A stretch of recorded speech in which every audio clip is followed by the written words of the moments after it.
What's up? What do you need? What do you need? I wanted to get the chocolate. Oh, I'll grab it for you. What's going on? It's OnlyCops, and we are live. Give me 2 seconds to do a honeydew, and then I'll be right back with you. Stand by. Thanks, I'm sorry.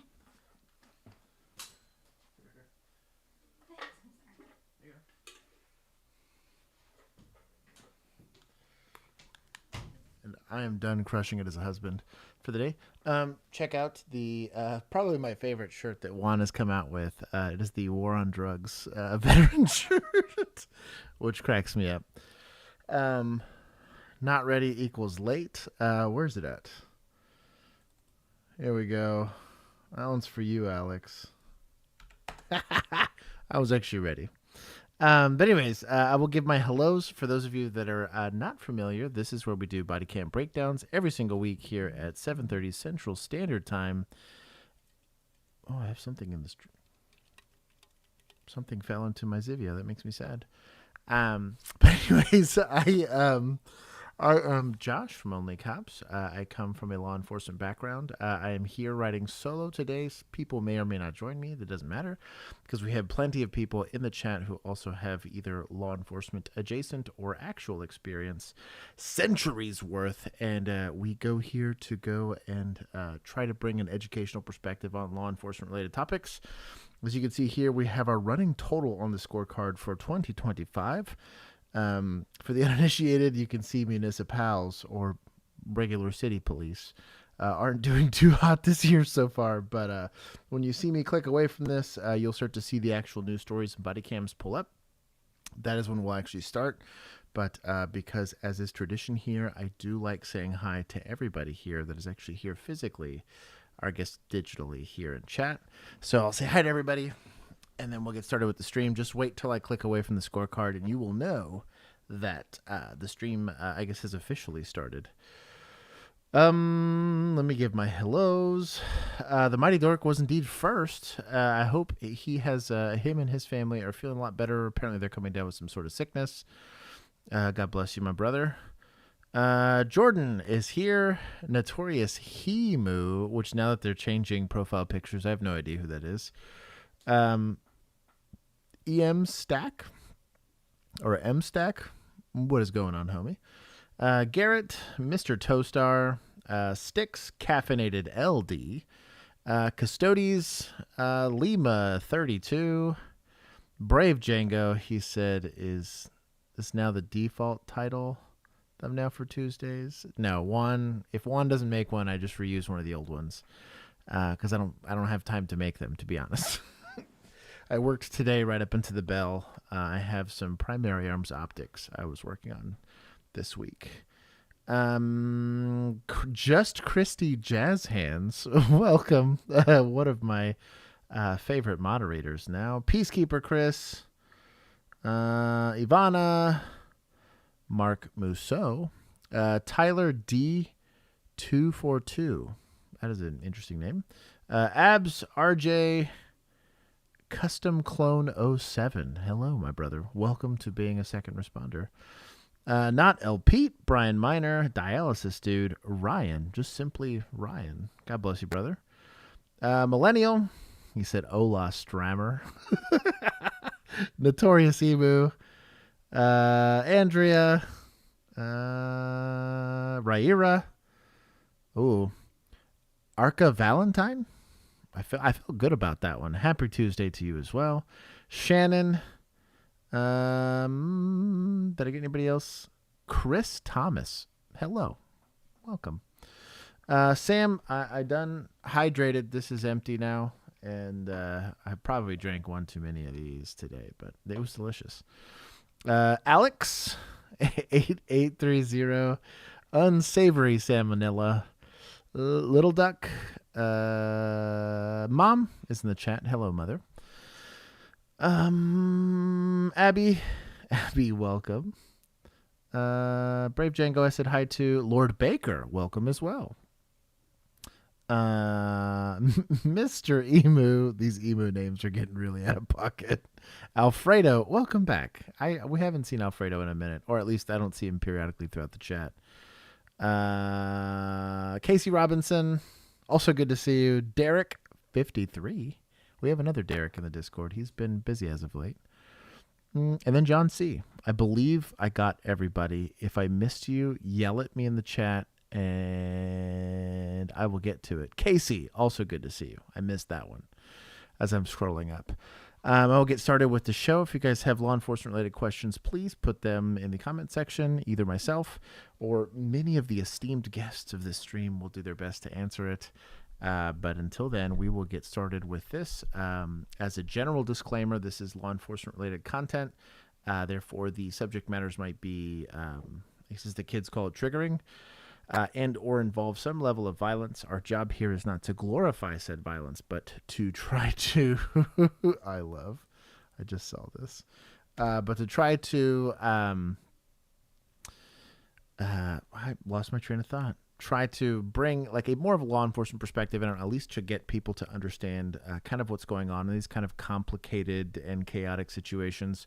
One, to better inform the public and educate them on how to better interact with law enforcement, and then conversely to promote what I believe is a better, safer, more effective police culture, which puts an emphasis on scene safety and security and providing customer service to the people that are ultimately paying you to be there.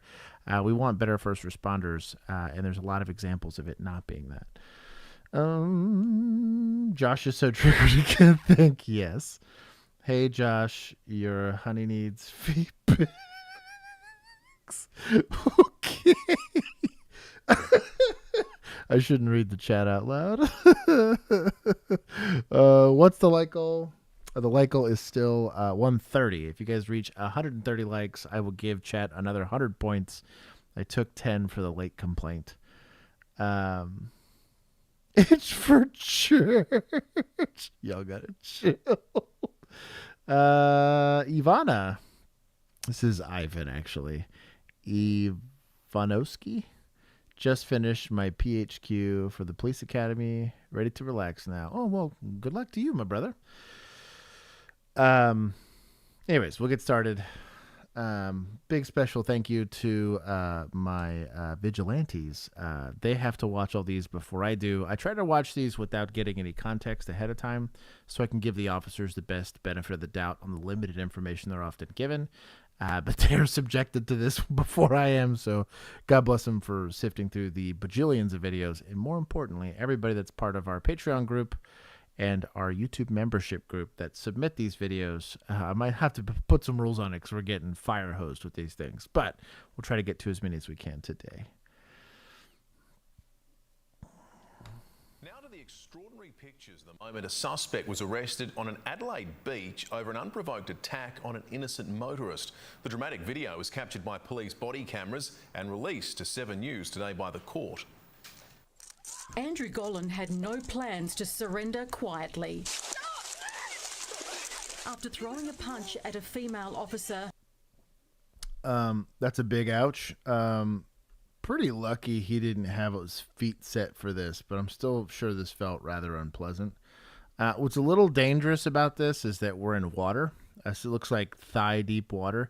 Can drown in this if you get like knocked out or held under it. So this is actually kind of a deadly force situation. I do admire her wanting to be there because there's obviously victims potentially out here that he could go and assault.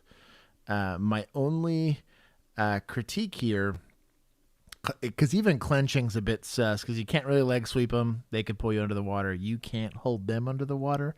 He is not presenting a deadly threat. This is just assaultive resistance, which should give a little bit of assaultive resistance back, but I'm probably not trying to go hands-on by myself in this situation because this could turn very deadly very quickly. OC is going to be a little less effective because there's obviously ample water to wash this off. And then a taser is going to be a big no-go here, mostly because it's actually probably going to struggle in this environment, outside of him being shirtless, to be effective. And, again, it's likely going to look like deadly force if he does actually go into NMI or whatever it's called. I've been tased. It's really unpleasant, and it also makes it harder to breathe. So you probably don't want to do that here. There's not a great solution here, but Cassie here took a good shiner to the face because clenching might have helped a bit here. female officer. He gets away. The chase continues on Christie's Beach. I'm not a fan. I literally just talked about this. Maybe let's not do this. A taser is fired, pepper spray too. Both Also not fail. effective. Okay. This...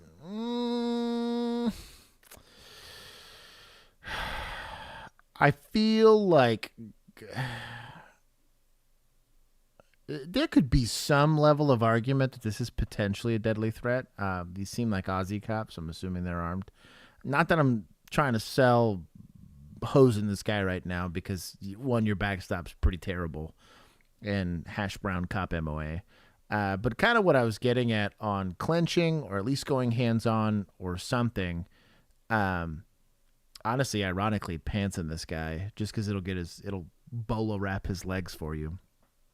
But once he starts grabbing objects like this, the amount of force that definitely escalates. This is going to do a little bit more damage than just a punch would.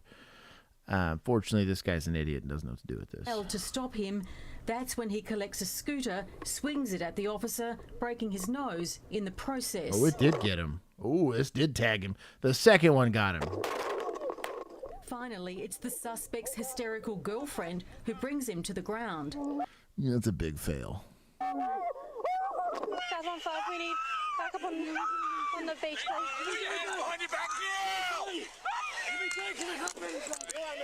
It was a chaotic scene. Beachgoers stopped to watch the drama unfold, and as more police officers arrived at the scene, Golan continued to resist.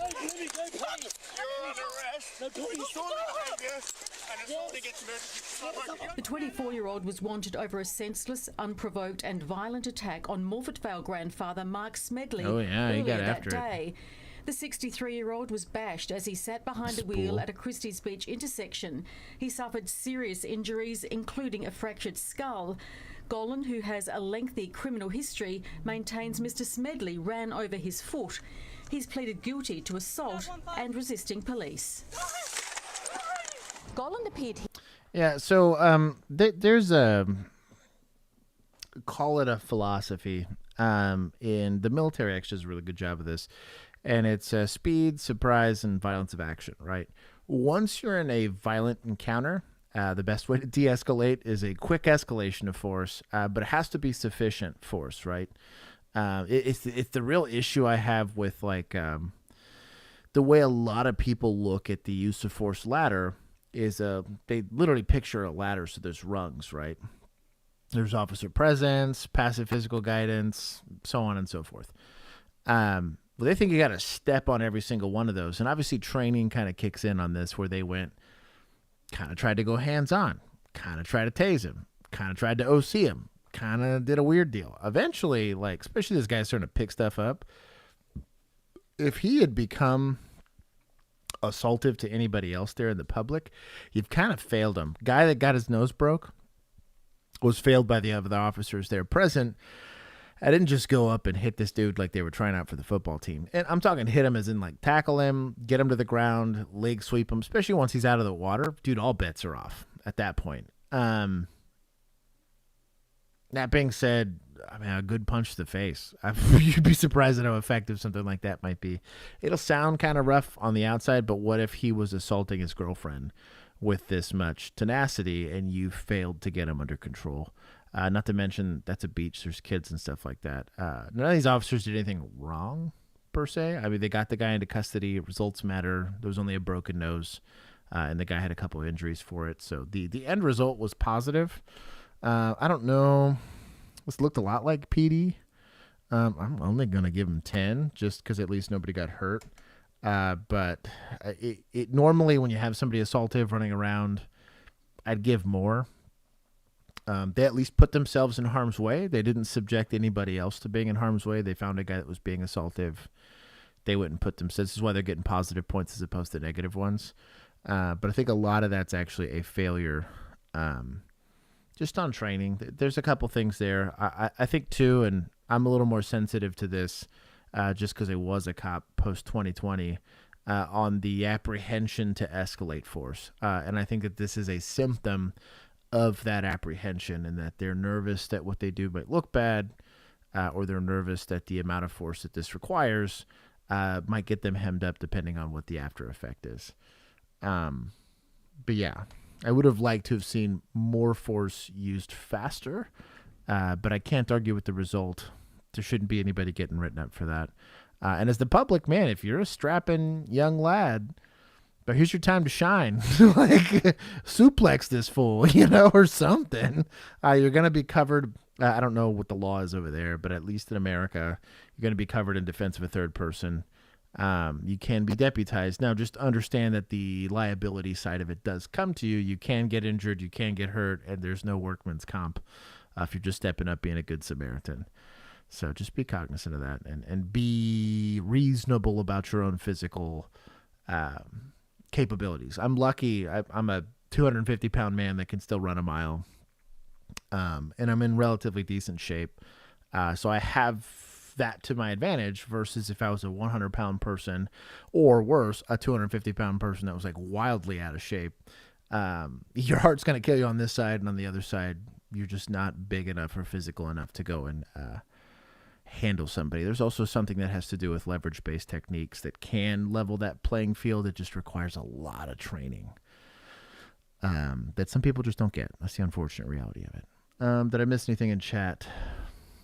GF got the guy into custody. Stupid taking scooters to the face. I agree completely. Must be serious Lord of the Rings fan down there. The Hobbit hits different. This is pretty good. Feet pics for Jesus. I hate y'all. He's just chilling. The guy throws a scooter sometimes. Fearless, it's good to see you. And Studious, also you as well. I'm bad enough. I could just sit on the suspect or just be dead weight. Hey, Pat, sometimes if you can get there, sometimes it's more helpful than not. Generally, the only downside to being on the heavier side is if you got there, I call it the organic way, and that's eating your way to being heavy. You just being in a stressed out situation like that, your heart rate goes up, your cardio goes to poo-poo, and you really do struggle. But I thought it was good. If you've ever had to pull over with car trouble, this law really protects you too. On busy roads like Route 29, moving over could help save a life. I don't know if you've ever been on the road on the side of the road and when cars are whizzing by you at 30, 40, 50, 60 miles an hour, it's a little scary and it can be dangerous, and if they hit you, it can hurt you really badly. Route 29 sees thousands of drivers every day, and police say too many of them ignore Maryland's move over law. We'll be honest, thousands of drivers a day is pretty weak. We have highways in Texas that see like millions. It gets kind of wild. Just a few extra feet can be the difference between a close call and a crash. Because when your back's turned to the traffic, you might not see it coming, you might not be able to get out of the way, and it can do some serious damage. That's why Montgomery County Police and other agencies focused enforcement along Route 29 today, reminding drivers that ignoring the law is not only dangerous, it's illegal. I think there's still a disconnect because we've been out here in the morning and we've seen a lot of cars that aren't moving over. Drivers must either change lanes or slow down for any vehicle displaying hazard lights, including police, EMS, tow trucks, and even stranded drivers. Another problem that officers see on Route 29, speeding. It almost becomes like almost a second highway for some people, which we don't want to happen. Because speed is a leading cause of fatalities, and we've had some of those on this roadway. In Maryland, the move-over law applies to all lanes and roads, not just highways. The fine for violating the move-over law starts at $110, but police say the real cost is one you can't take back. So when you see flashing lights, slow down and move over. If you do break down, make sure to pull safely off to the shoulder, turn on your hazards, and then you can dial pound 77 for help in Maryland. Lindsay Nance, WUSA 9. I mean, yeah, I had Interstate 30 and 360 was a state highway. I had both of those in my area, and very, very big highways, very, very busy. 360 didn't have a shoulder, which super sucked. Working accidents was pretty sketchy. We had a bunch of officers that died that exact way. I was a night officer, so I did have road flares that could be helpful. The flashing lights are a little bit more effective at night. You just tend to deal with more drunk people, unfortunately. But I think in a civilian context, yeah, it's pretty sketchy. Your vehicle's not really equipped with anything to make you more visible than hazards. And you'd be shocked at it. I bet you now, if they were to redo that study, I'm not saying speed isn't deadly or isn't a big contributing factor to fatal crashes or crashes that cause serious injuries, but inattention, I bet, is contributing more and more just with lane assist and all this other nonsense that people are starting to rely on for driving, and not to mention with how distracting these things can be. I think in the car could also be a big issue. I-10 is always a fun one. You guys are still talking about feet. Yeah, I-30 is definitely a racetrack. See, Joshua gets it. Yeah, I-30 sucks. Especially the stretch I had was right next to Six Flags, and so it was like 3 wide in both directions. Like it was pretty wild. Lapete is correct. It's technically acceleration that kills you. Either going very, very fast to not fast at all, or not fast at all to very, very fast suddenly. A certain degree of acceleration will kill you. The triangles help. Something reflective actually helps a lot. I-40 has some pretty crazy spots. I could see that. Yeah, most highways are sketchy. I think a lot of it's because there's not a lot of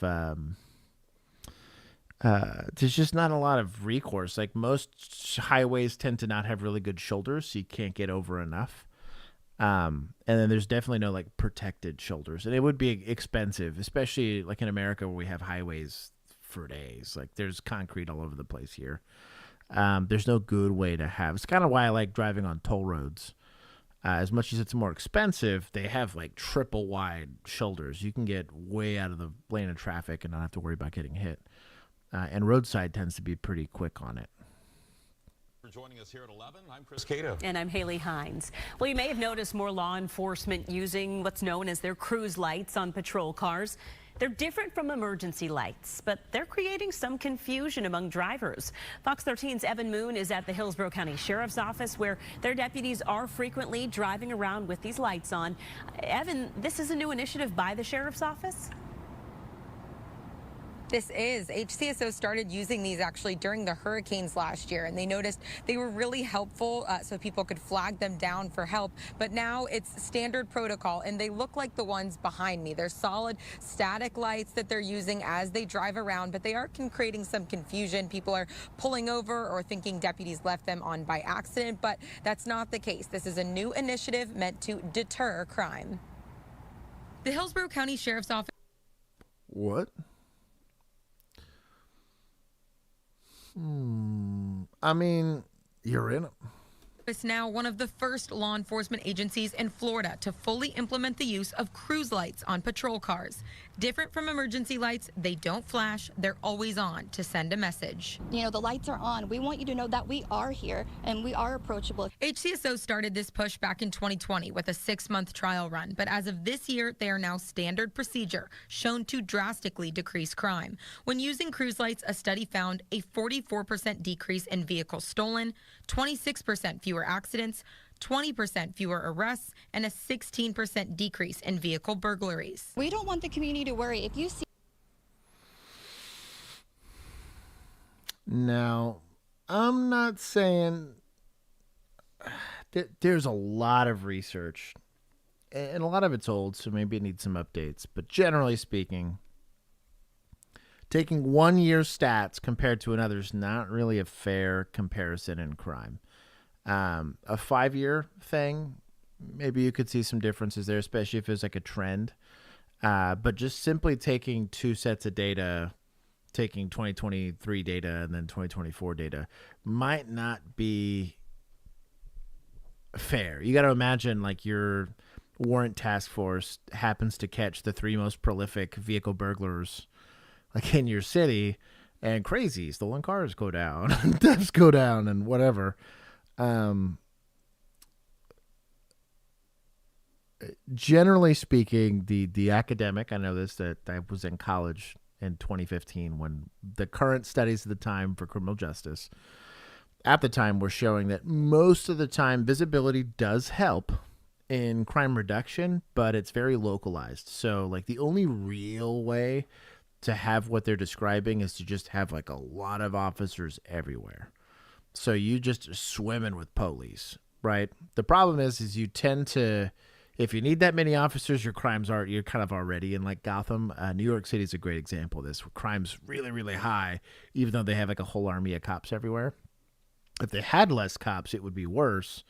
But more doesn't necessarily make it more effective. But if you were in a city that's got like average crime, yes, having more visible police officers, you would see a reduction in stuff like speeding and like petty crimes. But you don't really like do anything but displace serious crimes. So domestics, you don't affect at all because these are typically happening within the confines of a home.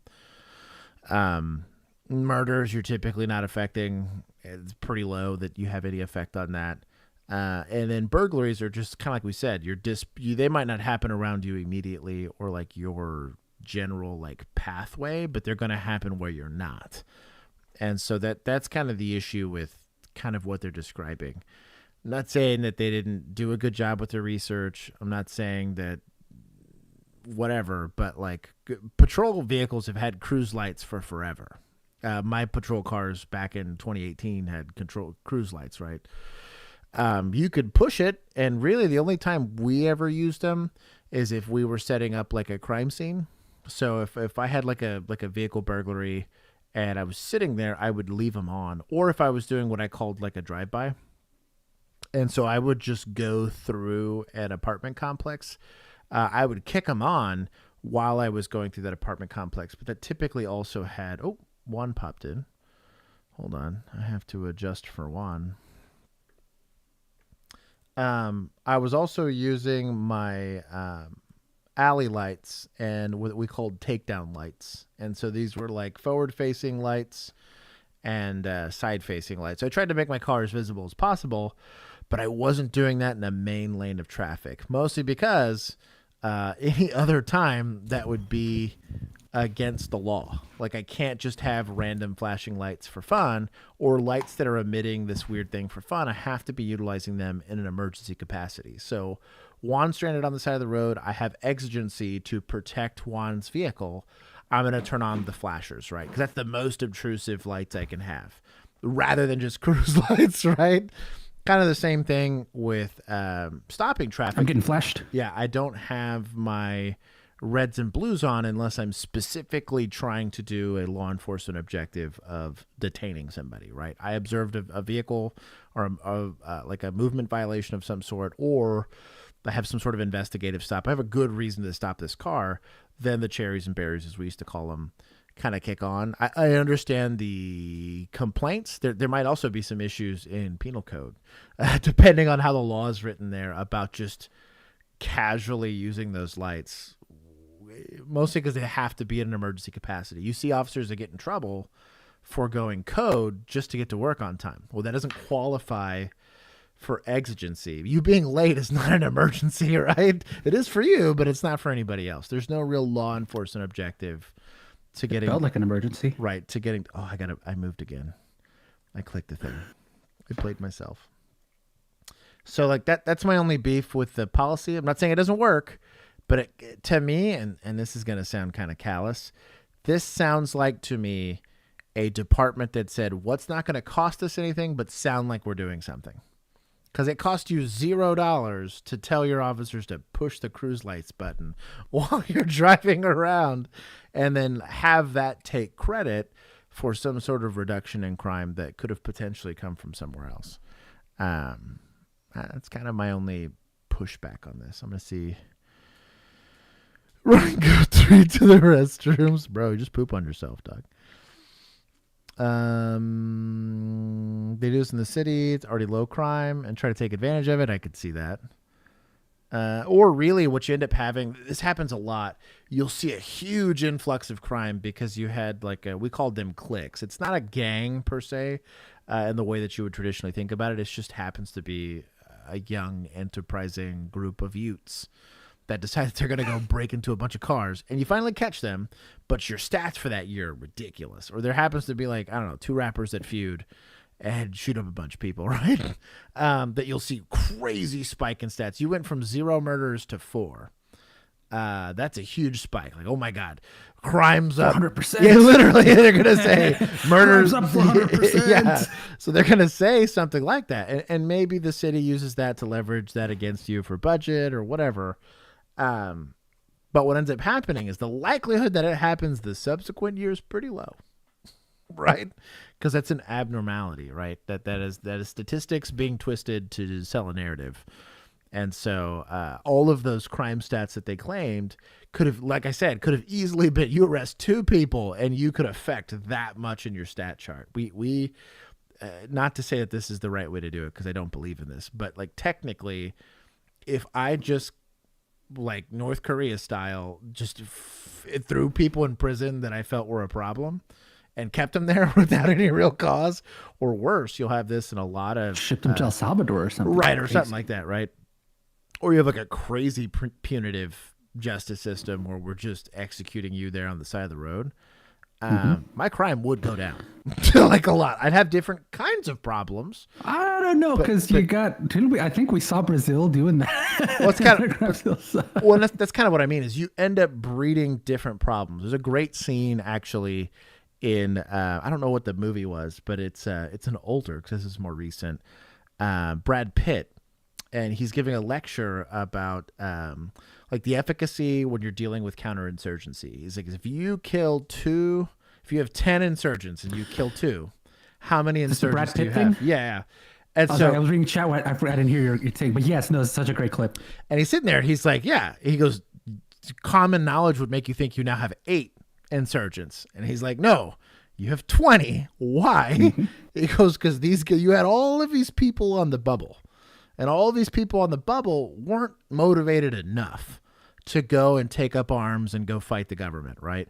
But because of these 2 people, and the easiest example I'll give is what gets cited every single time here in America that you have very high anti-government, I guess, sentiments, right? Ruby Ridge, Waco. And these things were absolutely tragedies. Like, we can look at these things objectively as a society and say these were bad things that happened. This is the government doing bad. These people should be punished, right? George Floyd was a great example of where even if the facts of it are a little bit more muddy in that situation or more in the gray, it's still seen as the government coming out and just killing people needlessly. You took care of that one person and created thousands of people now that are going to be more incentivized to commit crime or turn what should be a traffic stop into an OIS, where before it was just a traffic stop. That same person, had we kept old boy alive, you taken the people at Ruby Ridge alive, whatever, you don't now have this issue. And that's part of governance. There's a bigger discussion about that wholesale, but that's kind of why I'm saying, like, yes, you would solve one problem, but you would likely create others. And that's really like the conversation most people aren't willing to have about how complicated policing or just society building in general, like the city management's thinking about the same issue. You have a finite amount of resources, like in Catan, but I got to build the longest road. It's yep. Complicated. War Machine. War Machine was the movie. Yeah, that was so good. Movie night. I want to see it. I saw that clip recently. Yeah. It showed up in my news feed. It was excellent, though, but I think it demonstrated it perfectly. Jerry White Rice had actually a really good idea. I think he's solved this. He said, pro tip, if you arrest the victims, then you won't have any crime reported, then crime stats go down. So theoretically, I don't know why you're trying to show, throw all this nuance at us when it's solved. It's solved. Just arrest the victims. Yeah. This is a solved game, Josh. It's funny because we talked about this with domestics, and they were trying to compare. Arrest them both. And I got mad at somebody. I was in college at the time, and they said that due to misogyny, that domestic violence has actually increased.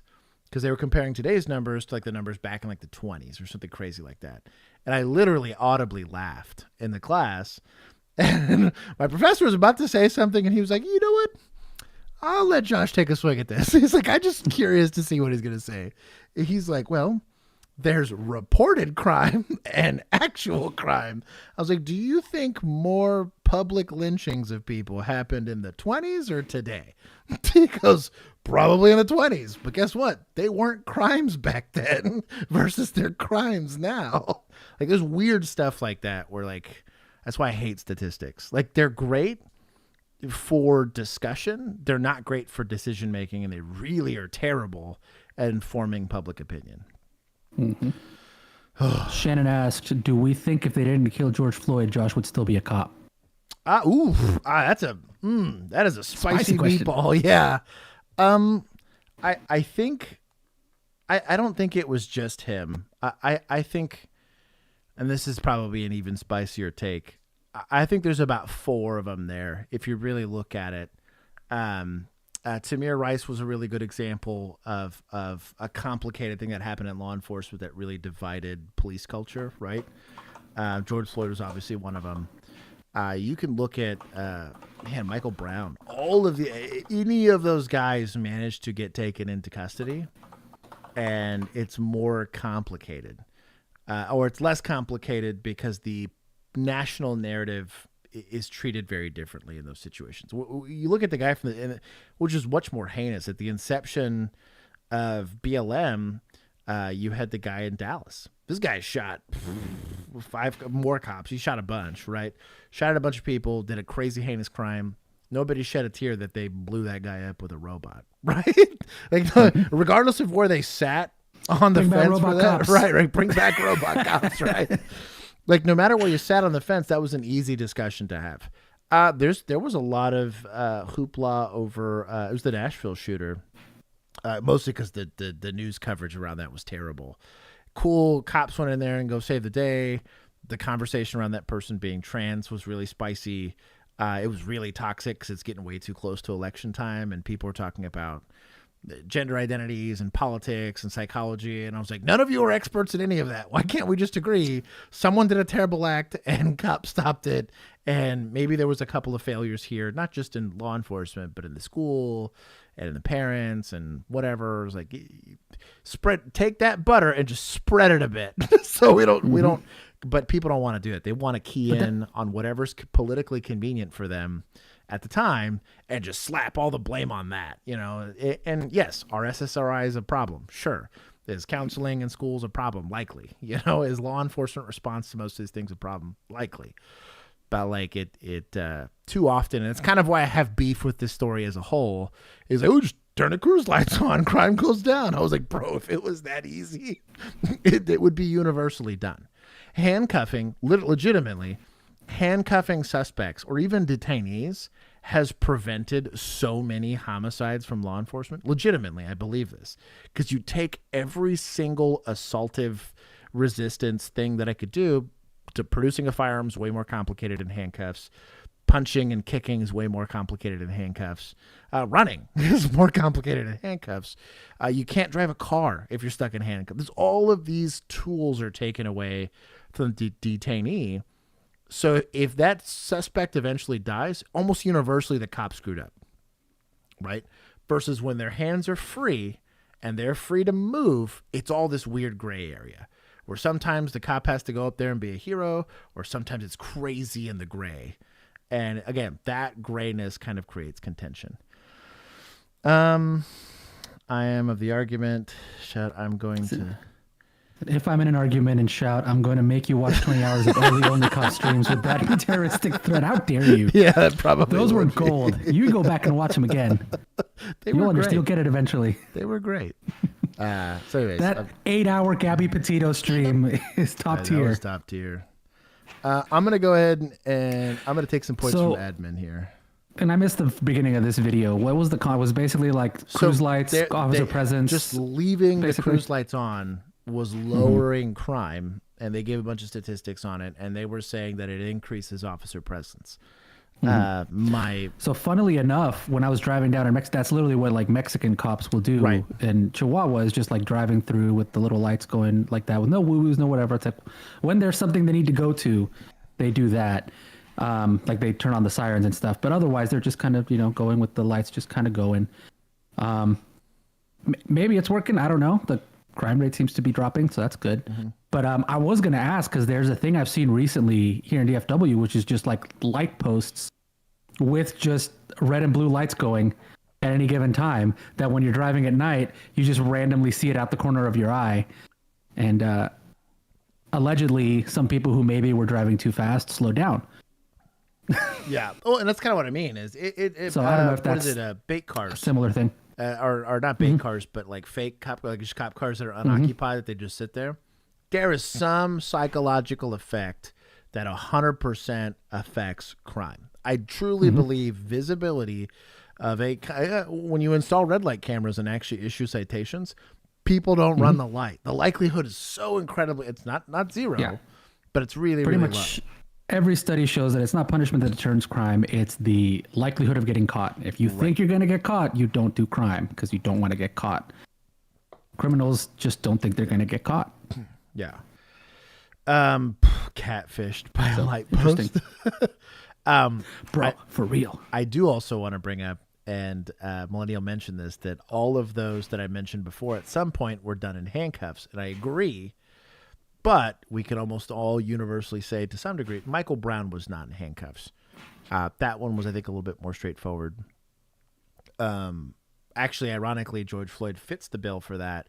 If once they're in handcuffs, something wasn't done, that there's an easier track to follow on saying that there was some level of misconduct done that led to the individual dying, right? There's a very strong discussion, no matter where you sit on that fence, that if first aid's not provided, it should be provided. Literally in Texas state law, I could have prevented a school shooting, and I still have to provide some level of care to that individual. That's way worse than what George Floyd did, but under current Texas Penal Code, if you want to go be a cop here, you're going to be obligated to, at the very minimum, put him in the recovery position. Even if the outcome was the same, you'd be completely absolved. That guy wouldn't be sitting in prison right now. But under current law, he'd be extra in prison now because there was no provide. That's why I'm real big on, hey, are we not calling EMS? And that might seem petty, but it's like, dude, you have to alleviate yourself from that risk. It's a hard conversation. I definitely think it deters. I think it deters the right people from wanting to get into policing, because ultimately your job is to help. Even suspects, technically, the goal should be to prevent recidivism. I want to change behavior. I want to alter and create a more stable and friendly society where everybody's a merchant or a sole proprietor or an employee. Well, a lot of buzzing came out of you for a second. A lot of buzzing. Oh, sorry. I muted my mic to cough, and then I think when I turned it back on, it freaked out. Yeah, but the before I stay on this too long, I took some points from admin. Actually, I'm gonna take more because I don't think I took enough. That's a stupid argument to make. You know what? Media for not catching it. That's what y'all get for taking it. But it's just such a. It is not an envy. I compare it to parenting, right? Is being a parent fair? No, but you chose to be there. Well, for the most part, you chose to be there, right? You are in an unequitable relationship, and that's fine because you have ultimately the total authority to do. There's a weird clicking noise. I don't know what it is in the background for you. Oh, it's the washing machine going click, click, click, like just. It's like I randomly hear everything. Click. Yeah. But you are a police officer. You're endowed with the power, the highest authority in the state. Judges don't get to, without hearing a bunch of evidence and doing a bunch of stuff, commit somebody to the death penalty. And even then, they still have to have a trial. They still have to whatever. As a police officer, you're the only person in America that can say, you know what, I think that person doesn't need to exist anymore. That is a lot of power to give somebody. And so Whirlpool. I'm okay with a double standard, and I'm okay with being held to a higher standard. Maelstrom. I'll let this play. So is Josh saying I could tase my kids? Yeah, technically.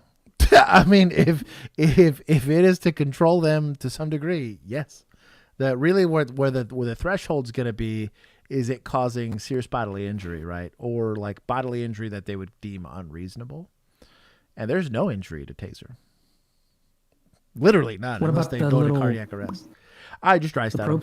Oh, okay, there you go. He's just dry stun.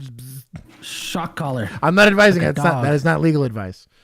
No. But all I'm saying is, at least in Texas, you'd be surprised at how long that leash is for discipline. But it has to be for disciplinary arguments. And technically, it's going to be up to the discretion. If it ever escalates to that, both the state and the officer and the prosecuting attorney, and then obviously a jury of your peers, as to whether or not the force used was reasonable. You punch a 2-year-old is different than punching your 15-year-old. If your 15-year-old's 60 pounds versus your 15-year-old being 200 pounds, again, the reasonableness scale is going to be there. If you punched them for not eating their peas versus punch them because they were punching somebody else, it's all going to fall somewhere in there. Welcome to the use of force continuum. It sucks. Your Honor, Josh from OnlyCops told me to dry stun my child. El Pete, my dog. Yeah. Where I live, it's illegal to hit kids. Yeah, dude, not here. Well, again, it depends. Who was the it? kind of hit. Adrian Peterson got in trouble for that, and he was in Texas. The very famous football player. For those of you that care, he's big in college, big in the pros. One of the best running backs of all time. Spanked his kid, and it left bruising. And because it left bruising, it went to court. I mean, they chose to, and I bet you there was more going on there than just he spanked the kids. I'm sure there was a bit more of a domestically complicated situation, but that went to court. And there was a discussion around whether or not they thought. I mean, you got to hit pretty hard to leave bruising, though. Well, and that's kind of what I mean. Again, it depends. You know what I mean? Like all of that, the age of the kid was one of the things that was taken into consideration. I think his kid was like 8 at the time. And so they're going to say, well, 280-pound man spanking an 8-year-old. Like how much force is reasonable for him to use for disciplinary purposes? A smack on the hand's not really going to leave a bruise, right? Or a pinch or something. But yeah, if you're hitting this kid hard enough to leave a bruise and they're 6, 7, 8 years old, you know, FAFO if that kid decides to hit you back, though. It is affirmative defensive prosecution. That kid hits you, not the 8-year-old, but like a grown-ass kid. Hits you. My 8-year-old hit me back. I defended myself. Yeah, no, it's not how that's going to work. With a kick to their chest. Just pow. I have taken multiple kids to juvenile detention because they punched mom back. And one of those, it was a funny conversation. The mom was trying to keep the kid from being like really rowdy. The kid just straight slaps mom in front of us. So I pull on the kid, and the kid rear backs, and I was like, look, she might not hit you back, but I will. That's what I said. And the kid thought better of it. But it was a funny conversation. 2 officers now suspended. That is our top story here at 5. Good to be with you. I'm Adam Cooperstein. And I'm Gilma Avalos. Police say it started with a stolen car, then ended with a driver dead and 2 officers suspended from the force. The NYPD says it all began in the Bronx yesterday morning when 2 officers from the 50th precinct spotted a stolen car, then chased after the driver on the Henry Hudson Parkway. The suspect ended up crashing in Inwood, the car bursting into flames, killing the driver. And investigators say the officers, they left the scene without calling an ambulance or even reporting it.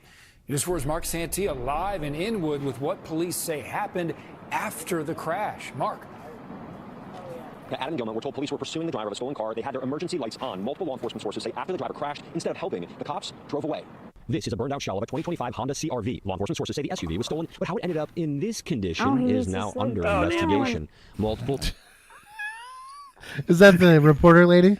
Yeah. Oh, he needs to slow down. Slow down. I love her. Sources say 2 cops from the Bronx saw the stolen car early yesterday morning, turned on their emergency lights, and pursued the driver of the stolen Honda, believed to be part of a stolen car ring. The stolen SUV took off on the Henry Hudson. Instead of calling it in and letting other cops know, our law enforcement sources say the officers stayed quiet and continued. I was going to say, typically, even just stopping a car, right? So producer Juan's effing around and finding out in his BMW, not using his blinker, right? I would never drive a BMW. Right. So mainly because it would be in the shop the entire time. We're making it a hypothetical, right? You just got it out of the shop. Baby, so, I'm making it from the shop to home. Yeah. And doesn't use his blinker, so I pull him over, right? before I even pull them over, before I run the plate before you ever turn your lights on, just in case they run, and also you get some better information. But the second I'm kicking those lights on, this is Officer Josh stopping. Something. I'm gonna notify somebody. Hey, I'm stopping a car, by the way. And dispatch will come. Hello, Clarice, and I'll be like, give them the plate number, give them a location, and. Now producer Juan takes off because he's got a BMW, and it'll get him a couple miles before it breaks down again. The thing takes off, right? They're gonna ask me. I'm gonna say he's taking off from me. Start me a second. First question: are you in pursuit? Every time, sir. Are you in pursuit? Because you've not stopped the car yet. Some idiot's gonna say I'm overtaking, which is not the case at all. You're in pursuit now. Because what are you chasing them for, right? Not using their turn signal or now evading in a vehicle? But you can make your arguments all you want. Your policy is going to dictate whether it's kosher or not. But the likelihood that this is within policy is pretty low.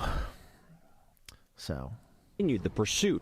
Former NYPD Chief of Department Terry Monahan says protocol is you put it over the radio to inform every other cop in the area what's going on, where they're going. It's the notified dispatch, but I'm listening. To be on the lookout for the individual. Monahan says proper protocol is also to notify a supervisor. You want a supervisor to know that you are pursuing someone. In a pursuit, it would require supervisor authority. 9 times out of 10. Maybe if you're a trooper, I don't know, it's a different story. But typically, you would call out that you're in pursuit. They would ask you, first question, what do you got? That's literally all they're going to ask you over the radio. And so you could say, Buxom, stop spending money. Thank you, Buxom. Send that to my Maybach fund. You know what? I'll give chat points for that. That got me. I got a cycle. That got a solid chuckle out of me. But yeah, you're definitely gonna have to explain all that.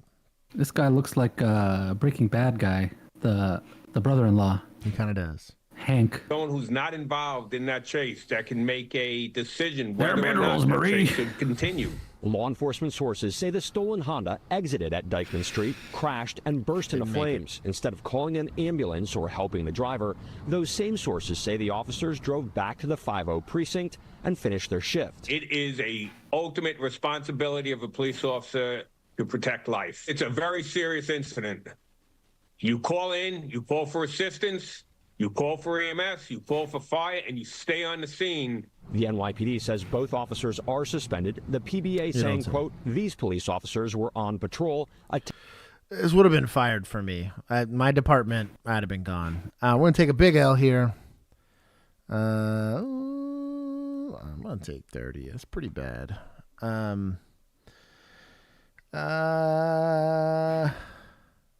Jonah Larson. Thank you for gifting memberships. Let's see. Rob. K. Namakura. Welcome. Cindy. Salinki. 55. I can't say that one. Cindy. And Cindy Sinluki. Sinluki. And then Linquilts. Yeah. Anyways, welcome. But yeah, they're taking big L's. This would be termination, and I wouldn't be mad about it. One, complete violation of normal protocol and SOPs, which is kind of a big safety issue. If you can't do the job safely, you shouldn't be doing the job at all.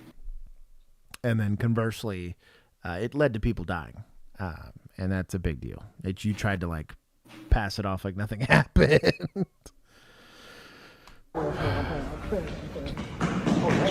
Oh, my brother.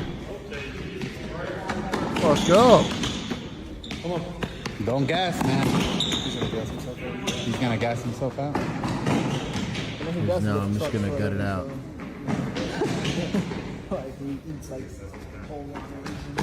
His pace definitely slowed down. He needs to get his brakes checked out. They're squeaking a lot.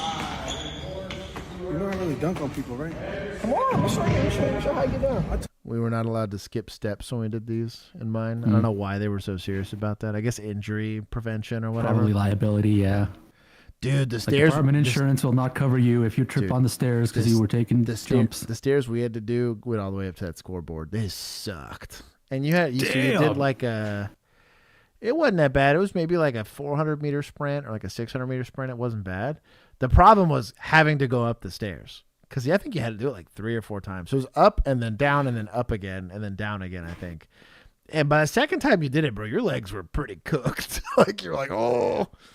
And it was for time. So, but shout out to, we were not allowed. They they would fail you for skipping steps. I don't remember if it was down or up. I want to say it was down. You couldn't skip steps. Touch that room. Bro, jump. Touch this one. Little jump. Good thing. I actually like having to make people go under stuff. There's a lot of back and hip mobility that you miss out on that. But we did it on grass for hours. Our go under thing was like it was like a concrete tube. It was just kind of that kind of sucked. I hate the feeling of sliding on that, like. Oh, dude, knees. yeah. This chain link is weak. Oh yeah. Oh, easy money. Come on, big fella. These are all like 3 or 4 foot walls. Oh, it's weak. Okay. Our dummies did not have handles on them. I do like having to actually like forklift them up or something like that. The likelihood that you're going to drag somebody that's got a convenient carry handle, like a backpack on, pretty low. You could use their hoodie. Yeah, hoodies. Let's go. Top tier. Go, Marquis. Sprint it. Yeah, he's tuckered out. There it is, Marquis. There you go, brother. I mean, that's pretty decent. I would have liked to see the higher walls, at least a 6-footer. I've seen some that'll do 8, which is a lot harder. Typically with 8, you'll have some sort of rope or something like that to assist you on most of those. But at least a 6-footer, because most fences are 6 feet minimum. Mm-hmm. And so these, I kind of get that they more represent just like an obstacle. So this could be like a desk or a bench or a sofa, or I have like a lot of concrete curbs that are about that tall. But I think in general, these types of tests are slowly becoming outdated. Very high to injury, very, very high to injury. In my class, even though our physical wasn't really that hard, as like the entrance test, I had 2 people break their ankle on the 6-foot wall. And like, you're not covered. Like, you sign a waiver. Like, you get hurt, you're paying for the emergency room visit and everything. So it's kind of messed up. Not only do you not get the job, you also get injured. But shout out to them. At least they have something. It's better than nothing. I will give them their points back here.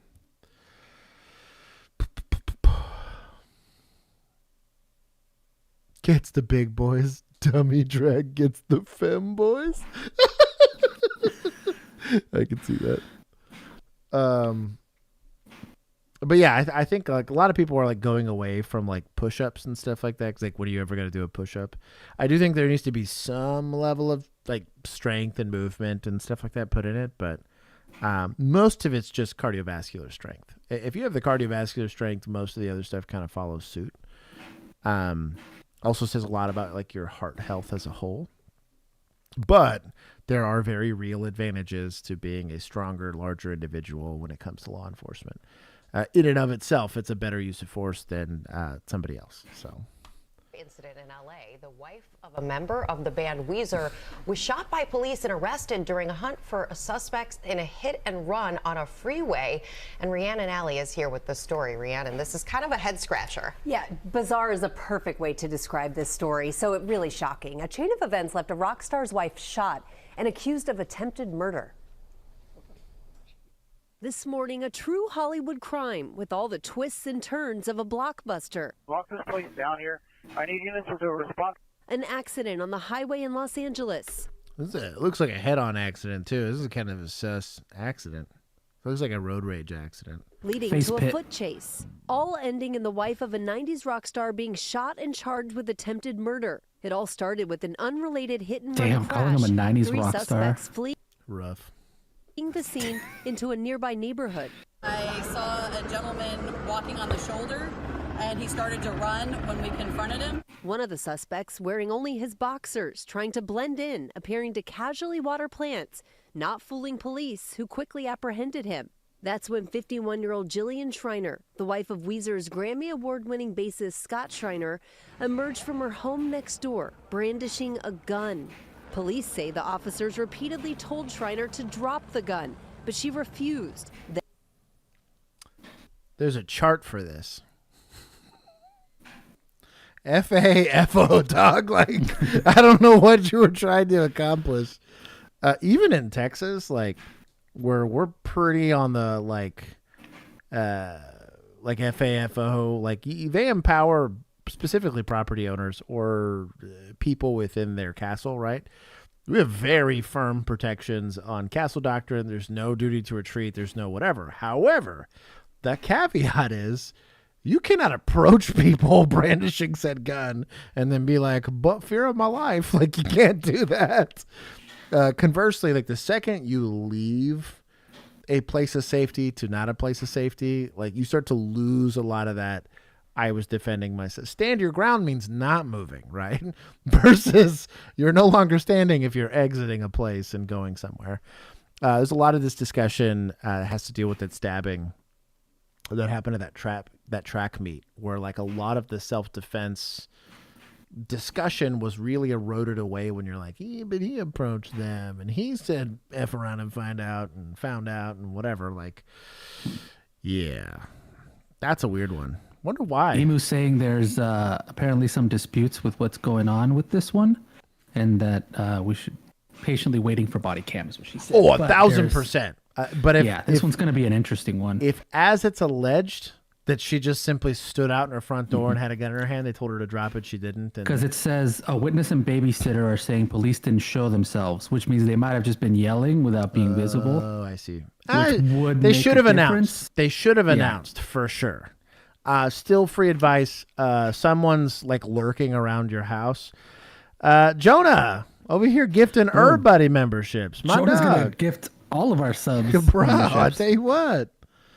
Congratulations. There's a Mega Airhead, the Ambrose guy, whiskey.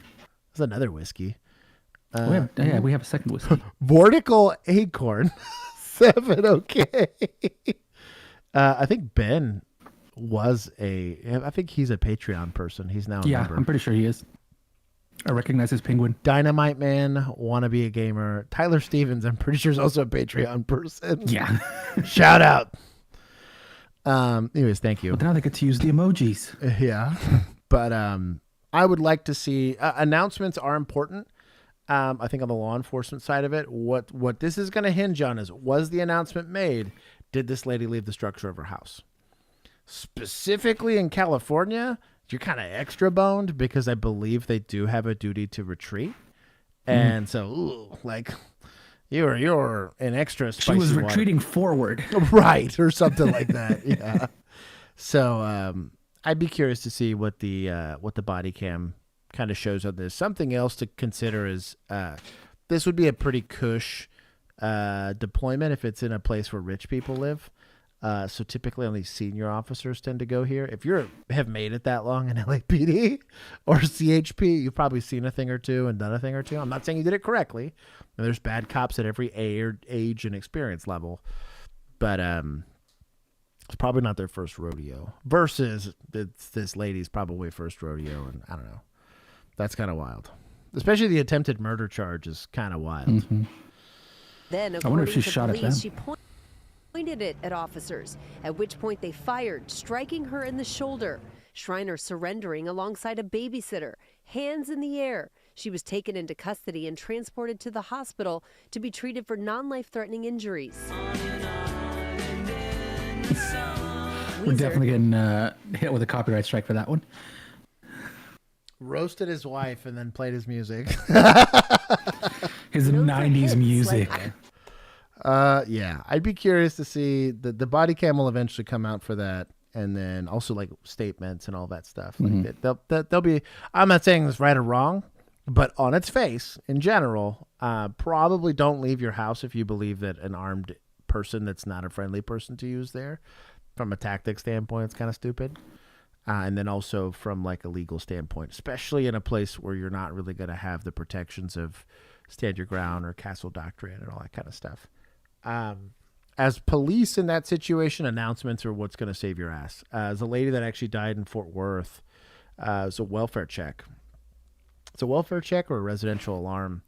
And the officer didn't announce at all. The lady was like, who's coming into my house? Produced a gun and got shot by law enforcement and died. And yeah, that guy got indicted, I believe. And I remember there was a whole discussion. I was still in policing at the time. And that was a big discussion about announcing. Like they added it to our in-service training. It was like scenarios where you're like, if you don't announce, you die, basically. I had to clear my curtilage to cancel out crime in my curtilage. Good luck with that one. Not legal advice, but probably don't do that. Millennial said it's probably old enough to be public domain. Damn. Millennial out here throwing stones.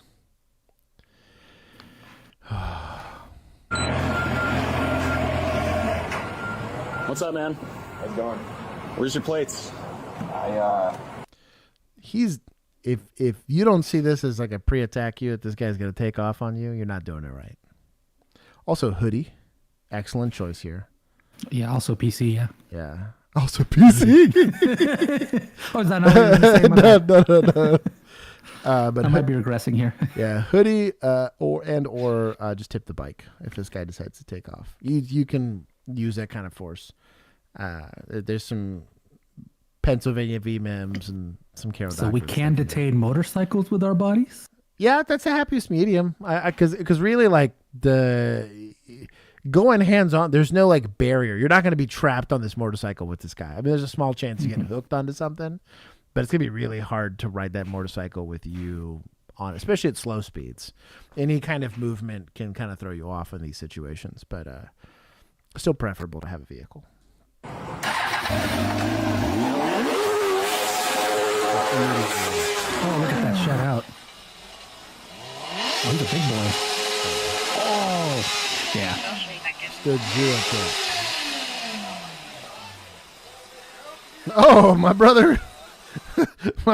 Bro, the city came out, dog. Society gets points today. Oh my goodness, bro! FAFO right here. Toyota Tacoma guy showed up. Whoever this guy is. Well, the old lady was about to come on and be like, "Hey, I'm part of the arrest plan here." Yeah, I'll give. This is municipals, right? I'll give them 10.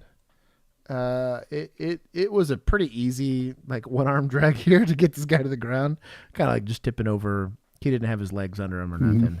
But I'm gonna give society some. Man, we have been beating up society. What's that? 1, 2, 3. I'll give him 10 per person that came in to intercede. It didn't actually help, but they were ready, and I bless it. Game respects game there. They were gonna, but he didn't need it. Exactly. Probably done with that bike guy. Yeah, maybe he did something wild. Shove your baton through the wheel spokes. It's like the meme, except you're doing it to them. Yeah. So you're doing it to them, yeah. It's like, hey, it's your taxpayer dollars right there. Also, charge them for criminal mischief when that ruins your baton. You're going to have to get that replaced. Jonah, did you change your name to Man Catcher Jonah? Is that really what it was? I love that. That's top tier. Bro, seriously though, Man Catcher. I want, if I can accomplish anything in this channel, I want to see if I can get Man Catcher trials here in the States. It's just a trial run. I will go to Japan, learn how to use a man catcher. There's a handful of things I'd like to test against, like as a combat against them. I really don't think Japan... So Japan's either experiencing like Yakuza, where good luck, or like nothing at all, which is where like tactics that might be applicable to them is really not going to be applicable to us, because we have a lot of this middle ground resisting where Like, it could or could not help, right? Mm-hmm. I just want to grow this channel to the point where we can go to just international police departments and do like a week long. Like, let's just ride along with you guys. Yeah, and show us I'll what ride you with do. you. You'll ride here. Like, I'll do something like this. If someone will allow me to do it, that'd be rad. They'd be like, dude, I mean, it's an interesting experience, mostly because you can also test stuff. I'd be curious to see, or do they have a better way of doing things? Are they utilizing different tactics? Are they utilizing a different way of even evaluating stuff? Like, how are they evaluating pursuits? How are they evaluating any of that stuff? I would just find it interesting. Hey! Oh, set the down, you ugly off of me. On February Will she spit? 2024, yeah, that's a good poll. officers responded Start to a poll. Orlando International Airport after a woman allegedly pushed a child, sparking a physical altercation during boarding. Battery one? All right. Battery one? I tell you what. So it'd be assault on a minor, especially if it's like a 10-year-old or something like that. That enhances that. That's potentially a felony. It was Potentially, discipline. yeah. Well, you're pushing someone else's kid. You can't push somebody else's kid. Well, I can't Push your discipline someone else's child? No. No. Not without effective consent. Battery one. All right. No, you punch. Also, try that in Houston. Enough, dude. Back up. Battery one. No. I'm 6 feet. We're good.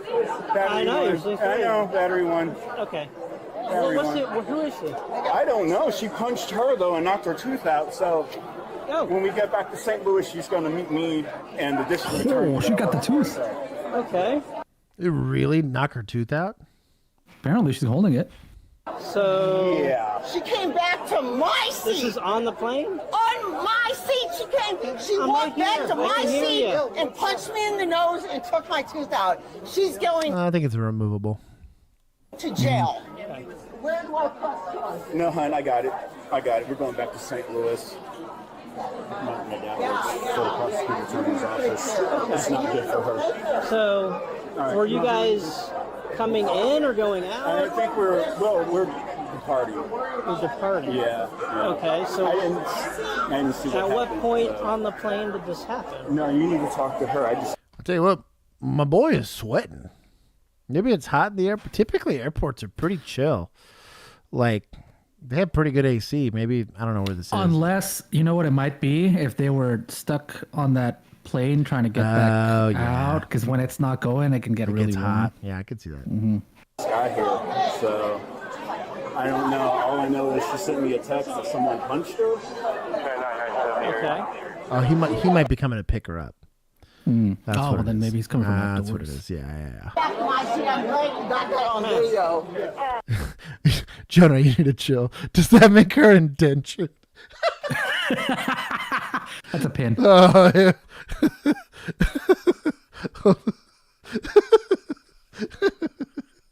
I'll give points for that. It's such a stupid joke. That was good, though. You got a solid chuckle out of me there. Oh, man. Where and when did this happen? I was getting. Okay. Oh, shoot, he's in our Discord. Let's go over Sure.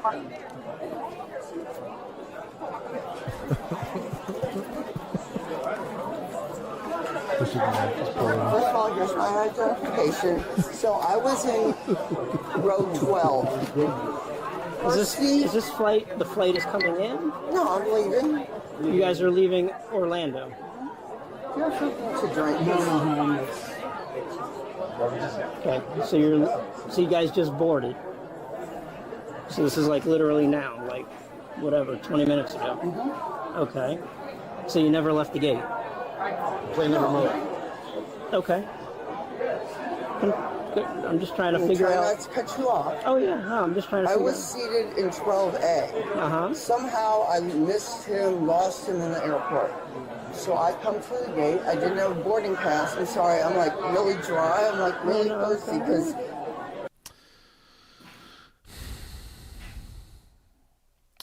So dry mouth, otherwise colloquially known as cotton mouth,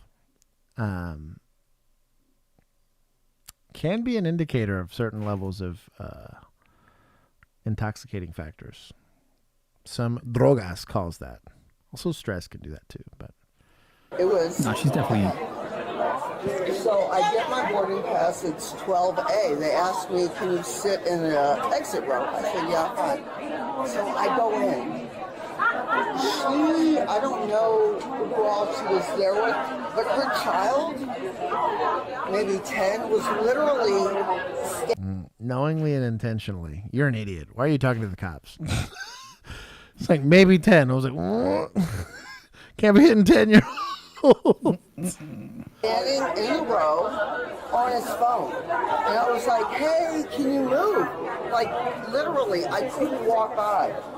So he moved. He moved, and I walked by. She came back, and she got, don't ever talk to my child again. And I said, this is my seat. Are you sitting here? Get out of my face. I told her, get out of my face. She started punching me. Okay. Fair enough. And how would you like to proceed? Oh, the charges. Hell yes. And which lady is She's this? white. So, Sam, you have any driver's license or anything? Bruh, if this is the That is not a kid, 10-year-old. I was like, dog. Maybe a 1 and a 0, but 1.0. Yeah, 0-1, not 1-0. Yeah. It was like an infant. 10 months, maybe. Cool baby Crocs. With the little dice on him. He's going to Vegas. Is it just you and the baby here tonight? No, I got the two sons over there. My mom and then 2 other kids. Tell me what happened. Yeah, so we were on the plane. I had the 2 car seats, so as I was getting the car seat strapped in, my oldest son was behind me. He can't sit down in his seat until I finished strapping in the car seat. When she got on, instead of waiting, she pushes him out the way and say, you need to get him out the way. And then she walks and goes to her seat. So after I finished strapping in the car seat, I went to her seat. I said, next time you address the parent, you don't address the child. You don't put your hands on anybody's child. She get the screaming. Get out of my seat! Get out of my seat! She's pointing. I said, ma'am, all I'm telling you is don't touch my child and talk to me if you need me to get him out the way. So then she starts standing up as I backed up. And she's like, get her out of my seat! Get out of my seat! And she's getting closer and closer, and then she just mushes in my face. When she mushes in my face, that's when I reacted and grabbed her by her hair. And then that's when she went to go bite me. So then that's when I just kept pulling. She grabbed me by my hair. And then that's when we just got to tussling in the seat from there. So this is falling under mutual combat to a certain degree. You've probably taken reports on both of these things and kicking this. Does it make a difference that it's in an airport? Well, kind of, right? It just depends on if the airport... So let's say you arrest both people, right? You could say simple assault on both of them, BI, whatever, on both of them. You'll take them, right? We're going to take them to jail, do the whole booking thing or whatever. If the airport's just like, well, I want them gone, so we're just going to slam them on a plane and get them out of here, then be done with it, right? Like, take the report. I'm not saying you're not taking the report, right? And filing the charge. But if neither one of them are from Orlando, like, I don't know. Also, their stories are a little too dissimilar. I'd like a third party, at least 2 or 3 if you can get them. Third-party witnesses that don't know either person, right? To kind of try to ask the whole plane. Yeah, I'd ask as many people that would listen to my questions, right? Both their stories seem a little sus. They're close enough, I do think, between the two, right? Clearly, the kid was moved in some way, shape, or form. The kid wasn't assaulted, but she approaches the lady. Hey, don't touch my kids. Lady gets after it. We just don't know who goes from yelling to hitting first. She's alleging the one lady did it. The other lady's alleging it was her. So we'll see.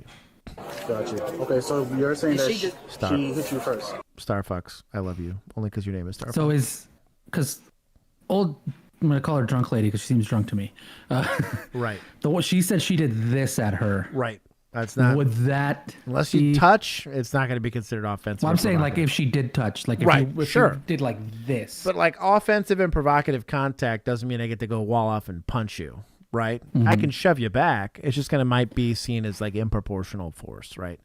I Does do it the finger poke. play a role that you're in the aisle of an airplane, therefore you can't really back up? Right. There's Potentially. going to be a discussion there, but like ultimately the conduct is the second you start to harass or even again touch, which even touching alone can be seen as an assault, right? If I grope somebody or whatever, like that's an assault to a certain degree. Now there's degrees in that, right? It's the reason why there's different like subsets of spectrum. that. But like, yeah, really the discussion shouldn't have even happened. But whatever. Yeah, she definitely hit me first. The flight attendant can attest to that. Everybody that was right there, because I backed up. It was even the person in front of us. Any of you guys trying to talk to a flight attendant? I'm waiting for them to come up. Hello. Ooh, staff. Perfect. Here we go. Credible witnesses. I'm not touching you as adults. I'm not touching you as adults would still fall under harassment unless you're in a publicly accessible place. In that case, yeah, I'm not touching you clause does technically count. Unless there's like some sort of threat or whatever. So, can you tell me what happened? So, we were boarded. Shannon. I'm not saying I can't think something's gangsta, right? Like as an officer, but like state law might take the decision out of my hands. If you're okay with, spending the night in jail, go for it. Buck, some you need to chill. Be a baller. Apparently the lady in 12A It's the spirit again. You got the lady with the child. Raira, maybe. Tooth over there. Okay. So it's showing it's Oh no. for her to go. I'm pretty sure it is That Spirit. does look like Spirit. Damn, Oh, bro. I'm looking at the When the shoe fits. I see that yellow S. Dog. Sus. Well, Well, at least the flight attendants are used to giving police reports. Oh yeah. Experts. They start arguing because why are you touching my kid? Or you're pushing out of the way. From 0 to 100. And then I tried to defuse it like the whole fight, but they were pulling hairs and they were fighting. And I got scratching my head, but I'm good now. In the course of their issue, you got in the middle. Because I don't want this to happen. Put your phone in somewhere. Oh, so I don't want this to happen. So who, if you could, can you say who touched who first? Touched this lady first? Okay. And when I say touched, can you elaborate on that? Very good line of questioning. He's like, I let him talk for a second. He heard a statement, and he's asked specifically who touched who first, and then describe what that touch was like. Because this versus this versus this is a very different experience. And then again, the level of force used in retaliation for that is going to be judged as such. The other lady grabbed her by the head, and then everything just went loose. Okay. All right, so that's what's happening. So So flight's 85. Okay. Flight's boarding. This lady behind us is trying to get through. The lady at the gate she's already on the plane. Kids are in the aisle farting around, whatever. This lady Farting around. Bro, my boy. They feed him. Bro. through and Look at him fertilizer. We're taller than everybody else. Oh my god. I was like, Bro's gonna hit himself on that gate side. That's a grown man right there. He's gonna keep walking in here. Thunk. Goodness. the witness kind of pushes her way through the kids, blah, blah, blah, yelling at the kids, get out of the way, get out of the way, pushing her way through. After that, she's sitting down. Mom goes up to her and says, hey, I don't appreciate that. The next time you have a problem, just ask and I'll get the kids out of the way. At that point, the other lady, they start screaming back and forth. This lady behind us grabs the other lady's hair. The other lady says, oh no, we're not doing this, and goes to town. Ultimately, you can see the resulting damage. Huh? No, this is a primary. Does she want to press charges? Which one? Primary is going to be considered the primary aggressor. This is often the language used in domestics. You know, Juan and I have been in a committed relationship for 18 years, but we need to figure out who hit who first. The mom wants to prosecute. The victim? Yeah. Yes. Okay. Is she here or is she flying out? They're supposed to fly out. We're going to St. Louis. Plane's delayed. One of the flight attendants who got involved. And she wrote a statement and everything. Is she all... She did a statement? Yes. Everything? Hold on yards? Yeah, everything? and we got a statement from the witness. So she's going to definitely freak out. Oh, I'm sure. We want to separate them two because she's going to fight us, and he's freaking out too. They're both drunk. Oh yeah. So at this point, we're good to go. So let's. God bless this lady. We got a Chelsea on our hands. She goes, now, hear me out. Love the story, but this is spirit. Let's remember, drunk people that be fighting on spirit are gonna be combative. Let's assume they're gonna be combative and treat them as such. Make an arrest plan. Shout out to Chelsea. Everybody put on some gloves. For real, though.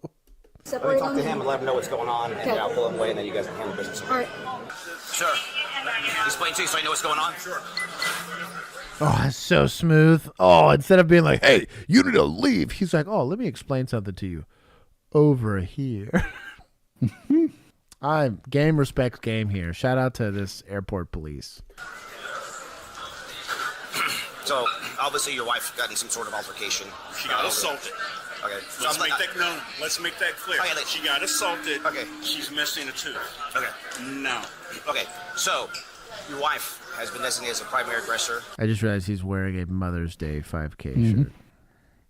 Oof. My boy does cardio. Of this whole incident, and so that and the other party does want to press charges. Okay. So she's gonna be leaving with us. Get this on video. Don't touch me. Get off my foot and sit down. Okay, don't pull me. Sit down. Don't push me. Oh, sit the down, you ugly bitch. Get off of me. Man, you need to calm down. Yeah, and get off of me. Come on, you're not getting off it because you know what? You're under arrest right now. You're twisting my. We don't want.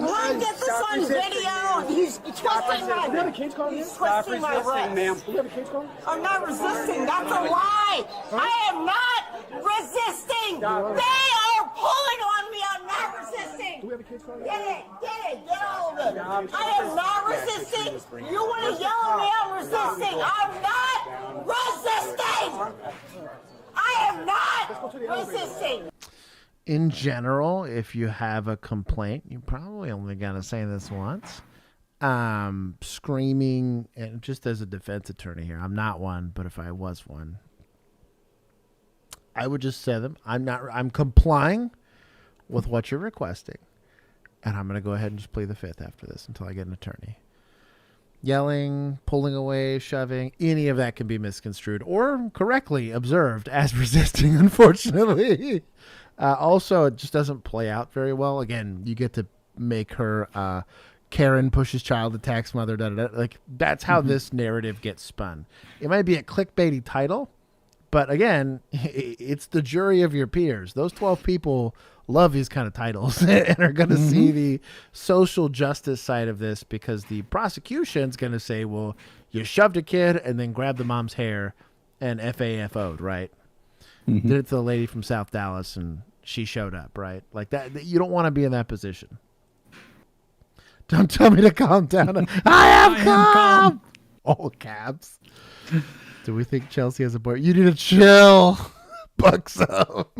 Stop spending money. Let's go to the elevators. Yeah. I am not. Very good idea on the chair also. You're cutting my hand. You're cutting my hand. Don't push me. Are you getting off on this? Don't push me. You're asshole. Don't touch me. Bro, wheeling her out so smart. Wheel of shame. It's like Hannibal Lecter level. Do what? It's like Hannibal Lecter level, like rolling you out on like a little dolly. But dude, this is so much better than trying to escort because she'd be kicking. Oh, I know, I love it. And flailing. Oh, it's the worst. I didn't realize it was a wheelchair that they had strapped her to. I thought they were just like putting her on a. That's amazing. Top tier. Stop! You f***ing me! We had a rescue chair like this that EMS had for people that we were nervous had back injuries that we had to get out of buildings. it would totally like hold them in. Where like because a gurney has to lay flat, and the problem with that is that means it won't make corners sometimes. This was great for that. Give us your reaction. What do you think of this lady? Puppy. Was this one new? Yeah. I was gonna. She's a year old, but yeah. This is Lexi. I don't recognize this dog. Yeah. Okay, I'm surprised she didn't come say. I wonder if she was with my sister. Might have been. Time when you came over the other day, or she might have just been eating Kaya's food, and that's why you didn't see her. That's probably it. That's why she's in here. She's here to steal the food. I can walk. I can walk. I can walk. Put your feet up now. We don't trust you to walk. You can pull those backwards if they're going to try to prevent it from moving. Man catcher. Yeah, buck some stuff. Y'all are so stupid. For real, though. Y'all need to chill. I'm trying to make an educational stream here, and you're making it hard. Stop it. Oh, by the way, I changed Jared's or Jonah's, Jonah's name in our Discord to Indentured Jonah. That's incredible. As a reward. That's incredible. Get off of me. Yeah, honey, you can't do it. Maybe this guy can do it. Listen, you're going with Stinker, that's a very accurate impression. Get off of me. You're hurting my hands. You're hurting my hands. You should have just stuck with the chair. This is Lexi one. Then walk. Then get off. I will walk. Don't pull my hand. Walk. Down the way. Where are you going? I'm walking. Hey, hey. You nuts. Oh my God. No, this right arm. You're going to the ground in 2 seconds. Walk her backwards. Or like this is pretty good. It's a pretty decent. Why are you being so hard? I'm not. I'm walking. You're lying. You're lying. You're lying. I'm so light. You're lying. You're lying. Man, what are you trying to accomplish by behaving? My brother has been spit on before. My dog. I respect it. I don't know. You're trying to get your hard or something. I don't know. Because I am walking perfectly normal. You're not. I am. You're lying. I am. You're not accomplishing anything. You don't. Okay, you're fine. Y'all stop harassing me. Yeah, I'll give a couple points. There you go. For good boys. For you, not life or anything. I know it's hard. Step right, I love you. I'm tired. Military. My God, you should have pat down before. I'm gonna touch my back because the girl pissed all over me. She's never done this before. She's never done this before. Literally. Girl, I got so much shit on my. Find it. She's never done this before. Ma'am, why are you behaving like this? What do you think you're going to accomplish? My bro missing a pinky. I said I wanted to sit over here. Is Chelsea not wearing gloves? I'm done. I'm good. Okay. Ooh, Chelsea's also got the Apple Watch. Oh, Chelsea, you're doing so good. You're doing so good. Dude, I work with the cops all day, every day. I know that. But you acting like this isn't going to help anything. I'm not acting like anything. Well, you are. I'm not. Let me turn to you. Ooh, touch me. Yeah, baby. That's what I'm talking about. Because it's ridiculous that the victim is going through this. I know she needs training. Fill me up. Get into my. You want my. I said I worked in the jail for 22 years. This doesn't bother me. Oh, this explains a lot. Oh, ow, ow. My toe, I have neuropathy. She might have to be rip-off if she acts like...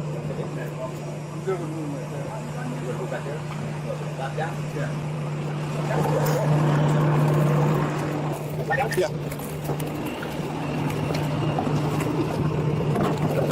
Tell me what you're doing and I'll do it. Okay, then get off of me and I'll sit down. You don't have to push me. I said I'll sit down. Don't push me. You're under arrest. You're going to do it. Yeah, I said I'll get up there. You Are they putting her in the bed of the pickup? Because you haven't Do what? Are they transporting her in the bed of the pickup? That's a terrible idea, but yes, I think that's what they're doing. She could do no wrong. Chill. There you go. Chelsea's doing very okay.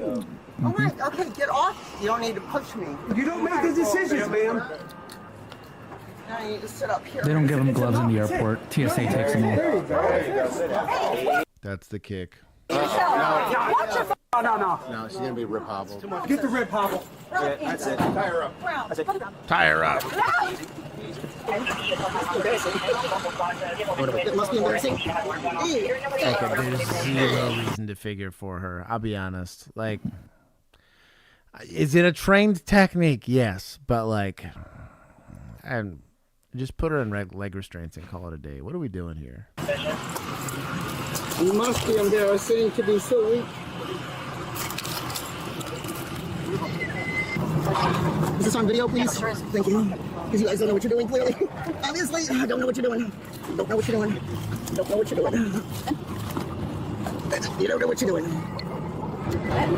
Something that was a big no-no in my department was precisely what they did here. We did not hog tie people where I was from because it can cause positional asphyxiation, as proved by somebody in the court of law.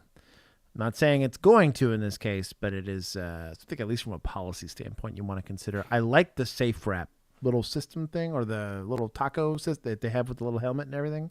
I prefer that over this in general. I'm sure it's more expensive, but this I'm less of a fan of. Apparently we skimmed the best part, is what Christy said. I don't know what the best Bro, part was. y'all pick a 2-second portion of a 16-minute video and get salty when I skip it. 16:55. Come on. Now you're going to stand up. Y'all kill me. We don't skip. They get mad about How long? already an 18-hour stream. Right. You want to...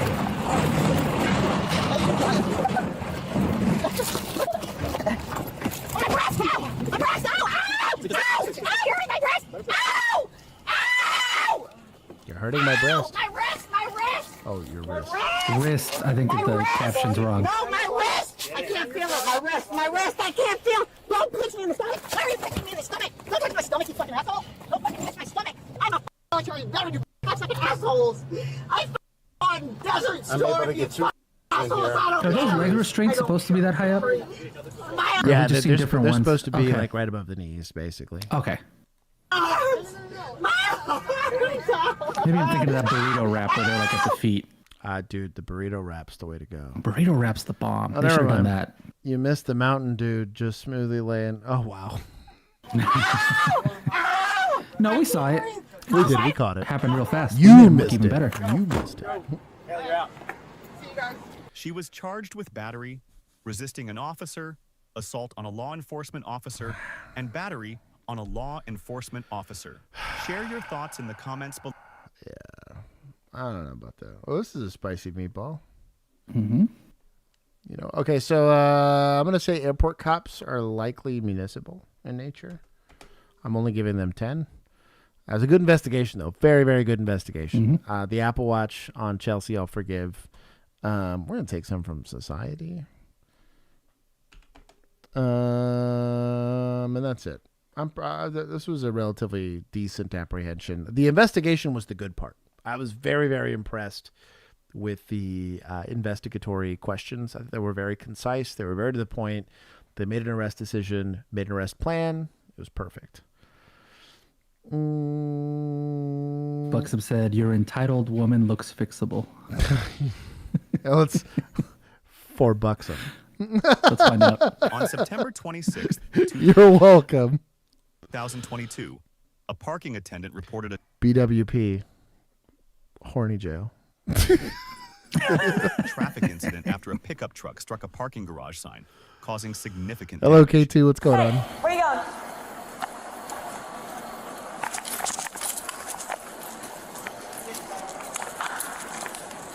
Hey, stop walking. Typically, you want to give an identifier. You there in the black blouse and not a maxi skirt, but then skirt, something. Give Gray an, skirt. Yeah, give an identifier because let's say she continues to go. How does she know you're talking to her? I know you don't know her name, and it's 2025, so let's be careful on pronouns or whatever. But at the very minimum, give reasonable expectations that you there. Flashlights tend to be a huge help with this. Just kind of shine a flashlight. You stop. That's harder for them to say. Police also probably add that to it because she could think she's getting kidnapped. This is the police person who is now super bright. Right. Stop right there. Stop right there. Something. What is going on? She wants me to drunk drive her home, and I'm not going to drunk drive her home. She wants you to drive her home? Yeah, I'm not going to drive her home. I have done nothing wrong to be detained. Do you have any ID on you? Yeah, I'm going to go to my car. Where's your ID? I'm going to go to my car. Where's your ID? Okay. At least explain. Wait. So you're not going to drunk drive her home, but you're drunk and you're going to your car. Think about what that sounds like to me. Because to me, it sounds like we got PI at least. Just go ahead and I'm going to detain you. No, she's a saint. She's trying to keep her friends safe. I'm going to detain you for public intoxication. I'm going to need you to produce some sort of ID. Just simply demanding the ID on itself without trying to articulate some level of reasonable suspicion can get you hemmed up. So also like what auditors like dream about. This is like the auditing like golden ticket.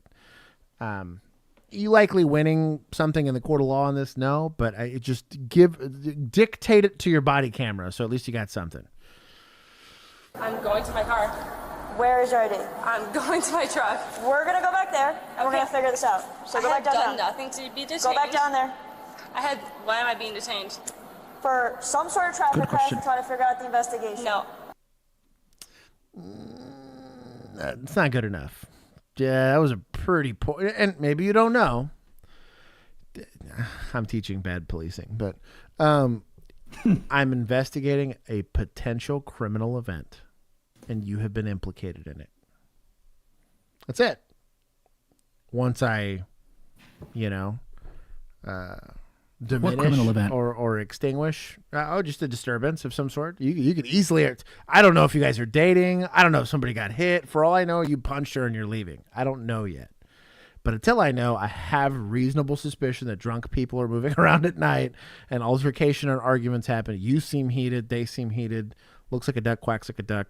You could articulate the reasonable suspicion side of it. But if you don't know, don't be saying stuff like that, because that actually erodes said reasonable suspicion. If you kind of throw out some vague BS like that, have something. Or at least just be like, hey, do you need help? I used to always, that was my go-to with stuff. Do you need any help?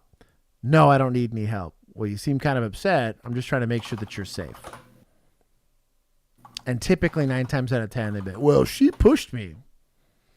Cool, I have an assault. I can detain people now. Something. I don't know. Try something. Here we go. Start a poll. Step bro, I love you. BWP's thirsty. Oh, hold on. Are you gonna? You need to stop. Juan's being sussy out here.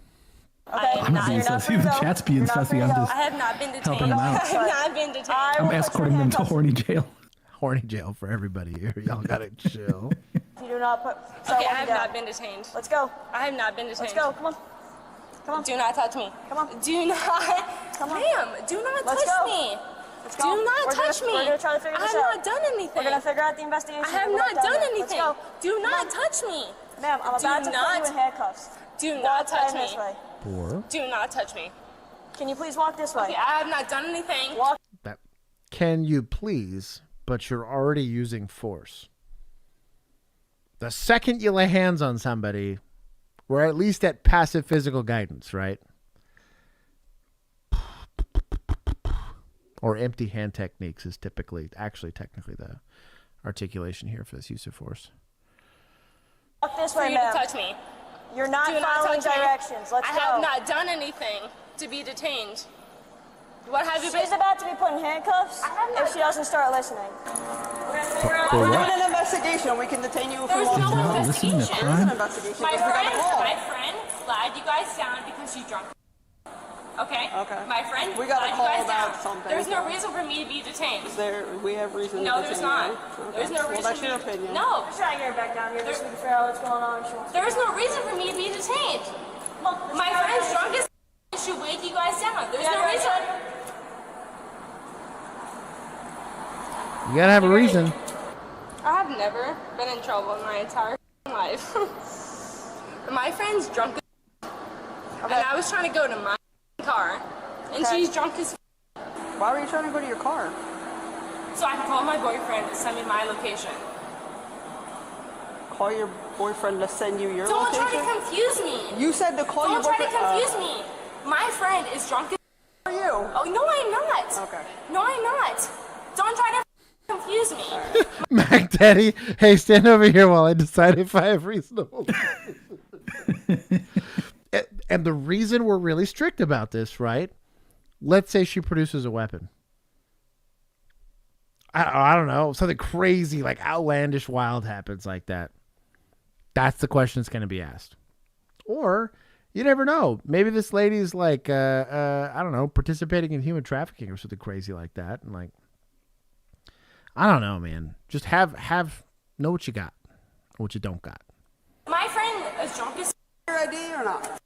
You guys, I'm not detained. I have done nothing You are wrong. detained. A million other You need to people. identify No, yourself. no. A million other people have gone to their cars and done wrong.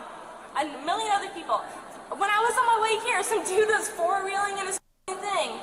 2 wheels What on a does that dirt have to do bike. with the... I have done nothing wrong. Ma'am, I need to see your ID. No, you guys. You're not free to go. Give me my phone. Give me my phone. I have done nothing wrong. Give me my phone. Let go of me. 100% going to charge her with nothing but resisting. Mm-hmm. I'm calling it here. I'm taking 20 just for the resisting charge. Are you good, Miss Lightfoot? Let go of me. I have done nothing wrong. Also, smiling while you're taking someone into custody is probably not a good look, especially when it's an unlawful detention. Let Free go my of me. girl. Let go of me. Let me grab my phone. Hey, miss, how are you? I have done nothing wrong. Relax for a second, just relax. You guys. It's not very nice. Watch your feet. Haley. Haley, I have done nothing wrong to get arrested. Agreed. Relax, man. Grab my phone. Right there. Grab my phone. Grab my phone. Throw your keys. You understand me? What have I done with your keys? How many keys? How many keys? I'm gonna need your keys. You don't throw your keys. Need my keys. How So many would you keys? even How have am I being detained? PI if she's just walking in a parking lot from like a bar? So no, unless she's like, I'm going to my car so I can go drive away, right? Like that's going to be the issue. And that's kind of where the discussion should have gone of like, you seem pretty intoxicated. And if you're saying you're going to your car, like that's a problem, right? Whatever our state law is for that, like that's going to put you in public intoxication. I don't want that. Do you have a safety plan? Boyfriend's going to come pick me up. Cool. Call your boyfriend. Don't go near your car. Because you go to your car, we're going to have a problem, right? Get on the phone. Let me verify that boyfriend's coming here for you so that you're not PI. But currently right now, no, because she's just drunk walking in. And like not in the street. This is a perfectly permissible place for pedestrians to be, right? Not causing a disturbance otherwise, right? Like she's not like yelling at people or punching people on Spirit Airlines, right? Like she's not doing anything like that. So that PI's, that'd be a pretty dubious charge at this point. Also, other thing that I want to know about is telling her to like walk down to wherever she wants to. Like, why make her go over there instead of just interacting with her here and figuring out? So this is a training scar. So most of the time in investigation, domestics are the most common thing, especially for city cops, that you're going to work almost universally. So what we tend to do is you tend to separate parties, but you're typically picking a spot, right? You're going to say, I'm going to talk to you here and here alone, because maybe it's closer to my car, or maybe it's in a separate room, or what they've just decided in their mind that that's where their offense location is. So they want to keep people there. I'm with you that like until I know, I'd have walked with the lady. There would have been such an easy way to just, because she would have said, well, I didn't do anything wrong. I'm not telling you did anything wrong. I just have a random lady flagging me down for police assistance and you're walking away from her. Just trying to make sure you're not a victim of something. No, just my friend's super drunk and I'm not going to drunk drive her home. Well, that was a good decision. I appreciate you doing that. You know, I'm just trying to make sure that there's nothing else going on. Like she didn't hit you. Nobody hit her, whatever. Like, do y'all need any kind of police assistance? No. Cool. Well, you're not going to your car, are you? Because you seem pretty intoxicated. Oh, I'm not drunk. Well, you seem kind of drunk, you know. Then at least you're working towards, I've eliminated everything else. Well, I'm just waiting for my boyfriend to come pick me up. Okay, cool. But you're not going to get in your car, right? He goes, yeah, because you're drunk. Yeah. We've established that you're intoxicated. You shouldn't be doing these things. I say, okay, well, do me a favor. Just don't get near your car. Call the second. I'm going to have an officer hang out with you just to make sure that you're safe. You're not detained. You're none of that. I'm not asking you for your ID or nothing. They can hang out with you while they would have immediately alleviated this call. That would have been my prescription for this, right? Just because you didn't know, right? Unless she articulates something. Now, for all we know, the other lady that actually flagged down police, that bitch smacked me in the face. What's a different story, right? Mm-hmm. Now we have reasonable suspicion that it could have ended exactly like this, but at least you can articulate. Well, she said you hit her in the face, so you're being detained. That's simple. But you have to have, like, you don't get just to make it up as you go. I've had to let people go and then find out there were suspects later, and that sucks. But that's better than fruit of the poisonous tree and or worse, a civil rights violation. Pain. I'll speak to the clerk again. Yeah. You should probably stop, okay? You should probably stop doing that. Oh, she said okay. I'm in pain. What sucks too is, as it's written in Texas, I actually looked this up. Let's say they have no reasonable suspicion for this, but she resists. The resisting charge can stick. Damn. According to the law, which is bullshit in my opinion. Mm-hmm. But technically it can stick. It even states, even if the initial contact is unlawful, which is bullshit. Tell me, how am I being detained? What have I done wrong? Tell me. Oh, they can't even get her in cuffs, right? Is she not in handcuffs? No, they only got one on. Seen the three of them. What are we doing?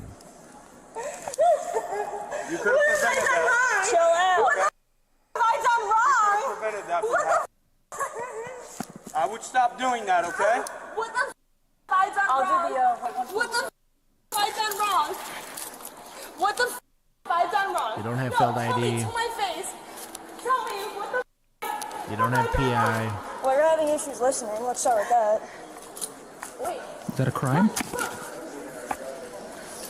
What the have I done wrong? Yeah. Where's that in penal code? Has struggled with listening. Haley. I don't know. Haley. If they're doing the traffic crash. Haley, what the have I done wrong? Hey, can you just calm Okay, down? no, but look. Just calm down. I've never been arrested. I in am my calm. life, and what the Yeah. Okay? Why? Why? Okay? For an investigation. For what? Of? For an investigation. Can I look Of? at you for a second? You have to investigate a crime. I just want to know what's going on. I want to know what the just hell curious. Haley's doing. Yeah, that I really want it. Like, I don't know. Haley, explain. Haley, explain. Yeah, that's Haley. No, you can't, actually. Because what the fuck? Can I talk to you for a second? I've never been arrested in my life. Where's my purse? No, can I talk to you for a second? Look, can I talk to you for a second? I've never been arrested in my life. Can I please talk to you? No, look, can I please talk to you? Why am I being detained? Can I please talk to somebody? Get in, Please, get in. no, let me please talk to you. Please, let me talk to you, please, for a second. I'm sober, please. Okay. You're Get the people. You guys detain me for no reason, yeah. Get your friends out of your cup. Yeah, you. Can she have her purse? You, no. It's not nice. You. She can't have her purse? It's not You. legally required to be nice. Let me out of the truck. Feel out in a second, Yeah, Miss you. Marquise? Marquise? You. Be proud of yourself, Cassie. Ain't knowing what reasonable suspicion is. If it hit her in the face, come on, Cassie Johnston, get it together. I don't think that's how you pronounce Marquise. I've been detained for no reason. It's like Marquise I love with the like an cops. accent. Pro-Trump, pro the cops. Yeah. This is so She's proud of herself. My brother's cop book. Oh, that's not nice about that. Yeah. Guys, I've been detained for no. I love the job. Oh, let's hear Here it. is this Haley. What was the argument over, man?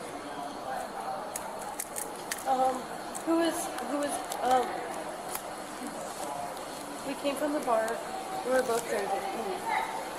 And we got in the truck and I insisted on driving because I felt like I was more sober, which I'm not. But she was very prominent on driving, so I let her drive. We hit this. Snitch!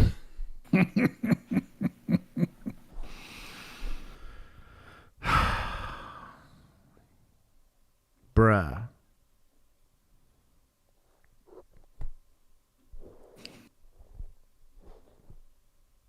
Bruh. Just when I was ready to... So this is the veterans in the chat can back me up. This is what they call a blue falcon. I'll let you guys Google that. Bruh. Her right here coming out, and I stopped her and I said, Caroline, let me drive. It'll be fine, which it's not. It wasn't. I'm not okay to drive. Which curve? This close. Man, catcher Jonah. Welcome, DLW Studios, Nomad. Ooh. Sigmund Freud. Lima 32 and Tyler to the thank you, Jonah, for gifting them memberships. And I felt her hit it, and I said, Caroline, let me drive. She said, no, I'm fine. And I got out and I put the slip in that we got coming in. And the young lady over there talking to the officer, she came over eventually and said, do you need help? I said, yes, ma'am. And she's like, you're in the wrong lane for, I don't know, like there's an exit or whatever. Yeah. She came over and I got out and I tried to put the slip in that we got coming in. And the young lady over there talking to the other officer, she came over eventually and said, do you need... They were driving. Why didn't you just say DWI? It wouldn't have been hard. Dog. help? And I said, yes. At least they had reasonable suspicion. I feel better about it now. But, like, you could have easily said DWI. Stupid. Yeah. And she's like, you're in the wrong lane for, I don't know, like there's an exit or whatever. Yeah, the wrong exit. That was for like a primary resident, and this one was for visitors or whatever. So, in that exit, she said, Caroline said, I'm fine, don't worry about it. After the lady came over and tried to help us and told us, hey, you're in the wrong lane, I said, let me drive. I'll drive. I'll take care of it. And but that's where our argument began, because she wanted to drive and I wanted to drive. And in my heart, I knew neither one of us could drive. And she got very aggressive, and I just walked away. I walked on the street, and then she came out saying, the cops are coming. I was like, well, if you have to come, you have to come. I don't know what to tell you. She was like, we have to leave. And I'm like, no, we're not leaving. My purse is in the garage. My phone, I have to work in the morning. It was not supposed to end this way. So. Is she being nicer or no? Yes, I am. I have done nothing wrong to be detained. What have I done wrong? Do we know where we're at with this so far? I have done... Bitch, you should have known. Sorry.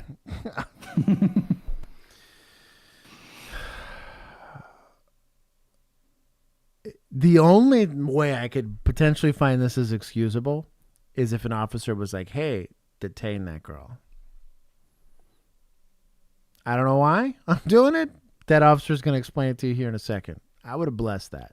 Because sometimes that's all you got time for, right? Like, hey, detain that girl. You know, we think she's potentially implicated in this crime. I believe crime's afoot. But, bro, what? Nothing wrong to be detained. Doing the graph. Now, as far as PC for an arrest, are you just going off of Haley telling you what happened? No. So you got to imagine because she could have been driving and just lied because she's the only one who saw you have. That's my issue. And it's eyewitness testimony, and it's like of one person, it wouldn't even give you a warrant.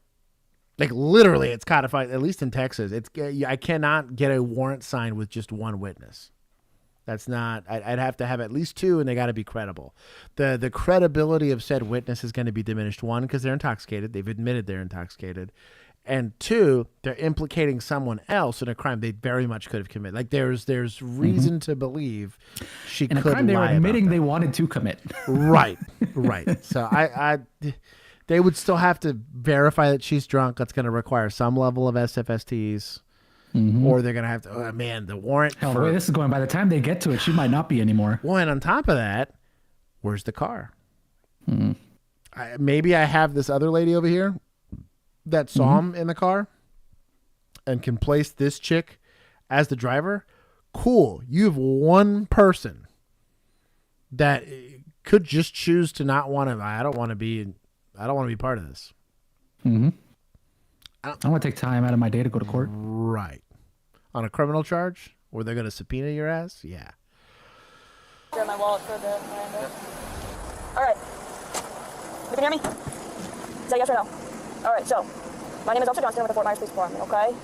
Officer Warlick is doing the traffic crash investigation, okay? Now I'm going to conduct a DUI investigation. You are the subject. You are the subject of the investigation. No, I have not walked to my car. Now, if the car's crashed somewhere, I bless it. But good luck. Haley walked to the car, right? I have to read you something, okay? No, Haley walked to the car.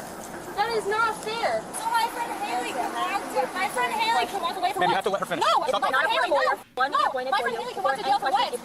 My friend Haley can walk to jail for what? lawyer present, you also have the right to You. You also have not answering any Haley can go to jail for what? Do you want to Haley can go to jail for explain to you? No. What do you not understand out of this? Nothing. Would My you like friend to try Haley. again? Yes, my friend Haley went to jail. My friend Haley Are you got to gonna walk away. No, my friend Haley got to walk away. So I'm going to read this Why again. did my friend Haley get to walk away? So once I get to finish reading this, then you can answer your question. Why And I did my can friend answer Haley get to walk away? I can't answer Why that. did my friend Haley get to walk away? I'll wait till you got I can't understand until you tell me that. Because I was Unfortunately- walking down the same sidewalk. So unfortunately, the only way I can answer your questions I is can't for me answer to any read this. questions unless you tell me why. She's got a Fifth Amendment right. She doesn't have to participate, and a Fourth Amendment right for that matter. She doesn't have to participate in your investigation. You cannot compel her to participate. It's annoying. I'm with you. And yes, you want to, I would just read her Miranda. If she wants to still be combative, take it as a negative that she doesn't want to participate. And you got to go from there. And really there, you got PI and maybe.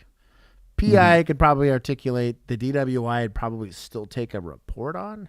But you're going to be real hard pressed. I'd even try to press for blood, but the judge is likely going to be like, no.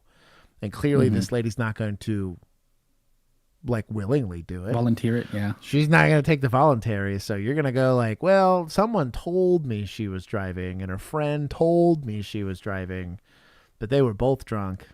All I know is a car hit somewhere. And gosh, maybe you could get like some security camera footage if you're really feeling it, right?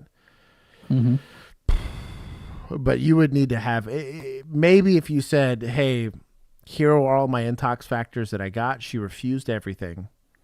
I have eyewitness one to do it, and I know that I have a security camera that we're going to have DME on that's likely going to place her in there. I believe I have exigency to prevent, like to maintain the evidence of that, like level of intoxication. I want the warrant for her blood. That would be the most high-speed, low-drag way to go about doing it, because you get the blood. The judge is not mad at you because you're saying, I'm going to have if they kick it, if we get video camera evidence and she's not in it, cool. We're going to call it a mulligan and kick this lady loose. But at least that judge has some assurances that we're going to be able to verify that not only one, she was operating the motor vehicle because there's going to be a timestamp and everything, and showcasing her being in that car. I also have the eyewitness testimony of the subject in the car and then a third-party witness. That in the totality probably makes a judge feel better about signing off on that, but it's definitely a reach. Free my girl, also compelled. You need to chill. Then we're just gonna sit here. Me and Haley were walking down the same sidewalk, right? Oh wait, right? Let me know when you're ready. I'm not ready. Okay, let's start this. We're not going to wait. This is going to take an eternity. We cannot shut down this road and prevent people from. What if people are trying to leave this parking garage?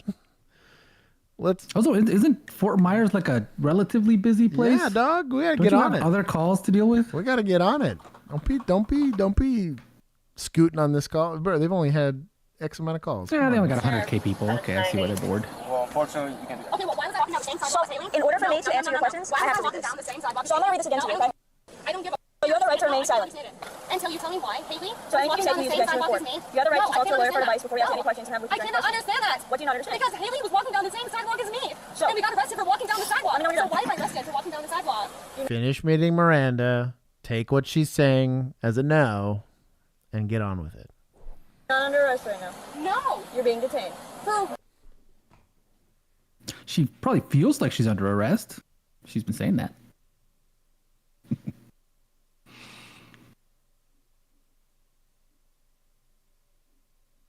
What? We're gonna one-arm drag this lady to the pavement to place her in handcuffs still not articulate whatsoever to this lady. Why? Not that she's required to know, but like, she's being read Miranda in cuffs after having force used on her. And you're going to go with, well, you're only detained, ma'am. Mm-hmm. What? I think they're figuring out they don't have a lot of PC. I think that's what they're figuring out. And that's where they're trying to walk some of this back. Can you Mirandize somebody that's only detained? Yes. But forcibly throwing someone on the ground, put them in handcuffs, then throw them in the back of a patrol car, of which you forced them to get into, seemed pretty seized to me. A reasonable person would articulate, man, this whole thing's getting thrown out. What? So, in order for me to answer that question, I need to read from here to here. No. That's how it works. Okay, but listen. It doesn't matter right now. My friend Haley. You can tell me that once I finish reading this. No. Once I finish reading this, then you can ask me. My friend Haley. She can make whatever res gesti statement she wants. That's irrelevant. You just got to figure out whether or not she's going to comply. Inform her of her rights, and then see if she wants to comply with the investigation. That's it. I'm going to continue. No, ma'am. No. You have the right to talk to a lawyer for no. advice before we ask you any questions. No, I want to know why my friend Haley got to walk down the same sidewalk one will be as appointed me. for you before any questions if you wish. No. If you decide to answer Ma'am, questions without a lawyer listen. present, you will still have the right to stop answering at any time. You also have the right to stop answering questions any time until you talk to a lawyer. Do you understand? I want to talk to a lawyer. Do you understand? Each of these rights are to you. Why did my friend Haley get to walk away when I did not get to walk away? So what part of that did you not understand? Everything. So would you like me to read it again? No, my friend Haley. So what got part to did you walk not away understand? when I did not. I don't know why we're stuck on this. She said no. I'm going to take that as a no. You don't wish to talk to me. Rolls up the window. What do we got? PI at best. Okay. Work the crash.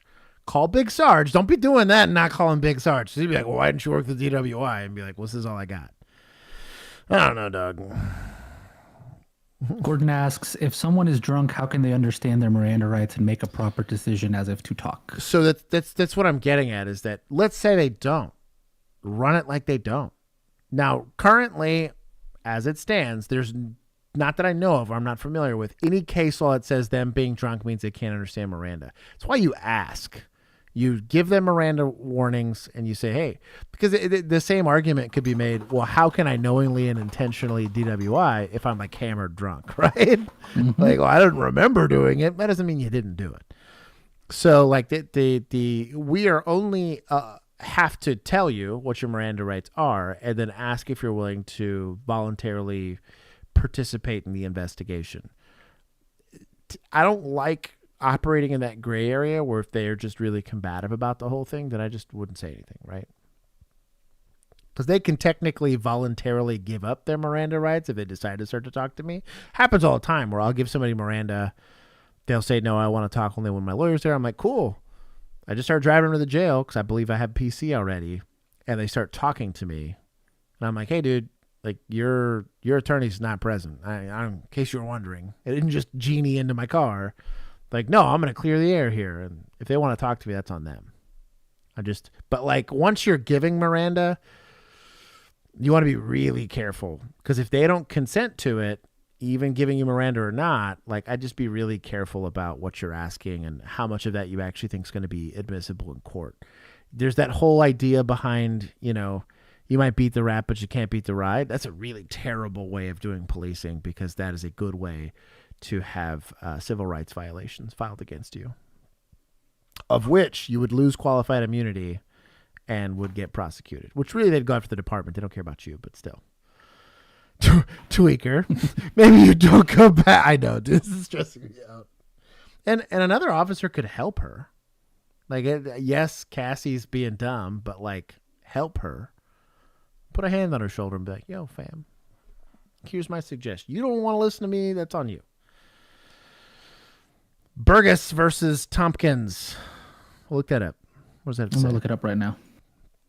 I get to walk away. So what part do you not understand of this? Everything. Would you like me to start again? I want my phone and I Would want you like me to start? lawyer. Would you like me to start No. again? Okay. My friend got to walk So away. it appears that you understand this. No. Have No. you previously No, I don't. requested? I don't understand. Okay. Why then did my then friend I get need to you walk to away? answer.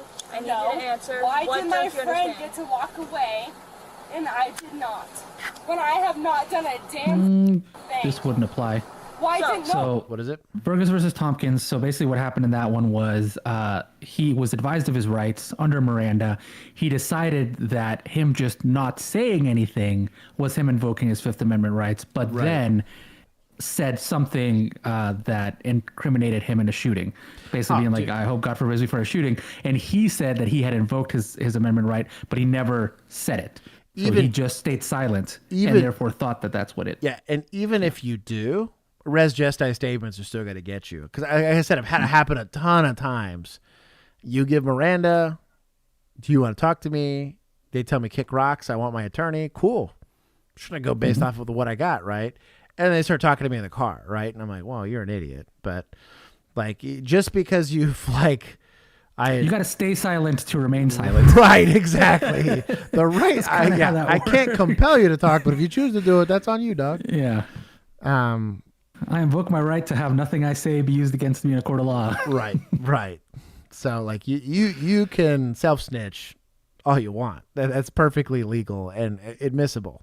Especially post warning. Yeah, dog. Like all day long, dude. Yeah, this was like during interrogation that he decided to say that. And so, Spontaneous utterance. Spontaneous D's. No, I want to know. Any law enforcement No, officer no, allowed I you to don't speak to the understand. I don't understand. With these I don't rights in mind, understand. you wish to talk to us now. I don't understand. I don't want to talk to you. I want You to don't work. want to I'm not talk doing to anything. So, there you go. Done. Why have I This could have taken 5 less minutes. got to talk to you guys? My friend Haley got to walk away. Shush. Bro, notorious So, like I evening. said, my Honor. name is Officer Johnston with the Fort Myers Police Department. I'm conducting a Yeah, and I DUI have not done a investigation, damn thing. and you are the subject to the investigation. I have not Okay. crashed. I have not done a damn thing. Based Is that on the truck? based on what the totality of circumstances and what Based I on see, what? what What I happened? see, and what I hear, What happened? and what Can you let her real talk? witness, I would like. She's not legally required, actually. I never understood why people get mad. I get that it's annoying. Like, don't get me wrong. I have been at this exact same call hundreds of times. Like, they don't have to let you talk. Literally, hear me out. You work for them, literally. Do you have certain authority? Sure. I have no beef with her being detained and all that kind of stuff. If what's been alleged is true, right? I do believe they have reasonable suspicion, but just the way this is being conducted is so incredibly sloppy. I like to conduct field sobriety exercises to make sure No, that because you I have not are been walking able anywhere. to drive the vehicle away safely. I was not walking Yes or anywhere, no? and my friend Haley was walking my car Yes or years no? ago. If you choose not to answer, I have to go based on my observations. Right. I wasn't walking anywhere. So I'm gonna ask you again. No, I wasn't walking anywhere. I was walking to my house. Are you willing to participate No, in because I was field walking to sobriety anywhere. exercises No, I was walking to anywhere. to make sure that you're able to drive the vehicle away safely? No, you guys That was a no. have no reason not to detain me. If I hear anything other than a yes, I'm gonna take that as a no. So I'm gonna ask you one more time. That first one was a no. You asking again can be perceived as coercion. Girlfriend, chill. Sure, take me to jail. Are you willing to Baller. do field Based. sobriety exercises? Give suspects points. Damn, I don't want to, but I kind of have to. Give her all the points. I don't want she to, played but this I great. have to. She is. You're able to drive the vehicle. No, This is it's getting not. We're dismissed. driving to my car. Okay. At this time, you're under arrest for DUI. No, I'm not. When we get I'd like to to call an Uber. when we I'd get like to call my- when we I'd get like to down call- to the I'd jail, like to call are you my- willing to provide a bread sample? Negative. So you're not Hell willing to no. provide a bread sample. Okay. Okay, yeah, I'll give points. Try to prove I was driving when when you found me walking on a freaking parking garage ramp. Hell no. All the points. I'm irritated as shit because I really hate the way this is going down. But at this point, you can't prove I was driving. You can't prove I was drunk when I was driving. Excellent. The first time, this is like malicious use of the Fifth Amendment, right? Like, I'm not going to shut up. I'm going to be annoying the whole time, but I'm not going to say anything. Dog. What you know what? Chelsea. we have met. What color? The Chelsea. We've met drunk Chelsea. Haley was I have to read you something, She's okay? fixable. No, you're not, because Haley was walking to my car to drive to my car. What are we reading? No, no. I was not walking to my car. I was calling an Uber. So how can you call me? How can you arrest me when I was calling an Uber? So how can you call me when I was calling an Uber? You have to listen to yourself. You have to listen to yourself. No. She does not have to listen. I was calling an Uber. I was calling an Uber. I don't. Ooh, and she's got an alibi. Ooh, because they didn't see her drive. Dog. We did see a phone call happening. I don't understand. I don't understand. If you fail to submit to the test I requested of you. So. Oh, she's reading the. So there's a separate. It's not like Miranda, but it's kind of similar. But basically, it has to deal with the breath or blood sample. And refusing to voluntarily submit typically has some sort of penalty. They'll seize your driver's license right then and there. I think there's like a 90-day window where you can get it back or fight for it. But like you're on a suspended license right then and there if you refuse. I still suggest refusing, just if especially if you feel like you're in the right, because you can get it back. And then counter sue. A half decent lawyer will get it back to you in like a week. Oh, dude, refuse the test. I like how everyone's rooting for it now. So stupid. Calling an Uber. Are you? So I wanted to get to Gordon because he's apparently outside the U.S. So he said, does the U.S. consider having car keys on you as in charge of that vehicle? Nope. You have to have them on you and be in the car. Having them on you's normal. I mean, that wouldn't be. Now, if you were like on it and like standing right outside of the car, yeah, the operating of the vehicle thing would be the issue. I could see where maybe they try to stretch it and say that you have like a push to start, like on your keys, and you're like starting it to like warm it or something like that, and that might prove intent. But that'd be a huge stretch because typically, like in Texas at least, that car's got to be like running. Like you got to be doing something to physically operate the vehicle on a public roadway, of which technically that parking lot's not one. That's private property. Right. PI all day. And I was not trespassed. Right. So, yeah. But I know Florida, just having the key, like let's say they find you passed out in the car with keys on you. Yes, they're going to call that DUI all day long. But it's mixed. It's kind of like gun laws. But we make it up as we go. In America, like one state's very different from the next. Squatters' rights. Bro, squat in someone's house in Texas and be prepared. Like the dog, the amount of force that could be leveraged. I literally had to take a lady to jail. She got thrown out by her boyfriend, and it like left a huge bruise and a scrape and everything. But I was like, "You don't live here?" Like, yeah. And he told you to leave. She's like, "Yeah." And you didn't? She's like, "Yeah." I was like, "Dog, that's criminal trespass. That's borderline burglary. What are you doing?" Like, they could revoke consent from you being there. Dog, it was a wild call. Big Sarge was proud of me, though. Big Sarge was like, "Based, you're going with criminal trespass?" I was like, "Yeah." He's like, "Oh, Mando Merc." Yes, so we do have a Just Say No shirt that is Just Say No to searches, and it's a great. God bless. I'm proud of it. Yeah, Bob gets it. Bob's like, sleep with your keys in the trunk. Based. It's not rookie based, so it won't get many sales, but it is good advice. That's hilarious. Also, any of y'all that said "and her friend too" should be ashamed of yourselves. I'm pretty sure y'all voted before she showed up, but agreed. I was calling an Uber. I was calling an Uber. Are you going to provide a breath sample? No, because I was calling an Uber. Okay, I'm going to give you one more chance. Okay? No, because they said no, dog. You can't give multiple chances. It could be seen as so dumb. Just take the nose, dog. Like literally, I would have been done easy 6 minutes ago with this investigation. I was calling when we get down to the jail, are you willing to? No, because I was calling an Uber. Okay. Hey, can you take my number? You're under arrest for DUI. 941. DUI for what? She was charged with DUI involving property damage, DUI under the influence of alcohol or drugs, and resisting an officer. Share your... Dropped. Maybe the resisting sticks. The other two are getting dropped for sure. For sure. Back Daddy said, "One, I was trying to be a gentleman and make sure they got home safe." I bet you were. I bet you were. Homie. To whose home though? Exactly. And in what condition? That was actually a pretty good call though. It was a random one. I picked it, so I can't blame vigilantes. That was a good one. That was educational as hell. Yeah, but so it's called Criminal Code and Procedures, CCP. Not the other kind of CCP. Don't Google that. by Lieutenant Xi Jinping. Yeah, there is a process you have to go through during criminal procedures, right? Like, hey, I have an investigation. Part of that is establishing reasonable suspicion of a crime. Let's say there's an accident. Let's say that accident caused damage. Cool. I have a motor vehicle accident. Well, I got 2 people that said they weren't driving, and I got to maybe kind of witness. I'm going to take the report. I would have totally bought. They take the report, they took her on PI and punted it, right? Mm-hmm. The PI, because she's being wild and out or doing some nonsense. Maybe that's a little heavy-handed, but I could have bought that. Big Sarge, if he decides, screw it, I think you got DUI, working as a DUI, I'm like, per Sarge, I would per Sarge the hell out of that report. He told me that he believed I had it. Cool. Based on his authority and his experience, I deferred to his experience and believed what he said. And he better supplement the shit out of that.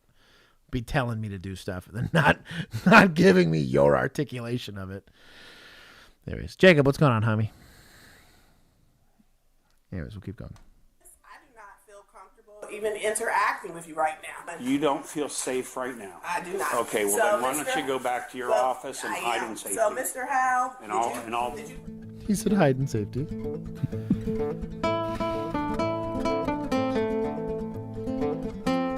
Yo, Josh's day.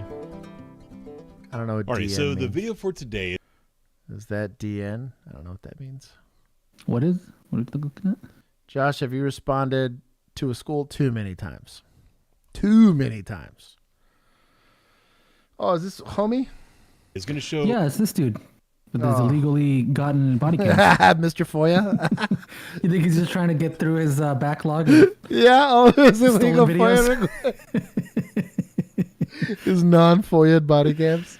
Mm-hmm. Sorry, I'm roasting this guy. My bad. So officers with the Columbus Division of Police responding to public school system that this building is a government building within these officers' jurisdiction. They're responding to an emergency call for service in their official capacity. She does not have the authority to prevent them from doing so. What she's doing is actually a crime. It depends.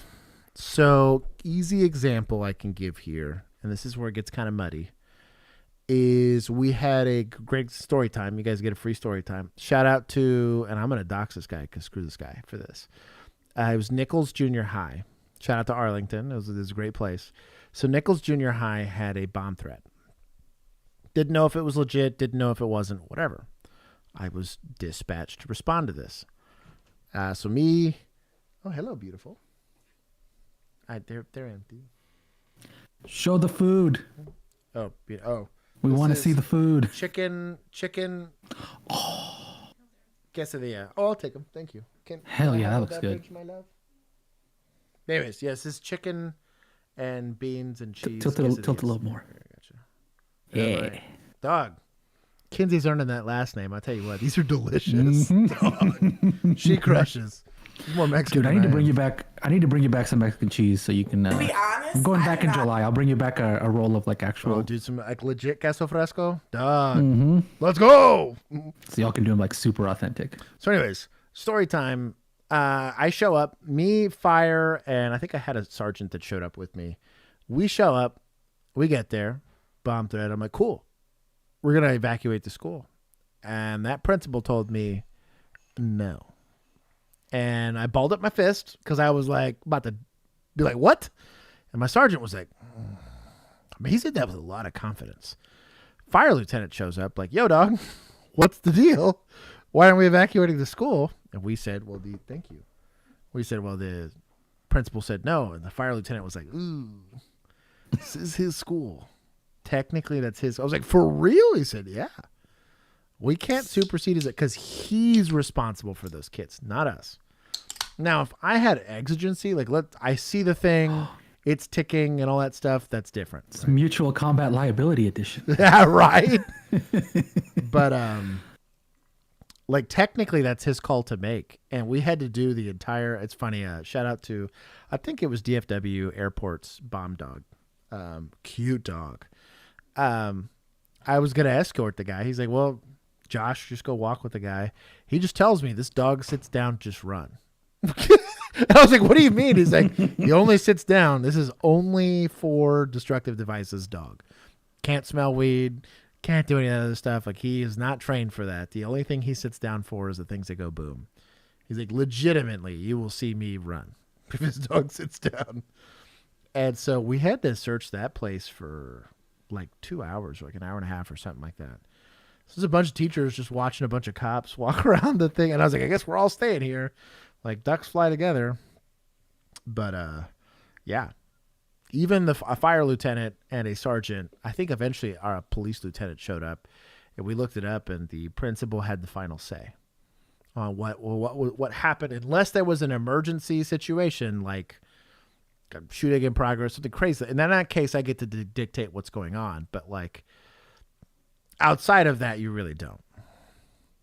In this particular video, and when that happens, I'm going to be back to talk to you guys about it. But also, I want you to kind of keep in mind, what if your children went to this school and a police officer is responding on a call of a bomb threat, and the principal was not allowing them into the building to do their job? No, not allowing them in the building is a little different than not allowing them to evacuate the building. There's a discussion for that. But that's an administrative one. There's not like there's very real legal precedence for this.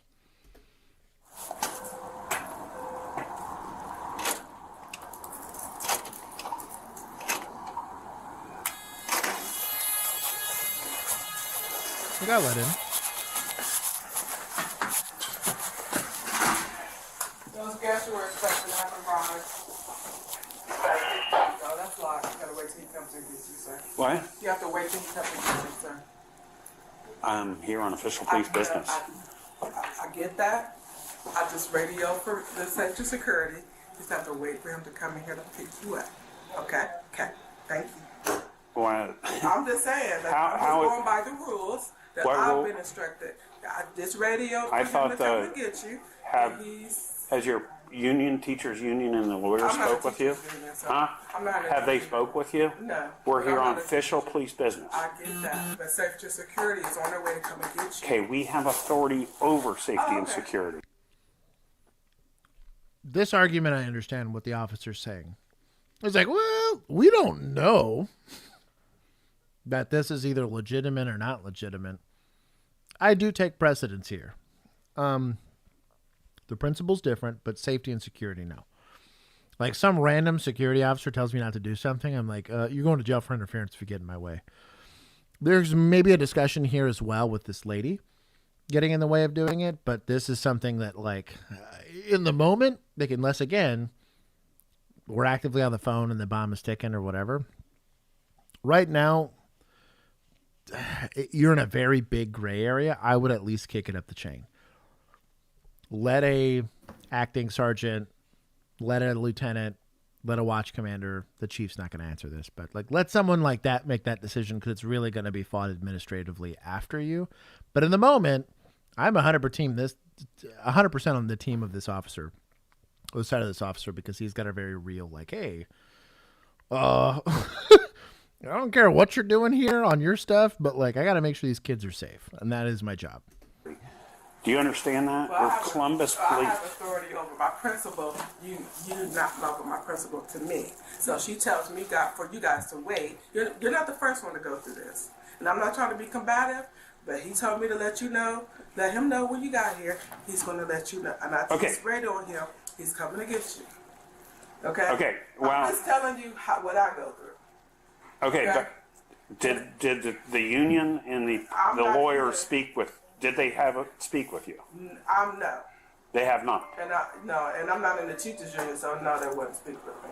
Okay, well, when we're here on official police business, we are over safety and security. I will talk to legal about that in just a second. I will email them and ask them. I will call. This is ridiculous. We are here in official capacity. But you're not the only one. So I'm just going by what I know that I've been told. Why are you even arguing with this lady? Like, why is this even a discussion? It was weird. So if a teacher's being beat up, I have to ask you to let me through the door. Is that what you're saying? No, I need Mr. Howell in my office ASAP, please. So if a teacher's getting beat up, I have to go through you to get to that teacher. That's what you're saying. Also, if this was a legitimate bomb threat, I'm so glad we're spending time with this discussion. Like, come on, dog. And that's on both of them. This lady being all uppity about it, and then this officer even wasting his breath.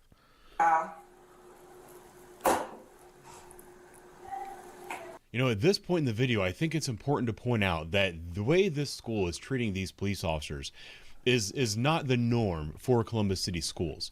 I was a police officer in the city of Columbus for 14 years, and for the last several like that, this... Why'd you stop? Pretty irrelevant.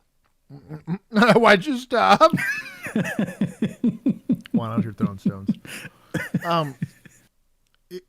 They don't really have to like you or treat you nicely or whatever. As long as they're cooperating, it doesn't really matter. But I kind of get that this is a combative situation. Kind of treatment is not the norm. So, yeah, this is... You what I was told. So if they have an emergency here, she has to decide if it's a big enough emergency. Let them know what they need to do. Are you taking them out that way? Or are you taking them out? What's going on? I'll put them in the conference room for right now. Thank you, please. Hey, I'm office, please. I was trying to explain to her that... That's not important, dog. Do you have an official thing to be doing or not? Like, sort this out afterwards. Go do your lecture later. But what are we doing? The Columbus police are... She said we have to wait for safety and security. Columbus police are over safety and security. If there's an emergency here, I don't need to explain to her, I need to get in here and get in here now instead of go through this. What? Not according to the district rules that they give us. No. There's an active shooter. We have to So, yeah, so if you have a shooting, she's going to sit here and determine to let us in. That's not acceptable. I get his argument. Should it be this much friction? No. 100% with him on that. Is this a stupid policy that they have in place? Yes. Is this lady at the front desk being dumb? Yes. But like, any argument you had that you were in a hurry to do this is all gone because you're taking the time to have this discussion. It's just stupid. Don't do this. This is not acceptable at all. This is not acceptable. I'll let Mr. O'Connor's explain. Okay. We are here on a Columbus Police official business. I am in uniform. You have two cruisers out front. She has to wait for safety and security to let me in through this door.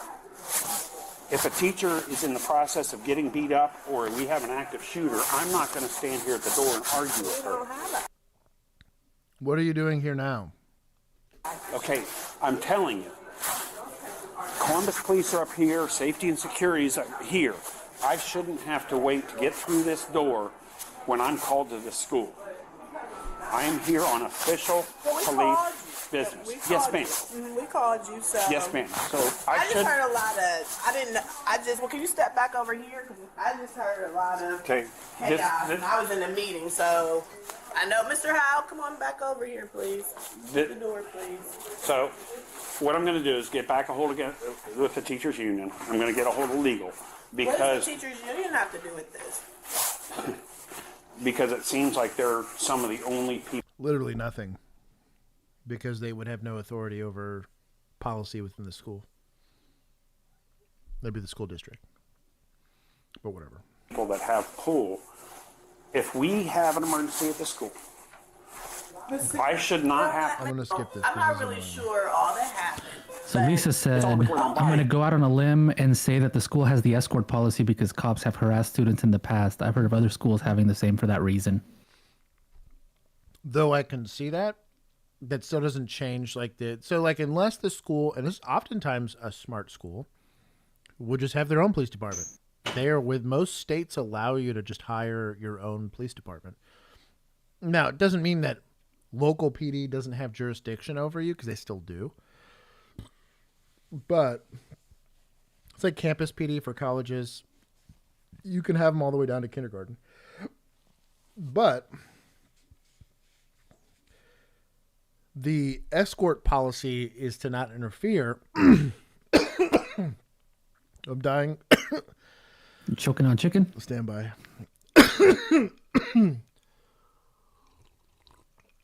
See, if you were drinking out of that Chenford mug, you'd be fine right now. Probably. This school can't afford their own PD. That I understand. But I don't mind having the escort policy as long as it's not interfering with an emergency response. That's my issue with the whole thing, is like all of this is very tone deaf to an emergency response. An emergency response needs to be as frictionless as possible. Bless you. I think I'm finally over it all. But this whole back and forth, if they actually had exigency and needed to get in there right there and right now, tweaker. Also, thank you, Abs, for having some sympathy. Why would they be having this discussion? It was like Uvalde levels of delaying like a police response. Like, I don't really think you're on scene yet. You're not investigating anything. This is like the little check-in area, right? There's like a front office kind of, you get your little sticker badge that says you're a visitor or whatever. Right. So I'm guessing there's another hard barrier door right past it. That's what he's trying to get past, right? So what would be the appropriate response if there's an emergency? Are you just pointing guns at all these ladies and being like, hey, you got to let me in, there's an emergency? Or are you just being more forceful with it? If it's an emergency, you let me in or you're going to jail. That's simple. I had to threaten fun story time. I had to threaten it was an investigator. Basically, it was like a forensic interviewer that could interview minors. Had a very serious allegation. It was an outcry given to me by a 3-year-old that somebody had sexual contact with them. And I'm like, that's kind of a big deal. And I have a very limited window to try to preserve evidence and effect an arrest, and also more than anything is safety. If this person's still walking around having access to these kids, like, I need to intervene in this. They got me on the phone and they said, well, we won't come out today. We'll make some time. I was like, what do you mean you're not coming out today? I can't interview the kid, right? I literally, by legal statute, I can't. I was like, none of what they say to me is admissible in court, so it's kind of useless. So I went the way I was supposed to do it. I called my supervisor. My supervisor, God bless her, was like, you get after it. Anybody gets in your way, you let me know. You got the green light. I was like, oh, let's go. Also, shout out to Fort Worth CPS, their office there at the Fort Worth chain. Incredible human beings. Were there with me the whole way. They were like, you go get her. You go arrest them. They don't want to do this interview. You go get them. Like, they were all for it. God bless the people that were there at that CPS branch. But there was a separate organization that had the forensic interviewers that I literally had to threaten with, I will drive to your house and arrest you for interference. Same discussion here. If there was legit, like, somebody with a flamethrower trying to light the school on fire or something crazy like that, you're going to let me in. Yeah, or you go to jail. And if I had to really force it, I'd be driving my patrol car through that front door. It's like, it'd be that simple. Like, I have all the authority given to me by the state to make it happen. Well, but I just came over here because I heard some noise going on. I heard my secretary having to argue or whatever was going on. What I do know is, and I want to make sure this is on camera too, we felt a lot of disrespect by some of the members of the Columbus Police Department, including yourself, sir. What just transpired here, I do not know, but we definitely did call you today. How did we disrespect you? Oh, at one point in time, one of your colleagues, and just even your demeanor right now, your demeanor is off. So we did call you today. Because I'm not into playing games. I'm not into playing games either, sir. So I'm not either, but we are going to follow the district protocols and so forth and so on. Today you were called because a scholar made this threat, which he said he was just playing. So Mr. Howe contacted you, and so now you are here. Miss Nat Bob gets it. doing her job. I don't know if she knew you were coming or not. I don't know what transpired. So this is... Okay, if she knows we're coming. Some kind of, like, the kid was probably like at recess or something going like, I'm gonna blow this place up. And then a teacher heard it and goes like, hey, come here. This is like a scared straight situation they called the cops for.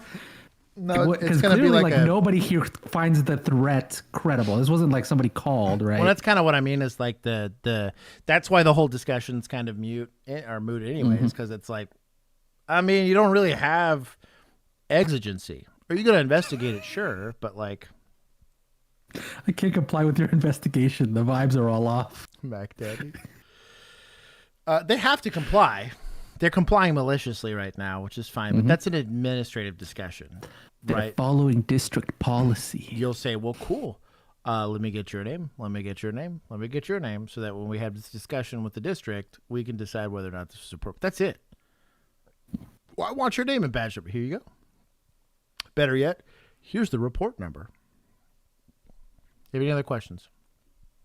Who do I need to talk to dispel our suspicion of a potential, maybe not actual bomb threat? There's an argument for interference. If they didn't know, I also am not allowed to take this principal's word for it or this administrator's word for it that it's totally safe. I am allowed to use whatever tools I have necessary, as long as they're reasonable, to dispel that fear.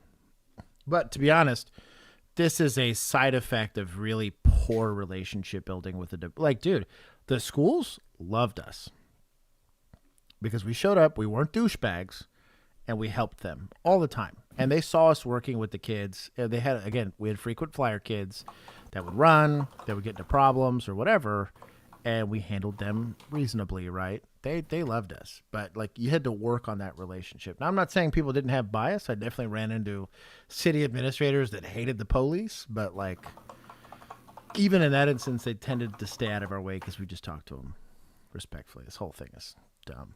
For a reason. I started Googling Columbus PD school district controversy, and the search results just was like 2022, 2023, 2021, 2020, 2019. I'm like, okay, so this is clearly an ongoing issue that they've been having with each other. Sir, can I finish this question? No, don't argue. Don't argue. So Mr. Howe asked me, he said, when CPD gets here, let me know. And as soon as I saw them on the camera, I called for him and said, your guests have arrived. If there was a situation would have been warranted that it was immediate or whatever, I would have been told because I'm the first point of contact. But that wasn't the case. The case was, when they get here, let me know. And that's what I did. But then I get combative because, I need to go through, blah, blah, blah. That type of situation. Well, then the other caveat, too, that we've been told from our district is that the police can't just go all over the building and do whatever you want to do.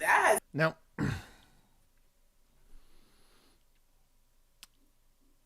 in defense of Columbus PD here, does it feel weird to get a lecture from a school administrator, right, about how you're supposed to do your job? Yes, I totally get how annoying that is.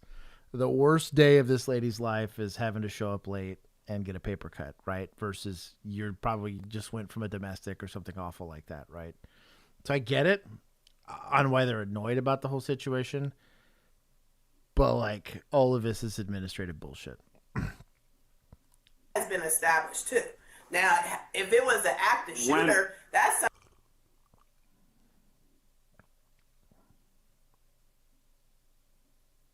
Oh, there was no threat. Sus. Yeah, okay, this guy's being a D-bag then. Mm-hmm. Like they're not going to like an emergency call. Mm-hmm. That's what I was looking at over here. So I'm reading the article about it from the Columbus Dispatch, and it seems to be that it's more of a like, hey, this kid made a fake bomb threat, so you're really here more to follow up on that rather than there's probably some anyone being documentation scared stuff. for right. Where it's like, well, you can't just not let this kid get in trouble, but being somewhere on official business and having emergency authority is very different. I think about the Starbucks situation, right? Mm-hmm. Starbucks employees decided to ask PD to leave for no other reason than you're making one of our customers uncomfortable. Though that's kind of dumb. That's within their prerogative. That's a private building. That's a privately owned thing. And they're allowed to, you have no extra authority or power over that situation on whether or not you get to stay or not. Now, there may be some administrative fallout from that. Sure. And that's exactly what happened. Starbucks was like, oh, we do not do that. That manager is gone. Sure. Totally get that. But it doesn't get settled like here unless there's, like I said, something legitimately happening right now. Because that's the only time your rights are different is when you're executing an emerging situation or handling one.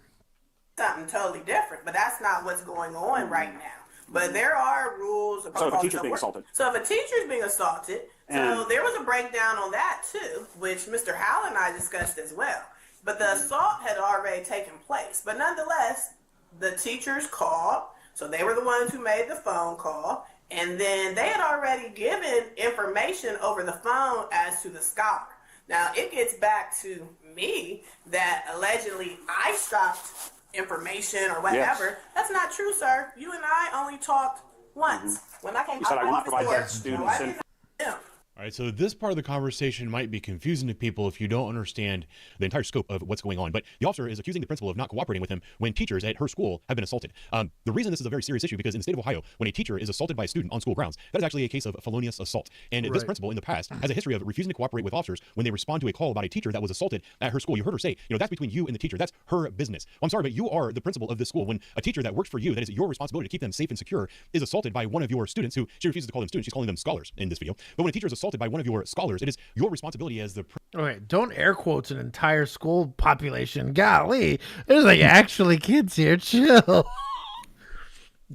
Are there crappy kids there? Probably. They're crappy likely because of their circumstances, not because they're born crappy, right? I'm a believer in that. All of God's children are wonderful human beings. But you make comments like that. It's a little sussy, but you're a little sussy. So that makes sense. That also being said, the election, you still have to cooperate with that, right? This happens all the time with nurses. And it pisses me off as a cop. I just be the first one to say it. A nurse will get assaulted while on duty, right? Like she's there doing nurse stuff in an emergency room and will choose not to press charges. Felony or not, I can't intercede. I can't force the arrest or charge him with resisting or something bullshit like that, right? Either she wants to press the charge or she doesn't. Period, full stop. I could take a report. I could take a report of anything. The sky was blue this morning, or whatever. It doesn't matter. But like you still have to have in this instance, because it's not a domestic, right? Mm-hmm. Felony or not, I understand where he's getting at, and it's important that you need to be protecting teachers from students. But but also to her point, because this is kind of what's happening here based on what I read on the Columbus Dispatch, is that the kid's already detained in a separate room, right? He's been, and the same thing with when she was talking about the assault on the teachers, the assault had already occurred. Mm-hmm. The kid is now held somewhere. Mm-hmm. So there is not a current emergency. There is a crime that has occurred that needs to now be dealt with. There need to be consequences, but there is not something that needs to be currently stopped.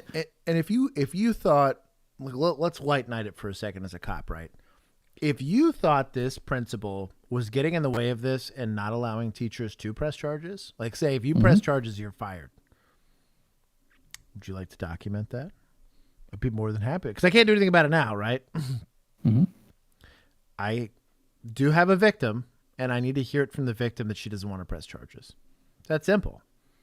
Now, if they want to deny me access to that victim, that's a different story, right? Now I can articulate interference. Now I can take the lady to jail for interference for not letting me interview my victim. But if the victim's already saying, hey, I don't want to do it or whatever, that is her decision to make. It's crappy. And even if you want to white knight it and just say, hey, let me call Big Sarge and let Big Sarge call Big Lieutenant, and Big Lieutenant's going to go call some other administrator that says, hey, we're going to talk to that lady because we want to hear it from her, not over the phone, some BS, that's fine.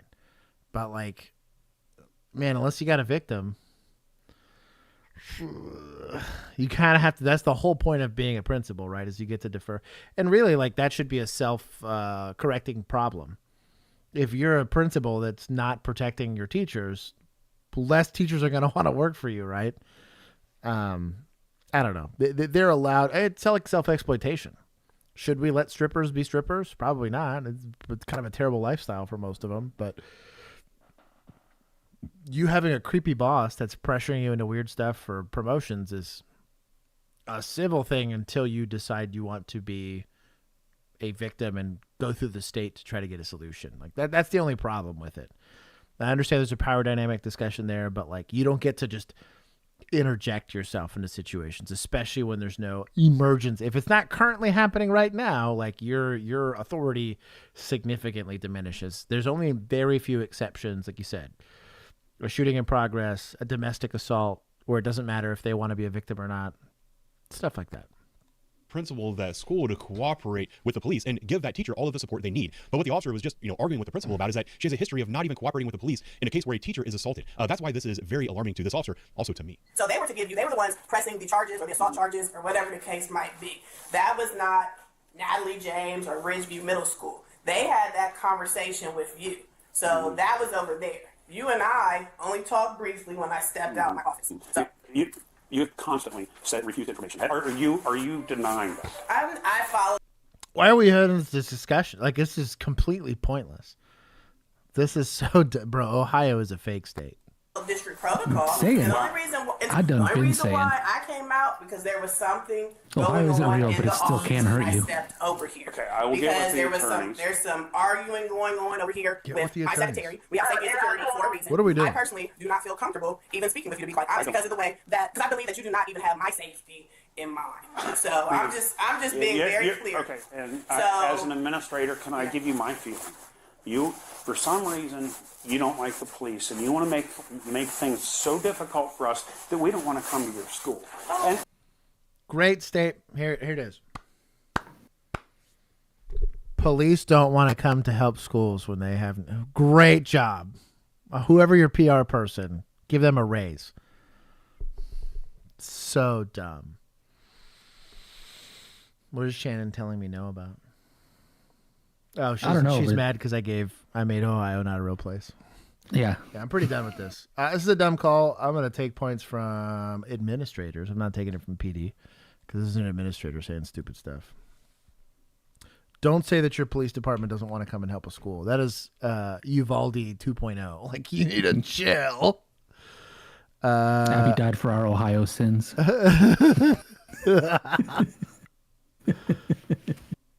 He's an administrative officer. This makes so much. That does make more sense. We're going to take some from society. Generally speaking, in any government or city or what, you're going to have drama like this. This happens. It's just like when it has to deal with protecting kids, like to think it would be less complicated, right? Like, hey, if we want our kids to be safe, we want to do whatever. Like, if that's not something you can get behind, like, you've failed as a state. I'm not making a criticism as Ohio. I'm just saying, like, in general. That should be an easy thing to navigate. Stupid. Howdy, how y'all are? We are back for another segment.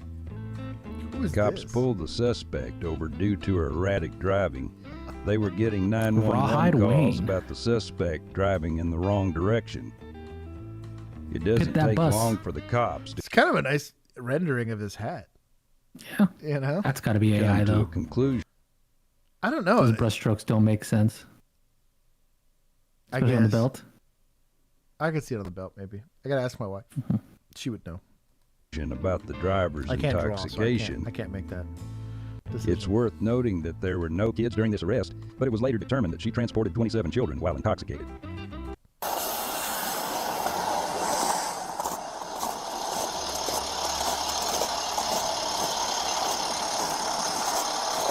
Hey, how you doing? You have kids on board? Okay. Your license, registration, and insurance? What's going on today? You're all over the place. You're going into the opposite. I'm behind you. We got calls about you driving into the opposite road, and I literally almost saw you hit the guardrail too. Are you okay? I'm fine. You're fine. Totally fine. Okay. You just dropped his off? I just dropped his off and I find everything for you. You had anything to drink today? No. No. I smell alcohol. Alright, I haven't now. I promise. Okay. Where's your license? Hold on. Hey, Gio, come over here. You just said, hey, Gio, come over here. I'll tell you, no, this is a small city. You're not using call signs or nothing. You're like, yo, dog, like, it's probably just him and somebody else. I've never worked in a small department. That might change soon. Maybe I don't go back, but that's kind of wild to just be straight up like, yo, Gio. Instead of just saying, start me a second. I love small towns. Start me our only second. Literally, the only like, who are you talking to? Like, even dispatch is like, well, you're not talking to me. I don't know who Dispatch is like, I'll be right there. Right, right.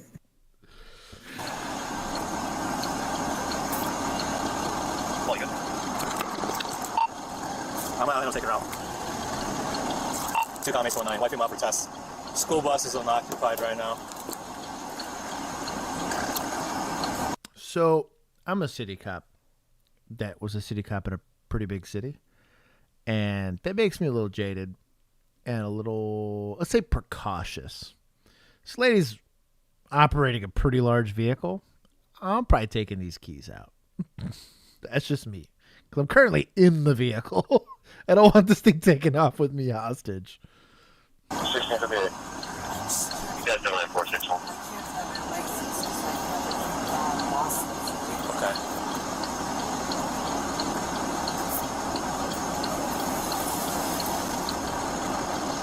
Man, do me a favor. Can you step out of the bus? I'll talk to you outside. Milk chocolate butter. No, that's fine. You can leave your purse right here. I'm just gonna talk to you right in front of the bus. Just watch your step, okay, when you come out. Chief shows up. Maybe. Right over here. You okay? No. Oh, Gio, my come here. God. Right over here. She fall. Yeah. He caught her. Just sit. You okay? Get up. No. Gio, come here. No, I'm not. Good golly, Miss Molly. Straight out of the bullpen gate, we concur she is not okay. She's got that part right. Bro, they're doing the thing I do when the officers react when Keith talks. Yeah. He's putting the little hand emoji. It's pretty incredible. Drink. I don't. I promise. I swear. Get up. Where's my Keith emojis? We're done. I didn't. Yes, you did. Hold her. No SFSTs. Let's go, baby. Stop. Diabetes or no? You have diabetes or no?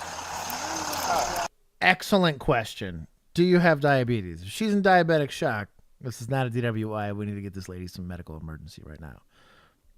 But if she says no, it's public what is it? Insulination? Public insulination, right? Yeah. Insulin deficiency in a public place. Jail right away. But Jail.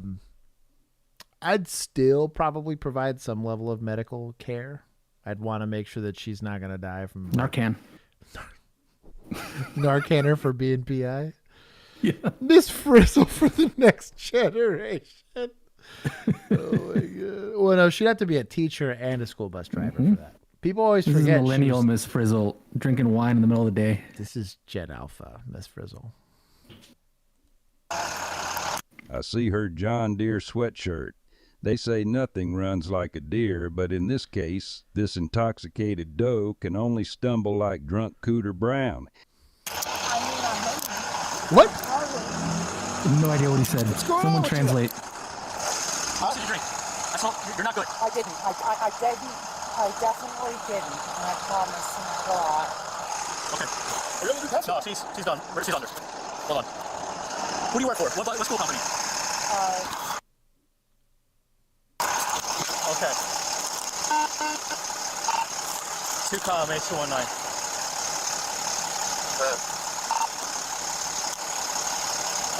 Highly intoxicated. She's going to be under 14. I'm going to see if I can get a company number to pick up this bus. I don't want to impound it. That's cool of him. We're gonna walk. Come on. Let's go this way. I know, I understand. You're driving kids? All right, what do you have to check for? Check for question. It's like copyright training. Where at? Where at? Where come on. Let's take her to the car. All right, but you're hurting my Let's go. Come on, let's walk. You're hurting my hands. All right, why are you doing this to my hands? No one's doing it. You're about to fall, man. I'm gonna put you back in my car. Stand right over here. Hurting my hands. Stand right here. Oh, it's Troopers. It's State Boys. Hold on. State Boys. Let it play. State boys on the highway. They stopping everything. Ma'am, I'm detecting an odor of oral glucose. You need to chill. Hold on, this holder. I'm gonna double lock these so it don't get tighter, okay? Go ahead. Check everything. I do nothing. Stand right in front of me. If anything on you is gonna poke me or stick me. Fucks him. Go ahead. Check me. Stop. Just stay right there. Spread your feet for me. Spread your feet for me. Go ahead. Go ahead. Go ahead. Hold on, just hold her so she don't fall. And you're hurting me. Goddamn money back. Drugs in the vehicle.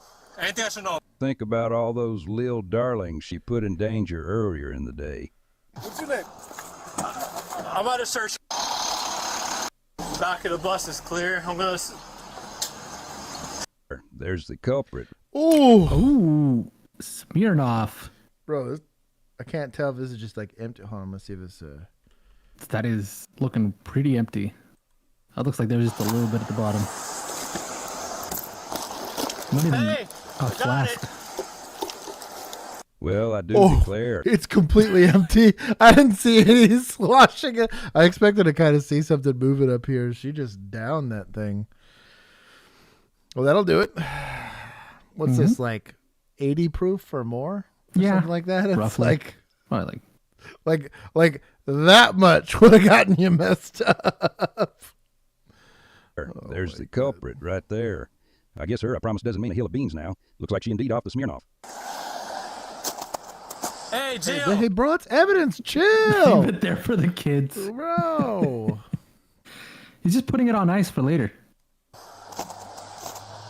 Tastes better cold. Right. Hey, I found it. Right here. It's in her purse. Oh, he's still sad. Oh, he has it. What made that sound? Maybe he stepped. Oh. Prescription. Oh, there's the other culprit. Yeah. Mix and match. Benzos. I'm teasing. There it is. I'll talk to her. We just gotta figure out.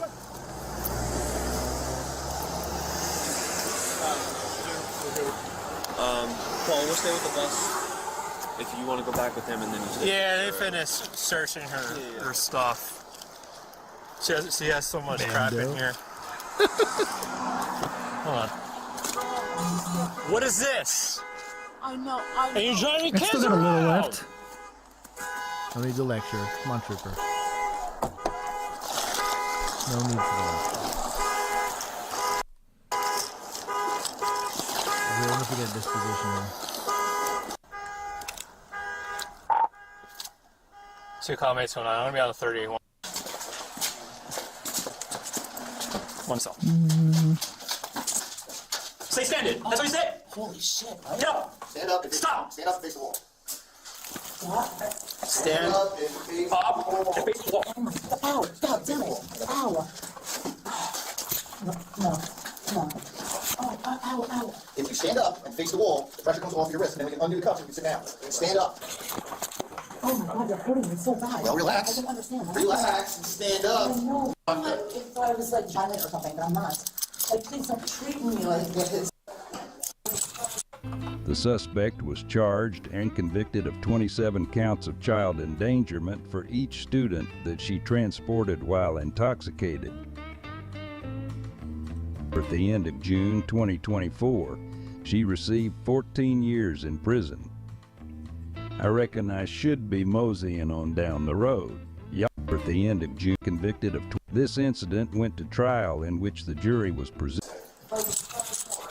In this video, I was hoping we get a BAC. the suspect was charged and convicted of. Damn. That's why I made the poll. Well, that's a bummer. Oh, well. I guess I'll give State Boys. Maybe description, maybe? Oh, that's a good idea. I'll give him 10.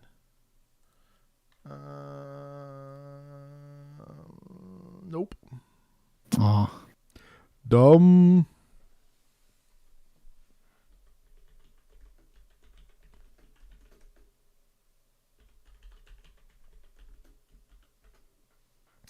Oh, damn. See, commentary. Done. Space bar. Oh, wait, add a cowboy hat emoji. Oh, can I? Yeah, the little smiley right underneath. Oh, I got it. Just type cowboy. Oh, there it is. There you go. That's pretty clever. I like it. Done. I gave State Boys their props. We're going to take... Bro, 14 years for Smirnoff Ice. Or not even ice, just Smirnoff. Dude, no kidding. It was a very pricey DUI. Yeah, it was the endangering kids thing that really got him. Mm-hmm. Oh, it was the 27 children. Yeah, it was them. Is that a turkey? That is a turkey. This is going to be great. I'm at Martin's in Granger by Adams Road. There's a very large turkey that just went in the store, and it's kind of chasing around into the store, and I don't know who to call first. We need animal control out here trying to chasing the customers. It's a really big turkey. It's like knocking everything out the shelves. Bro, handle up. So, hey, O'Connor, we're going to try and herd him that way. Why don't you just grab him? Well, grab him then. He's going to jump. You're going to get clawed, dude. We're trying to get him. Hey, be a man. Go grab that thing.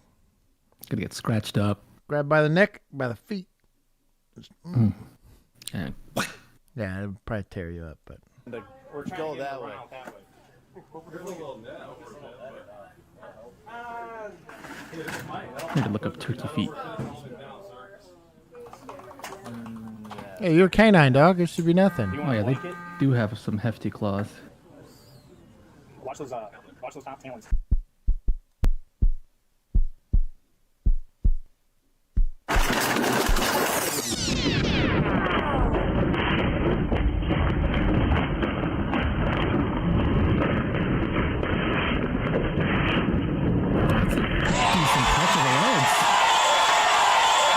One turkey detained at 1452 additional units. Y'all need to chill, dispatch. Where's dispatch? They're having fun. I'm just going to give them some points. One turkey detained. You know they're bored. Nathan 023 condition 9. Damn. Y'all here roasting this poor guy?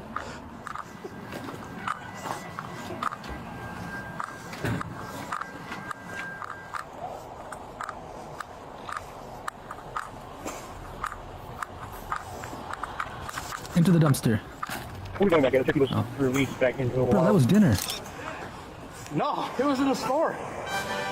There you go. Jeez. Let's see. That was PD, wasn't it? It said police. It was with brown police. uniforms. You know what? I will give PD points. I'll give him 10 for community policing. That was a good catch. And then we'll take 2 from vigilantes. Because I can. They know why. Dramatic video released by Missouri State Highway Patrol showing a moment they say saved lives. 455, 1050. How dare you risk your life to save others? 30 days off. So that is a state trooper, Trooper Hendricks, purposely crashing his vehicle into a car driving the wrong direction on I-55 last week in South St. Louis County near Melville. According to police, the driver was not injured in the crash and was later arrested for DWI. Trooper Hendrick did suffer some minor injuries in this crash and says his action to drive into the car likely saved lives. Well, good on him. Hit it with the State Boys song. Give him 20 points for heroism. They stopping everything. All units be advised. 1 squirrel detained, 1 raccoon, 10-15 Rollium Ness. Y'all are too much. I 100% think they charged that turkey with resisting. How dare you? At least it was worth it. The points docking. We are able to show you What happened to Derek Myers on January 9th because he was wearing a body camera. A lot of people want to know, why do I carry a body cam? And it's because I've been in news long enough. Over here. Long enough for the online journalist from Ohio to know anything can happen at any time, and you just might want a record of it. This is a pat down, not a search. You understand? The Las Vegas marshals who stopped Derek on US 95 were wearing body cameras too, but the city refuses to release the footage, citing an open case against Derek, though nearly 3 months after his arrest, no charges have been filed. Derek's visit to Las Vegas in January was the beginning of a journey down a rabbit hole of jurisdictional jeopardy that landed him in city jail. I was in jail for 17 hours, and it was very traumatic to me. To show you how he wound up there, we have to rewind a bit to that January night. Derek had just left the Consumer Electronics Show and was driving to a colleague's home when he was pulled over on the freeway near Craig Road by City of Las Vegas marshals. They're not supposed to be on the freeways. He demanded... Not supposed to be and have jurisdictions, kind of two different things, but we'll see. They call in Nevada State Police, who did give us their body camera footage. What are you guys looking for us to handle it? Kind of just explain them. Normally, we would handle it. We'll pull him out the car. We'll do it. If he doesn't want to do SFSTs, I'll take him to jail. It is what it is. He's just saying he doesn't want to because we have no authority on the highway. Marshals are part of the City of Las Vegas Department of Public Safety. City records show the unit was established in 1982, first as park rangers. Their jurisdiction was later expanded to make them Category 1 peace officers, meaning they can conduct investigations, make arrests, and issue citations. But state law says they can only do that in certain places because they're what's called a limited jurisdiction agency. Wrecked. Yeah, this would be like a campus PD or something. Ooh, sussy wussy. Limitations on the city marshals. Yeah, it's primarily limited to city-owned or controlled property. So basically, like government buildings. So they got these guys for like CT warnings and burglaries and stuff like that. Yeah. Legislative bargaining that dates back several decades when the Las Vegas Metropolitan Police Department was formed. Las Vegas attorney Adam Breeden is working with Derek on a federal civil rights case. Under the Nevada revised statutes, these are not officers, that is the city marshals, that have unlimited statewide jurisdiction. They're limited only to city properties such as parks or city buildings. They should not be out there on the highway stopping people for traffic infractions. If they do, city policy says they have to secure the scene and call in the law enforcement agency that has primary jurisdiction to take over. In Derek's case, because he was on a highway, that would be Nevada State Police, but Derek and his lawyer say this video shows the NSP trooper may not know the rules either. Why don't you exit the vehicle and talk to these guys? You want me out of the vehicle? Yeah, did they ask you to exit the vehicle at all? Well, they're marshals. Right. They have no jurisdiction. They're Category 1 peace officers. They can make traffic stops. They can arrest you. They can do all that stuff, okay? They have no jurisdiction out They here. do. So, Derek, I'm going to ask you to get out right now. When we asked NSP why it went down this way, they did not respond. Why the Highway Patrol did not take control over the marshals, we don't know.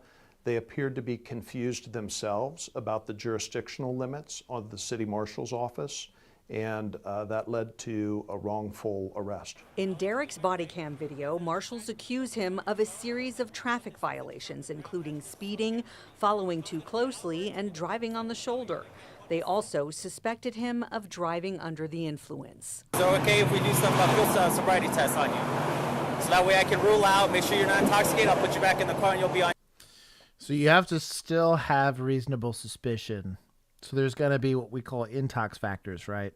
Speeding and following too closely by themselves won't qualify for that. You're going to need like slurred speech, the odor of alcohol, maybe the admittance, like the verbal admittance that they were drinking alcohol earlier that day, failure to lane change, or like failure to maintain a single lane of traffic, something. Bloodshot eyes. I don't know. What? Are we still talking about Turkey? Yeah. Jeez. Y'all are the word. This chat is always out of pocket. On your way.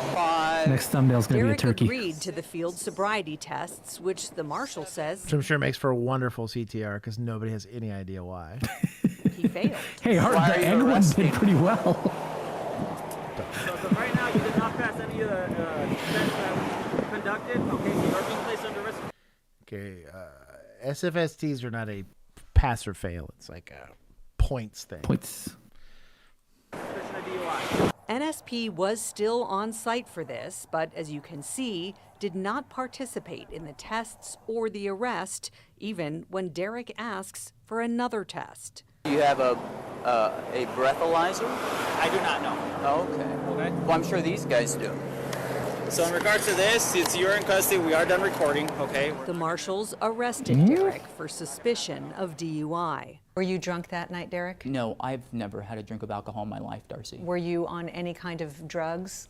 I have never been high in my life. The lack of drugs in Derek's system was confirmed the next day by an Arrest him for being independent lab boring he went to AF. for testing right after he was released from jail. Any alcohol in his system would have been gone by then. He'd also demanded a blood test while at the jail, but now, nearly 3 months later, he's still waiting on the results. Oh. Sus. This is that bullshit I hate of you can beat the rap but not the ride bullshit. I hate this. I resent this in every way. No criminal complaint has been filed either. After Derek brought his story to 13 Investigates, we spent weeks digging up documentation on the marshal's jurisdiction, and here's what we found. NRS 280.125 limits their jurisdiction and authority to real Pay my property boy. owned, leased, or otherwise under the control of the city of Las Vegas. Back in 2014, Police Union General Counsel and former Clark County District Attorney David Roger wrote this legal opinion regarding jurisdiction. Roger wrote, "While a deputy city marshal is a peace officer and may enforce state laws, the legislature has restricted their jurisdiction to real property owned, leased, or controlled by the city."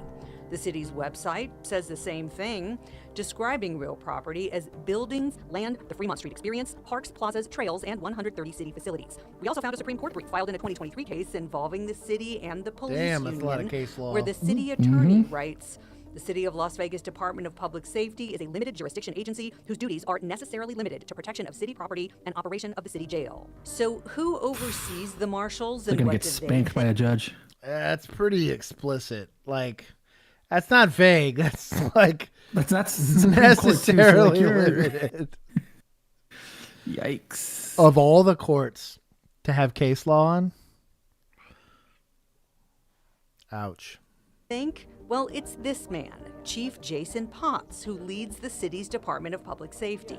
Since he declined our on-camera interview request, here's a clip we found on the city's YouTube channel from 2 years ago with then-Mayor Carolyn Goodman. We are a limited jurisdiction department. Are you ever outside the jurisdiction and helping out in North Las Vegas or in the Not county? typically, no. We have limited jurisdiction, so we typically just focus in on our parks and our facilities and our, property. Still, despite the documentation, So here's what we'll do. We'll stand right here. video evidence, and the chief's own words you just heard, Potts sent us this statement, writing in part, "We are confident the activities of the city marshals are consistent with their authority and jurisdiction.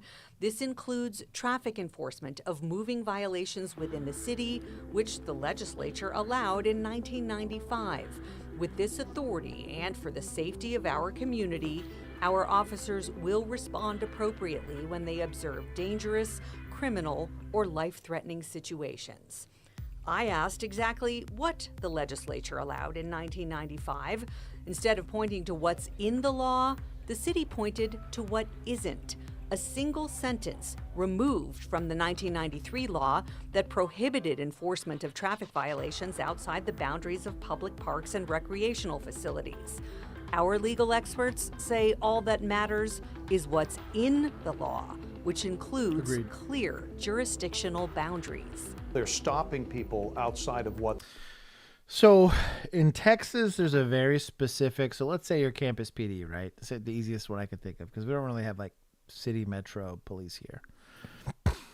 I think it's like 1,000 yards or something like that, or up to a mile.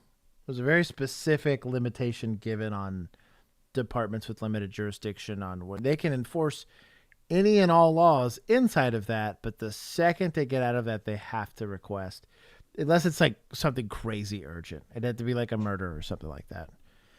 Oh, this is buzz stretch. Their jurisdiction under the law is. This is a systemic thing that they're doing. It's not just to me. Derek maintains he's a victim of wrongful arrest, but he's taking the city to court to let a judge decide. In pursuing his lawsuit, he gathered additional video evidence of marshals operating outside their jurisdictional boundaries. As my investigation continues, we'll show you those videos and explain why the marshals' actions could come back to bite city taxpayers. We are done recording. I'm a person who's not going to just lay down and take this. What they're doing is wrong. Derek Myers says he was a sober driver the night of January 9th when Las Vegas city marshals arrested him on suspicion of DUI on US 95 near Craig Road. He still has not been criminally charged as the city attorney awaits the results of a blood test Derek asked for when he was taken to jail. Derek's own lab results were clean, showing no controlled substances in his blood less than 24 hours after his arrest. Any alcohol would have been gone by then. I offered to blow into a breathalyzer, but the marshals are not equipped with that equipment because they're not supposed to be conducting traffic stops along the interstate. That's not an accurate represent. I didn't have a breathalyzer either because we took blood, and we took blood right then and there. That's not an accurate depiction of that or representation of why. State law, city policy, this legal opinion from the marshals' own union, a Supreme Court brief filed by the city attorney, and the city police chief's own words. We are a limited jurisdiction department. All seem to say the same thing. The jurisdiction and authority He's paid of by Las Big Vegas City Breathalyzer. Marshals is limited to real property owned, leased, or controlled by the city. We have limited jurisdiction, so we typically just focus in on our parks. And Okay, we've heard enough about this. You know who this gets to go against? Fish cops. Take from admin and fish cops also. Definitely from fish cops. And Admin because that chief... sus. That sus. That's a pretty easy one. And give some to body cams, actually, because he was wearing his own body cam. A little personal body cam. I'm like 5. Yeah, I'll take that. Abby's getting in trouble again? What? Abby? Chad, I don't know what y'all are doing. Y'all are being straight sissy. Hey, Sheriff knocked on this family's door. Their toddler took his chance to ask some educational questions about law enforcement. Oh, they're just being sussy again. I don't have a specific time limit. What's that? That's my gun. No. Oh, that one's your shoot bag, guys. Okay. Cool kid, I like you. When a sheriff knocked on... I got an opportunity.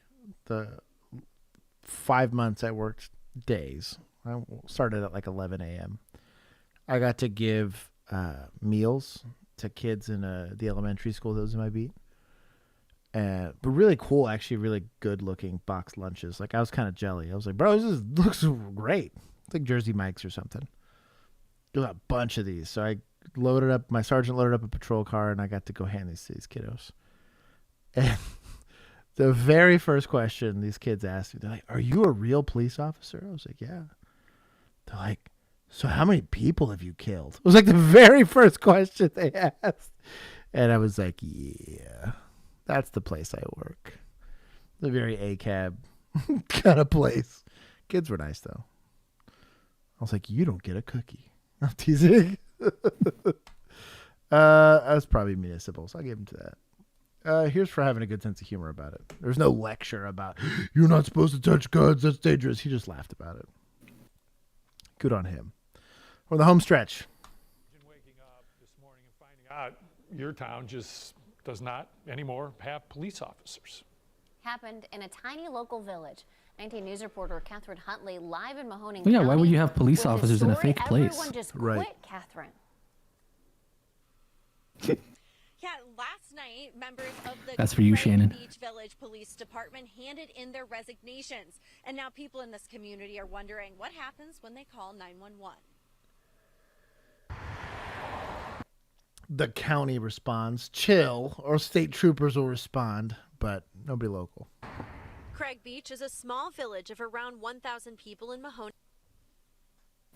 They don't need. Bro, get out of here. Oh, we need police coverage. For what? Is it Ohio again? Is that what? Yep. That's why, yeah. Shit. That's why I said they don't need police for a fake place. It's not a real place. Mahoning County. Their police force is made up of 7 part-time members covering 20 hours a week. At least it was until last night when 5 of them resigned. The other 2 are on active duty in the military. That means there aren't any officers at all for the foreseeable future. Just a lot of discord between us and council not getting... I got more people in my house than there are in that police department. For real. Getting bills paid. Just a real, hostile work environment, and it just got to a point where, enough is enough. Sergeant Renata Griffith says it all came to a head during Tuesday night's council meeting. And with the entire force gone, we asked the mayor what happens next. What is your message to the community moving forward? That they would get police coverage. That I would work to get them police coverage. So temporarily we have police coverage. The Mahoning County Sheriff's Office is picking up the slack in Craig Beach for the foreseeable future. The mayor tells us the council needs to decide if they will rehire those police positions or move forward with Mahoning County permanently. The people I spoke to had mixed feelings about the resignations, but bottom line, when they call for help, they just want someone to respond. I'm kind of disgusted with it because when we did have to call the police, they were never around anyways. I think that we should, figure out what the main issue is and get that issue resolved, get those officers back. Sergeant Griffith has said Those are the 2 most respectable people they could find in Ohio. Mm-hmm. Sorry, Shannon. We're going to take 20 from administrators. And I guess it's village police. We're going to make these fish cops. It's fish cops. If 2 of your officers going to serve in the military puts you down like 20% of Dude, your for real. department. Sorry, Shannon. Here, what makes you feel any So wait, better so here? why did they resign? Maybe I wasn't paying attention because of all the stuff going on in chat. I gave points to vigilantes for me being mean. So there was a dispute over budget. Apparently, that they had like pending bills. It's always over budget, right? And so they were only part-time officers. Like, dude, 20 hours a week apiece is not a lot. Like, I might do that, and I'm whole ass employed, like, for free. Like, the situation I'd go into if I was reserving part-time would be I make no income. If anything, it probably costs me money to go on patrol, to go make people feel better about calling 911. But like, in that instance, I think they did not budget for a police department, but wanted one, and found a bunch of like fail safes. Like, they put it on Klarna, and then the 4th payment came due, and they didn't have the money. Right, and so yeah. So that's my. It's just poor city administrators. It's really all it is. I mean, I exist to some of extent in my city that I live in. That they have poor. They don't know how to balance a budget. They don't know how to fix stuff. They don't know how to do anything. So, Well, they didn't have a budget for a school, so nobody learned how to do math. Right. He just described all of Ohio. Now under fire for how it investigated an alleged attack in home invasion. See, Shannon, you killed 2 insurgents. You created 20. There it is. The maths. Bringing it back. So what happened? He kicked in the door. I ran. To be fair on Bob, so when you have situations where you only have 1,000 people for a tax base, I'm with you. You're not getting a lot from the city itself. The state pays for a lot of that. So Ohio does have, if you qualify for it, so that village would have had to say, hey, we're getting a charter for our police department. we have this much of a tax base. There's federal and state resources you could pull from to get cars and help cover salaries and all that kind of stuff. There is a way to do it. School systems sometimes for like public schools can do a very similar thing. They get a charge. Texas does that. They have the Robin Hood where the wealthier places essentially subsidize cheaper places, so everybody gets something. Hypothetically, everybody gets an equivalent education. It's not really how it works separate, out, but it's an attempt. Right. It is an attempt at fixing that imbalance. It is not always successful. Yeah, it is what it is. It's what you get. Also, good teachers don't really want to go live in crappy places either. Right. So you get what you get. But at least the same money's thing there. goes for law enforcement a lot of times. You get a lot of, like, if you are a high value applicant, right? Good moral character, is going to pass the background check, has like a lot of like really nice stuff in the background as far as like education, and they're physically fit, and they like know how to not say dumb stuff like we don't care about schools on Bodycam. Like those people tend to go to the police departments that are going to pay them. They want nice things. That's everybody, right? They typically, not going to go to a place that the closest thing to a grocery store is you got to Dollar General. So it is what it is. He choked me out. An Atlanta News First investigation uncovered evidence that woman may have fabricated her story. Investigative reporter Andy Parati found it led to the arrest of a man who says he is innocent. 536, just confirming you're advising signal 20, front door. College Park police respond to a home in June 2024. Oh, thank God. All right, how you doing? After Catherine Jensen says her ex-boyfriend attacked her minutes before they arrived. So what happened? He kicked in the door. I ran. He choked me out. Tried to get the keys from my hand of my truck. So he grabbed you by your neck? Mm-hmm. Handle him myself. I'm too small. You say he kicked the door in? He did. Charles Reed is the man Catherine claimed broke into her home and assaulted her.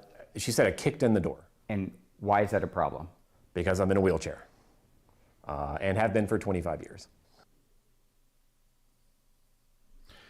Bum, bum, ba, bum, bum.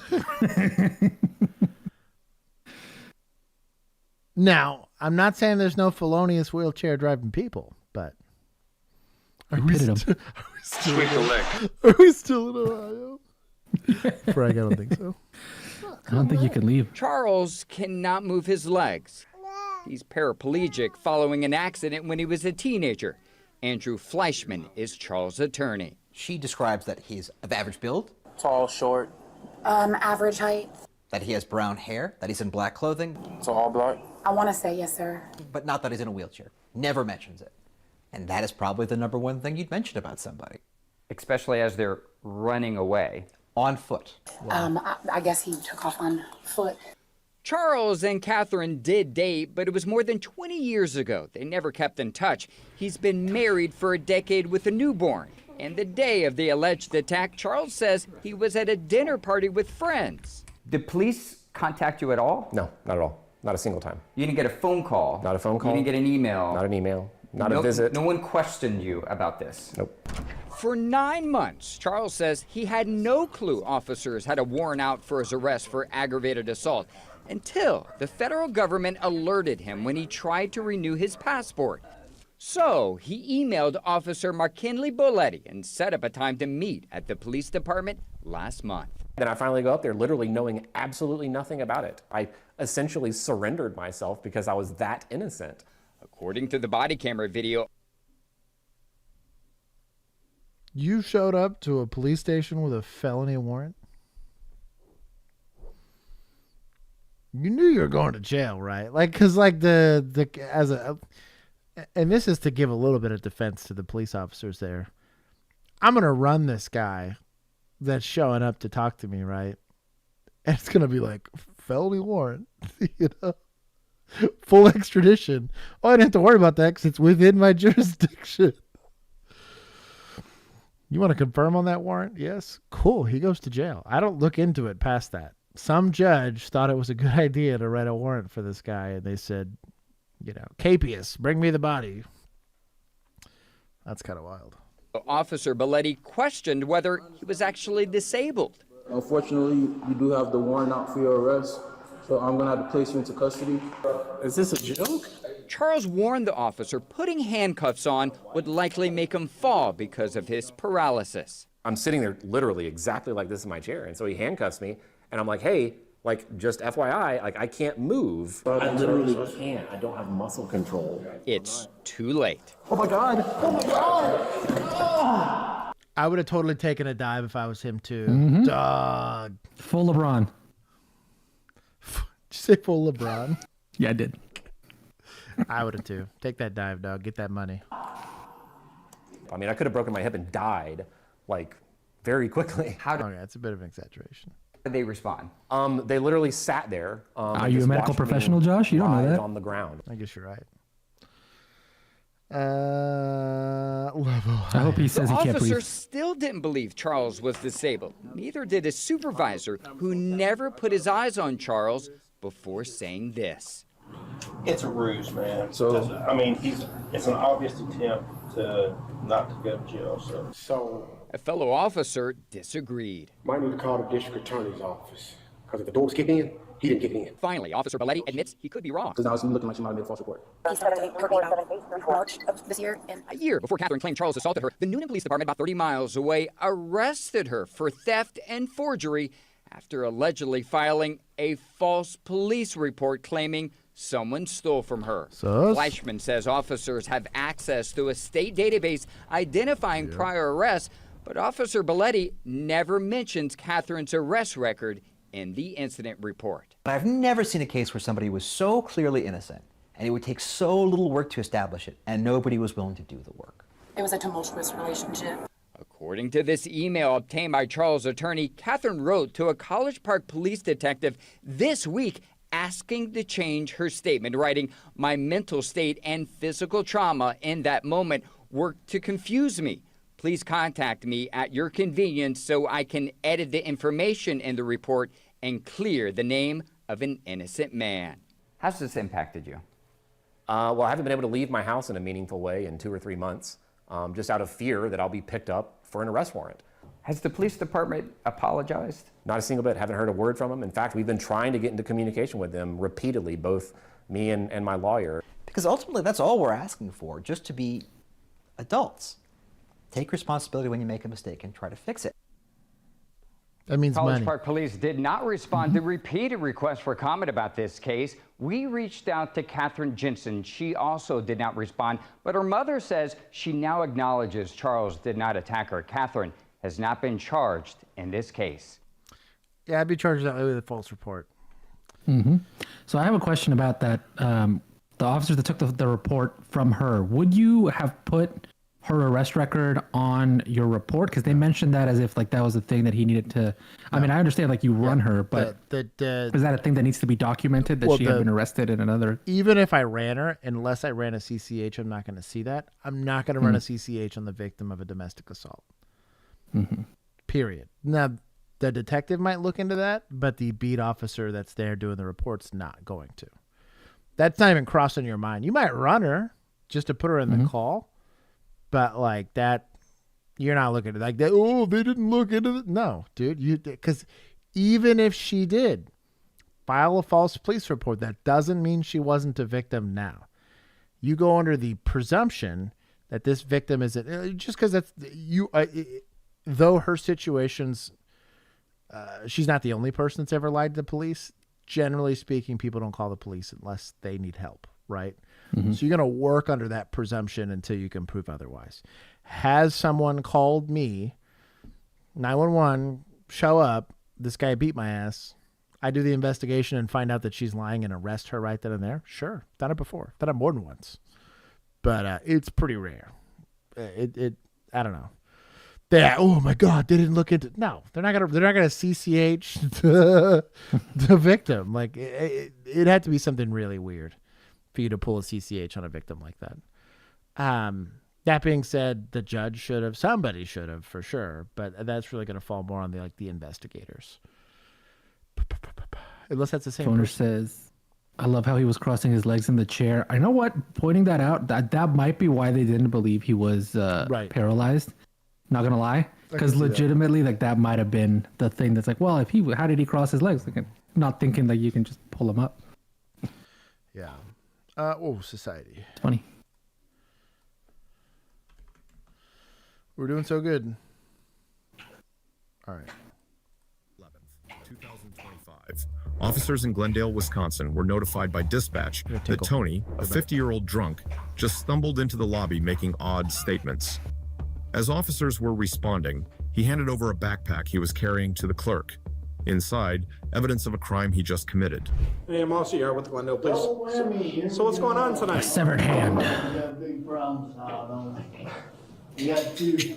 Well, that's our desk officer's order.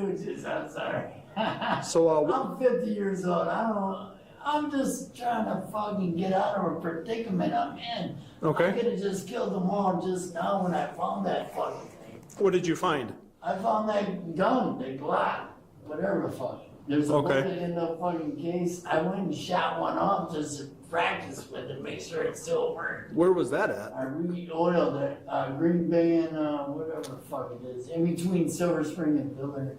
Silver Spring and Dillard? Yeah, I went along the river there and I shot it off and I walked the other way. Okay. So what brought you to Glendale? Or why did you come in here today? Because you're closest to me and I want to meet white people, not black, stupid people. Okay. So what are you requesting of us? I need help. Lock me up. I don't give a fuck. Okay. I got 3 more. Consent. Okay. Let's Do you go. have your identification with? I'm back. What did I miss? Everything. He just admitted to all of the things. No, literally, he walks in. He's like, so you came into this police station. He's like, hey, I should have killed them all when I found that thing. They're like, what thing? He's like, that gun. And he's like, well, I found this gun and then I shot it up a few times just to see if it actually worked. They're like, I don't know, man. I want to do whatever you need to do with me. And they're like, well, okay, what do you want us to do? He's like, I don't know, put me in jail or something. Interesting. Like, with you? Yeah. It's in my backpack. Okay. Can we search your bag? The gun holster is right there. Okay. I can show you But it's where I found it. Do you have any That's weapons? the holster. Do you still have any weapons on you? No, Just not in the in bag? the building. No, they're Just in all the out bag? there. Where are the other ones? The other ones are well hidden. Well hidden. Well, we. Frisk that guy. Just for an abundance of safety, maybe frisk that guy. He said you could cuff him, just cuff him. Yeah. And then frisk him. We don't want a In case kid you to. guys leave me. We don't want a kid to come across. And I can tell you why you should have kept me here. So where did you find this Glock at? That's in the bag. Bing, bing, bing, bing. Oh, here we go. There you go. In the bottom of this thing. Okay. This is a very What else helpful is this? suspect. It was, I moved this whole thing. I heard something Probably rattle. drunk. This whole thing lifts. Oh, he's very drunk. No, he's It was some insanely person drunk. I was moving for. It was some person I I'm was just saying- moving. Or Even took a video of it. Where's the gun at this moment? who had moved out and I was cleaning the house out. So I looked at this whole thing, lifts up, nothing. It rattled, so I went underneath because I was cleaning the carpeting underneath here. That's where I found it, underneath, under here. Okay. So is this a house that you moved into then? No. No? No, I didn't steal shit. So I'm not that person. No, I'm asking. Plus, I'm telling that other bitch something. Okay. Don't talk stupid to me. I'm 50 years old. I'm gonna hold it Yes. up to be your dad. So just talk to me real quick, okay? All right. So it sounds like you were moving into that place and whoever. I'll have your mama swallow me. Sir, I'm talking to you. What? Somebody else moved out. Don't You worry, moved I don't into that martial house. arts too. What's that? Did you move into that house and they just left the firearm there? Apparently so. It's Yeah, been there for 15 years. Well, whose house is that? So nobody knows. I don't know. I was just cleaning it out.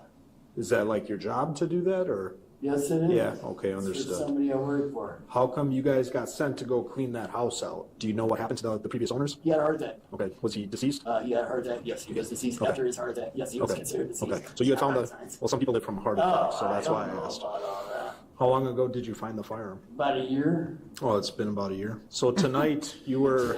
You know that service charge is like $15. Here to drill the hole right here in my head. So if anybody wants a headbutt me, come on. No, we don't want to do that.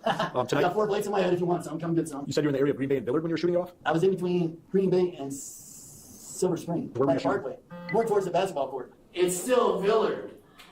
No matter what you would do, from that bridge, it's still a wider equation from Villard to that bridge point at the starting point to the next What street? What time did you do that at tonight? That's a good question. I'm gonna answer that right away. I can take whatever you got. Okay, so let's stop that. Okay, well, let me stand up for you, okay? Go ahead, face this way. Have stand up. Together, arrest for felon in possession of a firearm, okay? He's cool about it. I just turned it in. You can't be in possession of a firearm. That's why I brought it in, because I didn't want that problem. My dad was verify that, so my dad's a psychologist, so we'll take care of that. And I just farted. Nice. So there you go. Hell yeah. So for bringing a firearm that I'm not available to be in possession of, now I'm convicted of a crime? Sir, why you're You know, something like that. 794. Fuck that. We gotta search you, all right? That's fine. Search whatever the fuck you You want. have anything on you you're not supposed to have? No, not that I don't.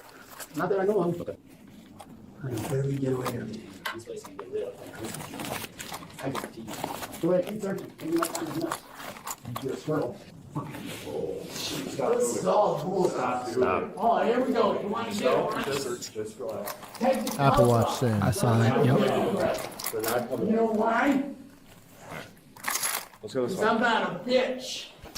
I'll headbutt this motherfucker. Oh, let's not do that. You're damn right, I got 4 plates in that bitch. We don't care. I don't give a fuck either, faggot. Seems like a nice guy. Pants pocket. He did have this. Ooh. Here, run back there with that. Actually, stay with that. Put it in your glove. Yep. What the fuck? This is bullshit. I'm turning a fucking gun now. I'm the fucking problem. What the fuck is this? Huh? What is this? Let's go. Watch your little ass injury. Watch your little ass hand. Face the wall. Stop banging your head.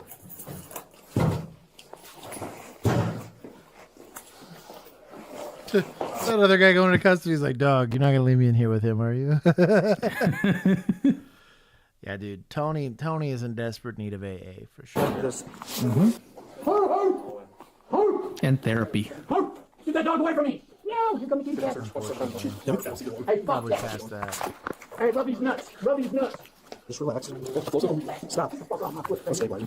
I bet you can't put me one-on-one, bitch. Because I know what bar you're going to. I already know who you are. No, you don't. Yes, I do. Here come the kitty cats. Here they come. Now, hold that, bitch. Just get him in the wrap. Hold that. The phoner want to fix him. Hold that, bitch. That bitch. I got safe wrap. Oh, look at that. He got the little helmet. This is pretty great. You gotta get this. I love Yeah, this break system. my spine, that's good. Go ahead, just buckle this on. Fuck, pussy. One-on-one. The Space One-on-one, Cadet. faggots. Any one of you bitches. One-on-one. I'm a UFC fighter. I will kill any one of you motherfuckers. All I ask was for help. Here's what I get. We're getting you help. Fuck you. You gotta stop fighting. CCW and probably draw. You could have just said no. My bike is still outside. You rode your bike here? Yeah, it's sitting outside on a kickstand. It's a green bike. What did the left butt? I want to know what this other guy's in for. I don't know. Is his crime his hair? I vote DWI. The army joke. I thought the frosted No. tips. If we stick together, we can stop this shit. What did Peter say to Ghana? I don't know. Cover me, I'm going in. No babies allowed. I will fucking blow in your stupid ass white thing. You will? Yes. Alrighty. Deep breath in. And long, steady breath out. Blow, blow, blow, blow, blow, blow, blow, blow, blow, blow, blow. Waiting on you, sucker. Deep breath Don't in. taser me. Deep breath in, and out. Blow. Oh, too high. You gotta blow a little more steady. Blow, blow, blow, blow, blow, blow, blow, blow, blow, blow, blow. Keep going, keep going, keep going, keep going, keep going, keep going, keep going, keep going. Got it. Great job. No, I was doing What is it? I'm gonna let you know.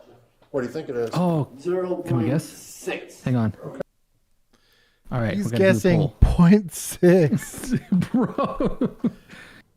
I'm gonna say. It's. We're gonna start at like 0.15. I'll let for chat funsies, but type it's it so in. Low. Go to 3 digits on it. We're gonna be doing these in like by tens here. I'm gonna do. I just tell him to put it in the chat. Oh no! I like the poll. Poll's fun.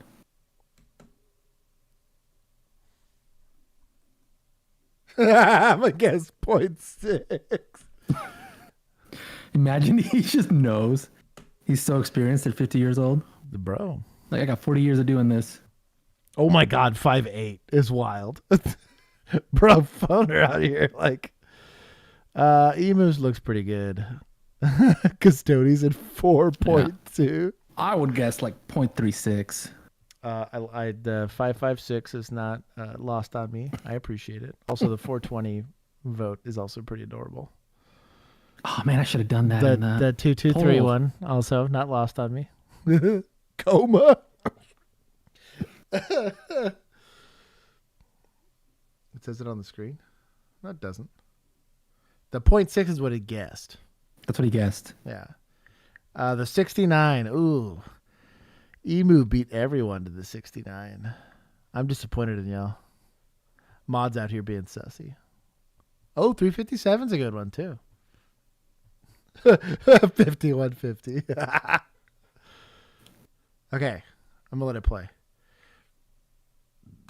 Okay. I'm going to take the over on that. Just kidding. He'd be fucking 174. All right. 174 is way lower.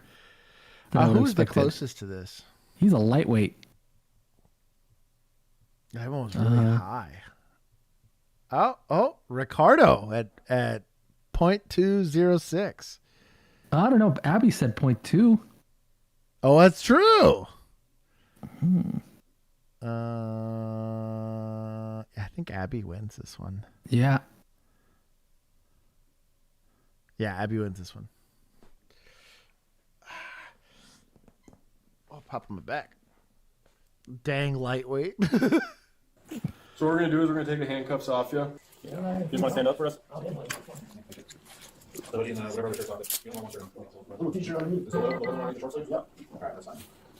Perfect. Hey, there you go. Stop. How we're going to get back in the rep. Stop doing dumb shit. I think this guy's got some mental health issues. I'm just sick of being treated like fuck now. Tell you that right now. I really want to do that one stop shit. Officers transported Tony to a nearby hospital to be treated for his injuries. He was charged with possession of a firearm by a convicted felon, battery or threat to a law enforcement officer, resisting an officer, operating a firearm while intoxicated, and carrying a concealed weapon. A judge set Tony's cash bond at $2,500, and he remains in custody today at the Milwaukee County Jail. Oh, man. It's not Bodycam stream, but this is too good. That seems fun. Damn it. Do it. Click it. Hold on, standby. 5-hour stream. Let's go. Good on them for figuring it out. And then I'm going to take some from society for not helping this guy. Ah, damn it. On June 20th, 2023, officers in Glendale, Wisconsin, responded to a Glendale again. Metro Market grocery store as employees frantically dialed 911 to report shots fired inside the store. Upon officers' arrival, they learned that a male had been shot and the suspect was still at large. Somebody was shot? Yes. Where's she at? Gunshot. It's God. Okay. Where's the suspect? No. Let's have our gun We need out. to block Yes. this parking lot off if we can, because we got a bunch of customers coming in and out. Have our gun out if we can, yeah?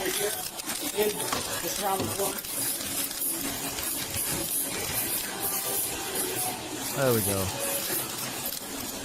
I'm going to send him for the thin blue line end plate on his Glock.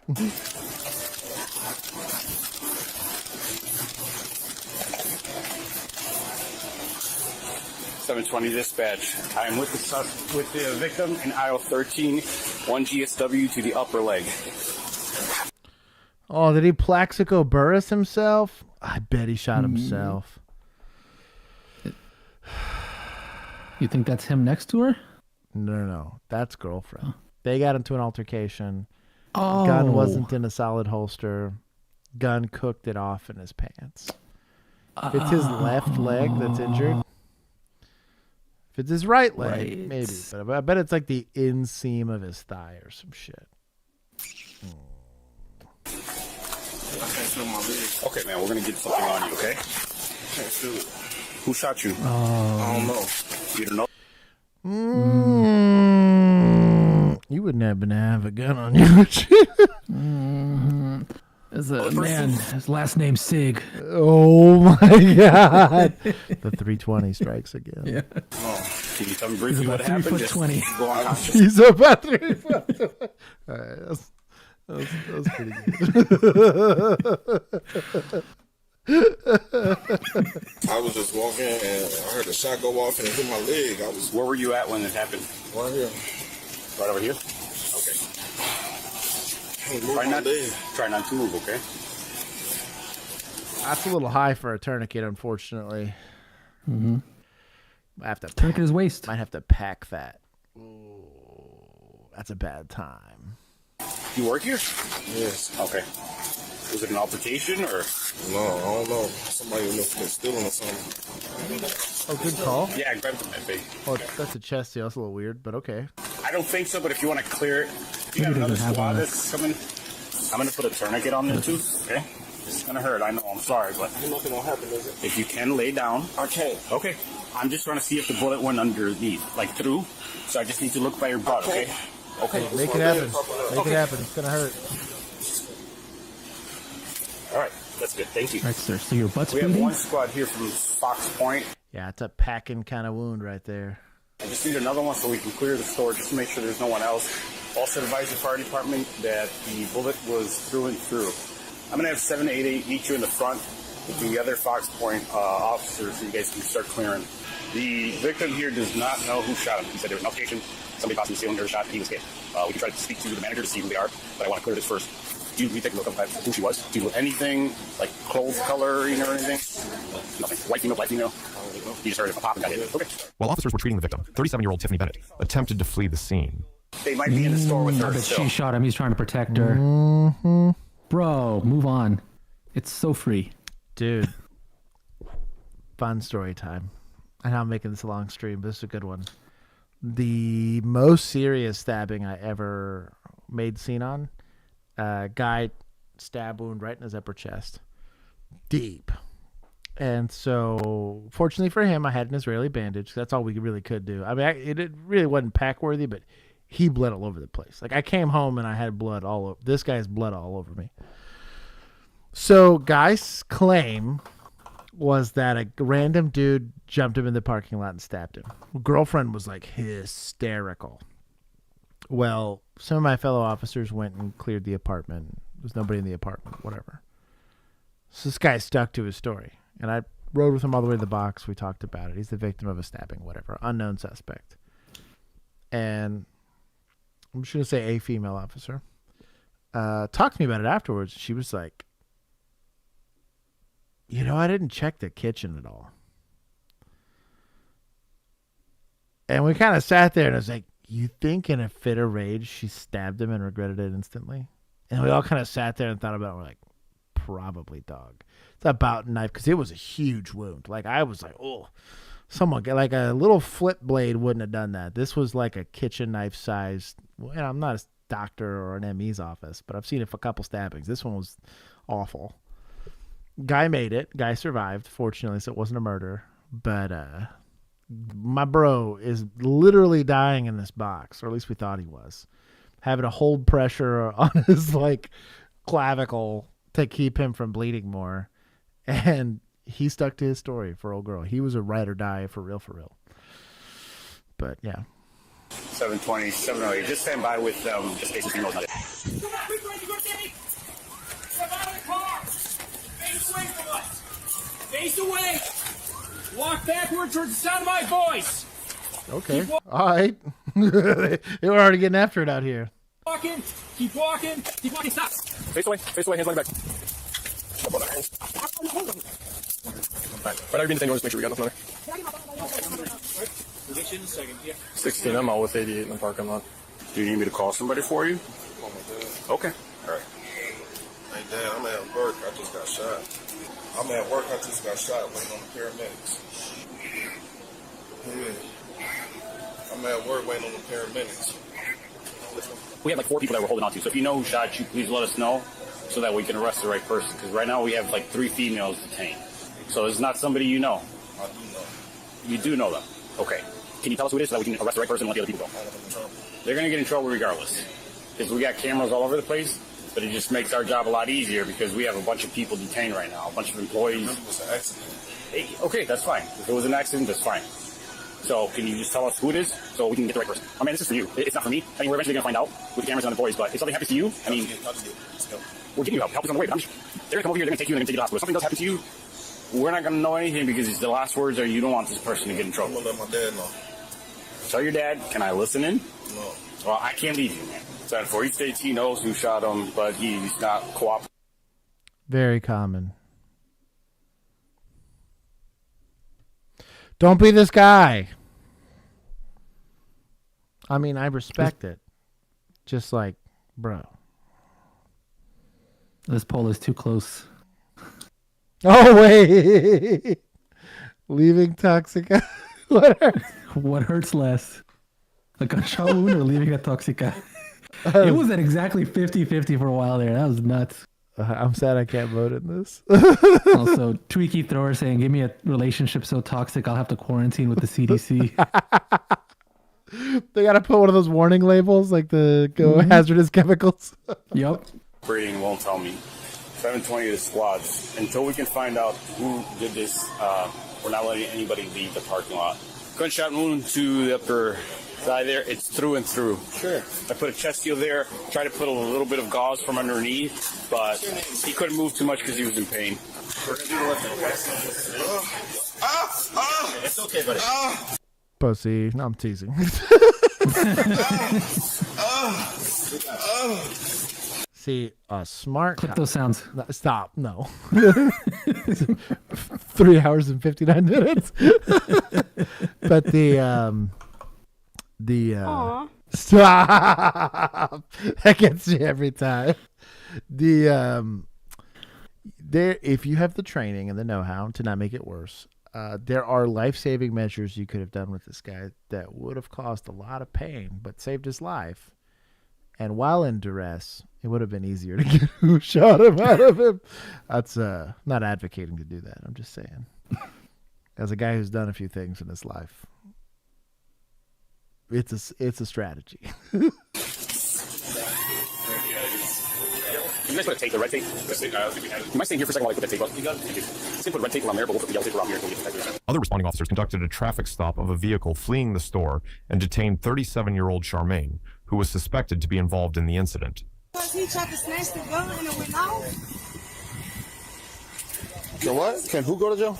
Can she go to jail because he shot himself because he was trying to snatch the gun? It all depends. Whatever. I don't know. That's kind of not enough information for me to give you a good answer. To be honest. No, that's all. It's limited. He said she tried to grab his gun. No, he said that he tried to grab her gun from her or something and it went off. He tried to grab her gun? Yeah, and it went off. Can she go to jail? It depends. Good, maybe, yeah. But she ain't do it. We gotta get all the facts from everybody, though.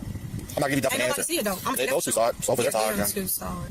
He said, well, that's what he told me. Yeah. I was like, what happened? Who shot you? Yeah. And there's cameras and stuff in there, too. That'll answer all of our questions. But why am I still being detained if y'all know it wasn't me? Because we don't have all the answers yet. To be honest, as much as I know, it still could be you. They just told you that it wasn't me. They're going to no, that's not what they said. They're going to review footage. They said about 15 minutes. We're gonna have an answer, hopefully. So being detained is being in handcuffs. Yes. Can you guys do me a favor? Yeah. I don't know if anyone has been interviewed. If you could just get a name, like address, stuff like that, and if they saw anything, if it's anything relevant, let us know. We'll talk to them more. But I just want to start interviewing these people so that we can start getting people out of there. Thank you. He knows who shot him, but he won't say it. Yeah, so the film record that they were arguing, and she described her as wearing a pink top and a black dress. So it's probably who Schieffer had. Well, this girl's wearing a pink top and black dress. We have anybody in custody? Yes, she's in the back of my squad. Who is she? This girl. Okay. The girl that was holding pressure on his gunshot wound. Okay. And did she say anything like? No, she said she didn't say anything really. Hello, ma'am. Hi.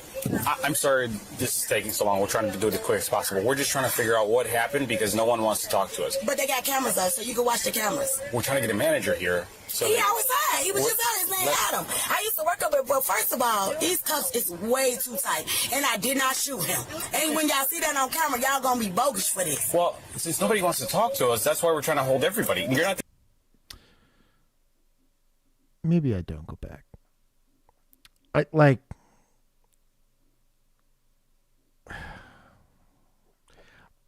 This was way more common than you think. Like, that's all I'm trying to say. That 4-year-old I told you about, New Year's, they got smoked by dad. This is exactly how those interviews went. Like, I was the bad guy. Somehow I was like, dog, there was a dead 4-year-old. And somehow I'm the asshole. Well, they were cleaning it up, Josh. I have a right to clean it up, to cover it up. Dog. You're being rude in their grief. Dude, the amount of times. Wait until after the funeral, at least. The amount of times you show up, there's some heinous bullshit going on, and they're mad at you. Mm-hmm. No, I understand, but y'all got these cuffs too tight. I never in my entire life been in cuffs. Okay, I can loosen it. And I ain't going nowhere. You remember that can you step off so I can loosen them up? Can I? Yeah, step off. I had to shut that door. We'll wait for the footage then. You have every reason to keep these people detained. This is stupid.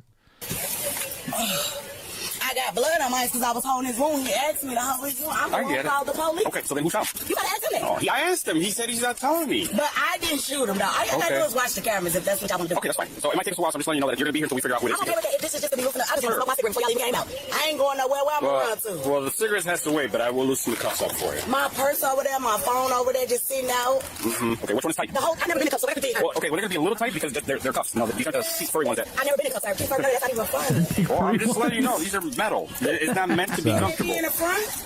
No, he can't be in the front. Because I don't know who shot him. Ricardo, so until I figure chill. that out, they're going to be back here. I got his information and he won't talk. And that's my boyfriend, so y'all know that, right? We live together and everything. so you don't mind if your boyfriend dies? It's domestic ag assault. That's greatness. That's greatness. I don't know him. That's what I'm saying. Like, if he's not telling y'all what y'all want me to do, I called y'all. Okay. I had my hands bloody because I held it. Okay, so if somebody kills your boyfriend, it's going to be like, no one's going to do it. No one's going to say anything because you want to protect whoever it is. If it was my girlfriend, I'd be the first one saying, this is the person who shot my girlfriend. But so instead of playing this game of us having to watch cameras, we got 4 people detained. I'm 35 years old with 3 kids. What fucking games am I playing when I'm telling you that I didn't see that? You have to ask him. You kind of know who shot him. You know who shot him because you don't want to say anything. Go ahead and step in. What do you mean I don't want to say anything? This ain't even that type of scenario where keep a secret. Yeah, apparently it is because you know what happened, but you don't want to say anything. If you change your mind, you let us know. So, Good job. also when I got to the scene, I don't know where the employee went, but I don't mind the lecture in this instance because they really are like, I'm holding other people in custody and I have every reason to. This is a serious, potentially attempted murder charge because you don't know. They don't get the benefit of foresight, right? They don't know how this is going to end, so they're just treating this. This could have been a gang-related shooting. This could have been a dope rip. This could have been a murder attempt. This could have been a domestic. We don't know what this is, so I get the lecture. Also, I don't think we've found a weapon yet. No, I don't believe so. So that's for sure gotten tossed. That's also sussy. Yeah. what happened? There could still be like a fifth person running around. And possibly leggings. Okay. And then I have this employee over here saying that she's wearing a pink top and black pants. Okay. So He said the two that were arguing, the male and female, she tried to help him after. So I don't know, someone was putting pressure on him. The one that was putting pressure is the female, I think, that shot him. Okay. Is she in custody? Yeah, well, she's in custody right now. It's taken back to the station. Okay. I'm assuming him and girlfriend were arguing, that maybe because of this other girl. Yeah. And then the shot went off. Because she won't say who did it, and he won't say who did it, so I'm assuming both. So he's about my size. He's over 5, going fucking. It was probably like this. If you were standing, because he was sitting here. Okay. This is where the drop was. So she probably went like this and went downward. Because it came out on the bottom of his butt, so it was like a angle like that. Well, we'll just leave it till the detectives. In here, I'm trying to see if I can sit down there. Yeah, that's fine. I tried talking to him here a couple times, and he was like, they didn't want to tell me. Started calling people on the phone. Hey, I got shot, and he's like, told his dad, I'll text you who did it. So I got his phone. So I'm like, I'm keeping your phone until. And she was on the phone right after the shot, so we grabbed that. Her car door is open, so I'm assuming one of these two girls has the gun in the car, which I'm assuming is going to be the big one over here, his girlfriend. What a fucking mess. The big one? My bro.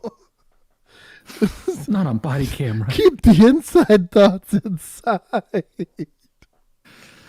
Say pink top. It was discovered that Tiffany threw a soup can at her ex-boyfriend when he was working, then pulled a domestic assault gun and shot him. Tiffany then attempted to flee the store and handed her gun off to Charmaine, who fled the scene and was ultimately pulled over and arrested. Officers then searched Charmaine's vehicle and located the firearm. Charmaine was charged with carrying a concealed weapon and obstructing an officer. I was going to say solid obstruction because an offense happens and you help to cover it up. Easy obstruction. She was potentially even tampering with evidence. Found guilty on both charges and sentenced to 30 days in jail with Huber release and 40 hours community service. Wow. Tiffany was charged with felony second-degree recklessly endangering safety and misdemeanor disorderly conduct with the use of a dangerous weapon. The felony charge was dismissed, and she was sentenced to only 12 months probation, no jail time. Wild. I wonder if it's because ex-boyfriend wouldn't testify. It's a domestic. You don't need him to. Oh, really? Okay. It's domestic assault. Yeah. Like, they just didn't feel like... I'm sure they had their rationale, but... Probably like, oh, it's her first time. Whatever. That's why. I have no idea what Huber release is. I don't either. I wonder if that was just a miscaptioning of something. What? Look it up. That's crazy, though. Also, Huber work release. So it's like a... They get released for a couple hours each day to go work and then come back. Because it's Wisconsin. Oh, yeah, that does it. Casey, yeah, accessory after the fact is precisely what she was, but their state law is going to read a little different. Every state's a little weird. Doing that for an ex-girlfriend? I'm going to take some points from suspects. She shot you, bro. We don't take points from victims, but...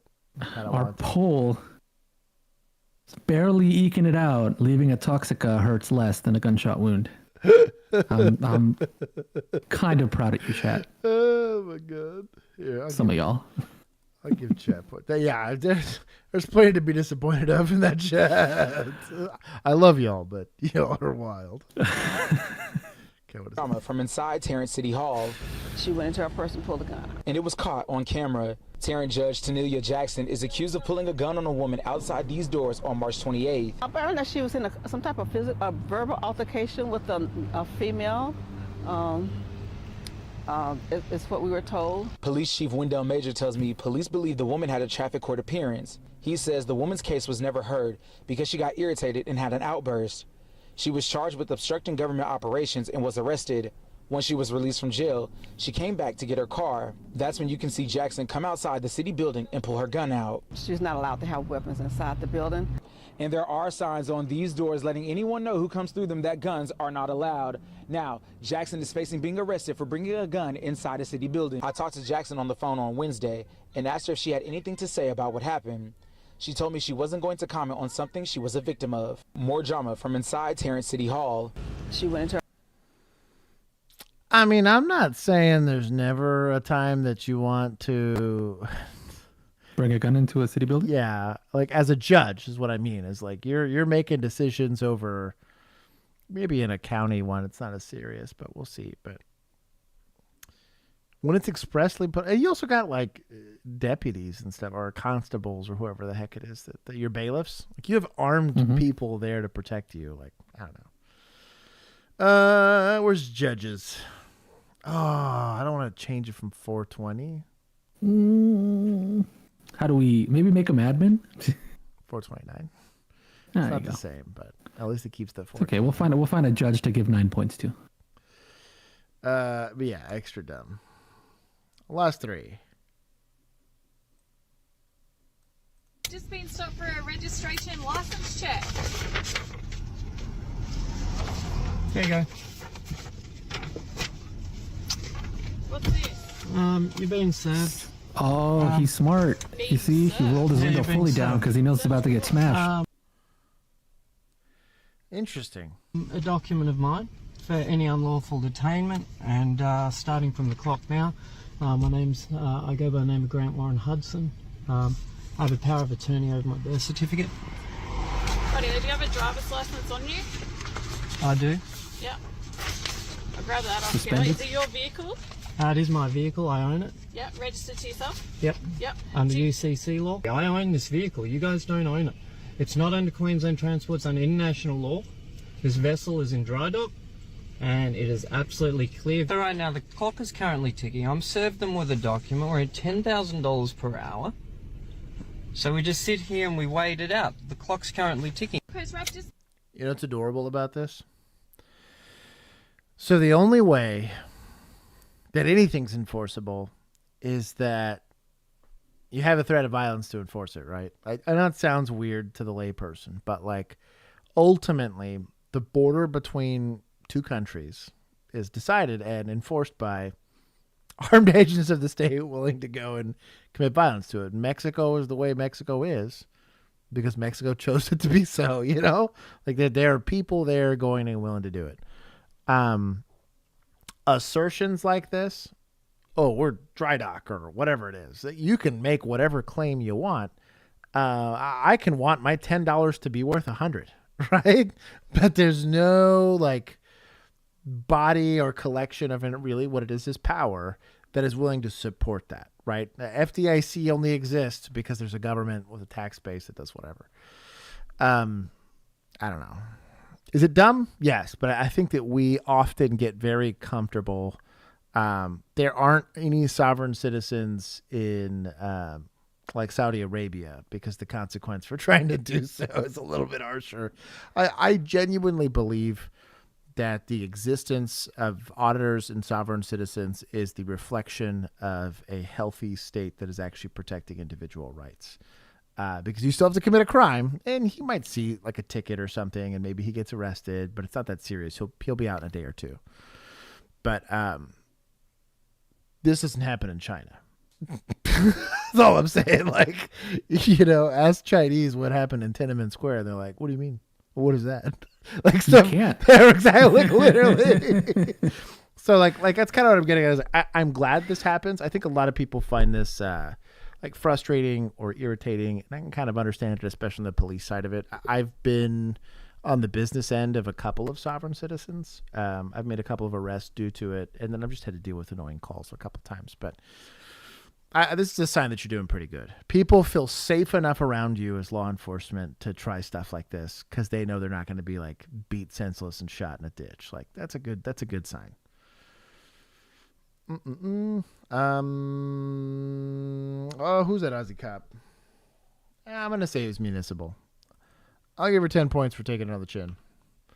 Good on her. And then we'll take points from suspects for being annoying. Clip it. Stop. Thumbnail video. Okay, before we get to your full forecast, I Doggy want to eye introduce hire. you to the newest member of Doggy the Portland eye hire. Police Department, K9 Archie. Archie is the department's new comfort dog. I got the I tell you what, Archie's a stinker, dog. Look at this cutie. chance to meet him today. This little guy I'm will work comforted with already. Officer Les Oh, look at the little Smith. badge. Dog, the badge is what does it for me. He has many roles, making visits to schools, community events, and supporting his fellow officers and dispatchers through particularly difficult calls or work-related stress. The dual part of that is there's a lot of traumatic incidents that the community deals with. So whether it's a young child or just... Can you imagine you're deathly afraid of dogs and a full-grown Archie shows up and like re-traumatizes you? Any kind of incident super that we can allergic. bring Archie to kind of lessen the stress and just help somebody cope is going to be great. You'd be surprised how many people, well, I guess you probably wouldn't be surprised how many people approach me on the street now just to come up and ask about Archie. Archie joins a field of Portland PD canines, present and past, including Smith's very first canine there, Rico, though he is the first comfort dog for the department. Difficult Monday for you, huh? Not so bad. It's been rough. Now I know why you went out on a story. Exactly. Got the story. I got Give it. media points. I'll give it. It was a terrible joke, but I'll give it. Yes. I mean, it probably doesn't cost the taxpayer that much for it, so whatever. I'd take this over a bite dog. I have my complaints. Mhm. Thursday's about to be a spicy one. Give points to good boys. Oh, dude. 820. There you go. Dude, good boys. I guess, you know what? I guess I gotta give it to admin, too, for allowing it. Mm-hmm. That's pretty cool on them. Last one.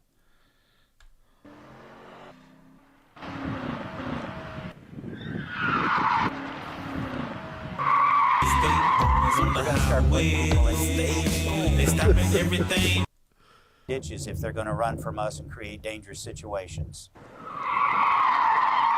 They're being trained on what is called the TVI, Tactical Vehicle Intervention, and it's designed to stop pursuits before they become deadly. We're going to train every trooper in the state of Missouri on how to do the TVI. It's really intended to end dangerous situations. Instead of these pursuits that go on for across 2 and 3 counties and putting countless people in danger, we're not going to let it get that far. You spin them out and they're done. And then we make the arrest and go from there. That's why we're practicing this. That's why we're training on it, is to do it safely. And a big part of it is for the troopers to pick where they're doing it, safe locations. Where can we do this safely? That's not only safe for other motorists, but safe for the trooper and for the violator. You know, we don't want to injure the violators. We just want to end the pursuit. It's probably one of the best speeches I've heard from an administrator in a minute. Damn it. I don't want to have to give state boys. They don't get shit for points. I'm going to give them 5, but I will give admin. I mean, dude. That was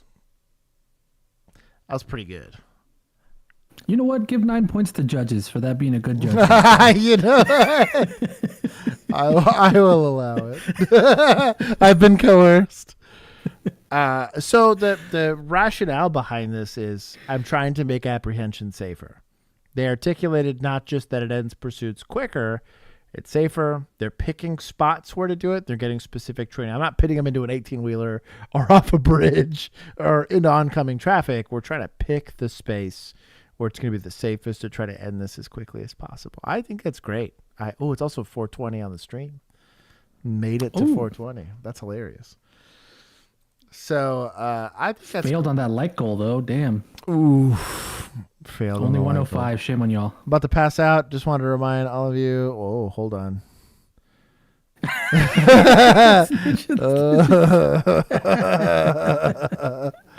Yeah, Haley do be snitching.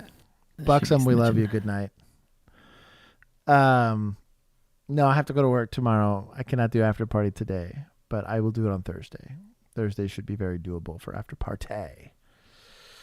But for the rest of y'all, I hope you guys have a wonderful rest of your evening. If you would like to hang out with us and stuff like after parties, you can do so by joining there's a bunch of you now that are YouTube members. So you guys can join the Discord if you'd like. That's right. You're like a bunch of people that are. Or you can become a Patreon member. And for as little as $1 a month, you can get access to the Discord. And it's a pretty good time. Oh, wait. You're Christina? Yes. Oh, it's this lady. Never mind. Yeah. Never mind. I'm letting that one go.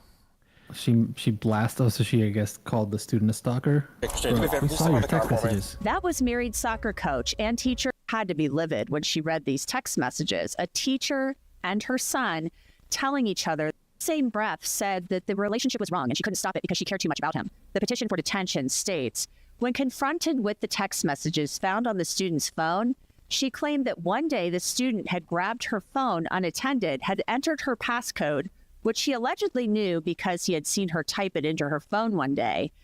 He was, and that he is beneath me. Police said they found another note in Formella's phone from November of 2024 that read, "The teen and I will connect again soon in a positive way. We will both get the closure we need in order to move on in a healthy way. We will be able to be a part of each other's lives forever. We will be in each other's lives forever." What? Bro, this lady's crazy. Sorry. Shout out James, escaped psychic felon or psychotic felon.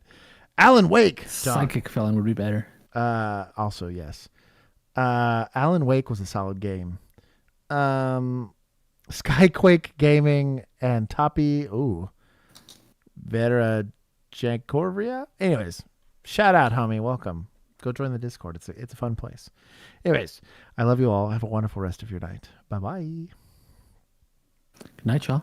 Feet pics for Jesus. They're still on this.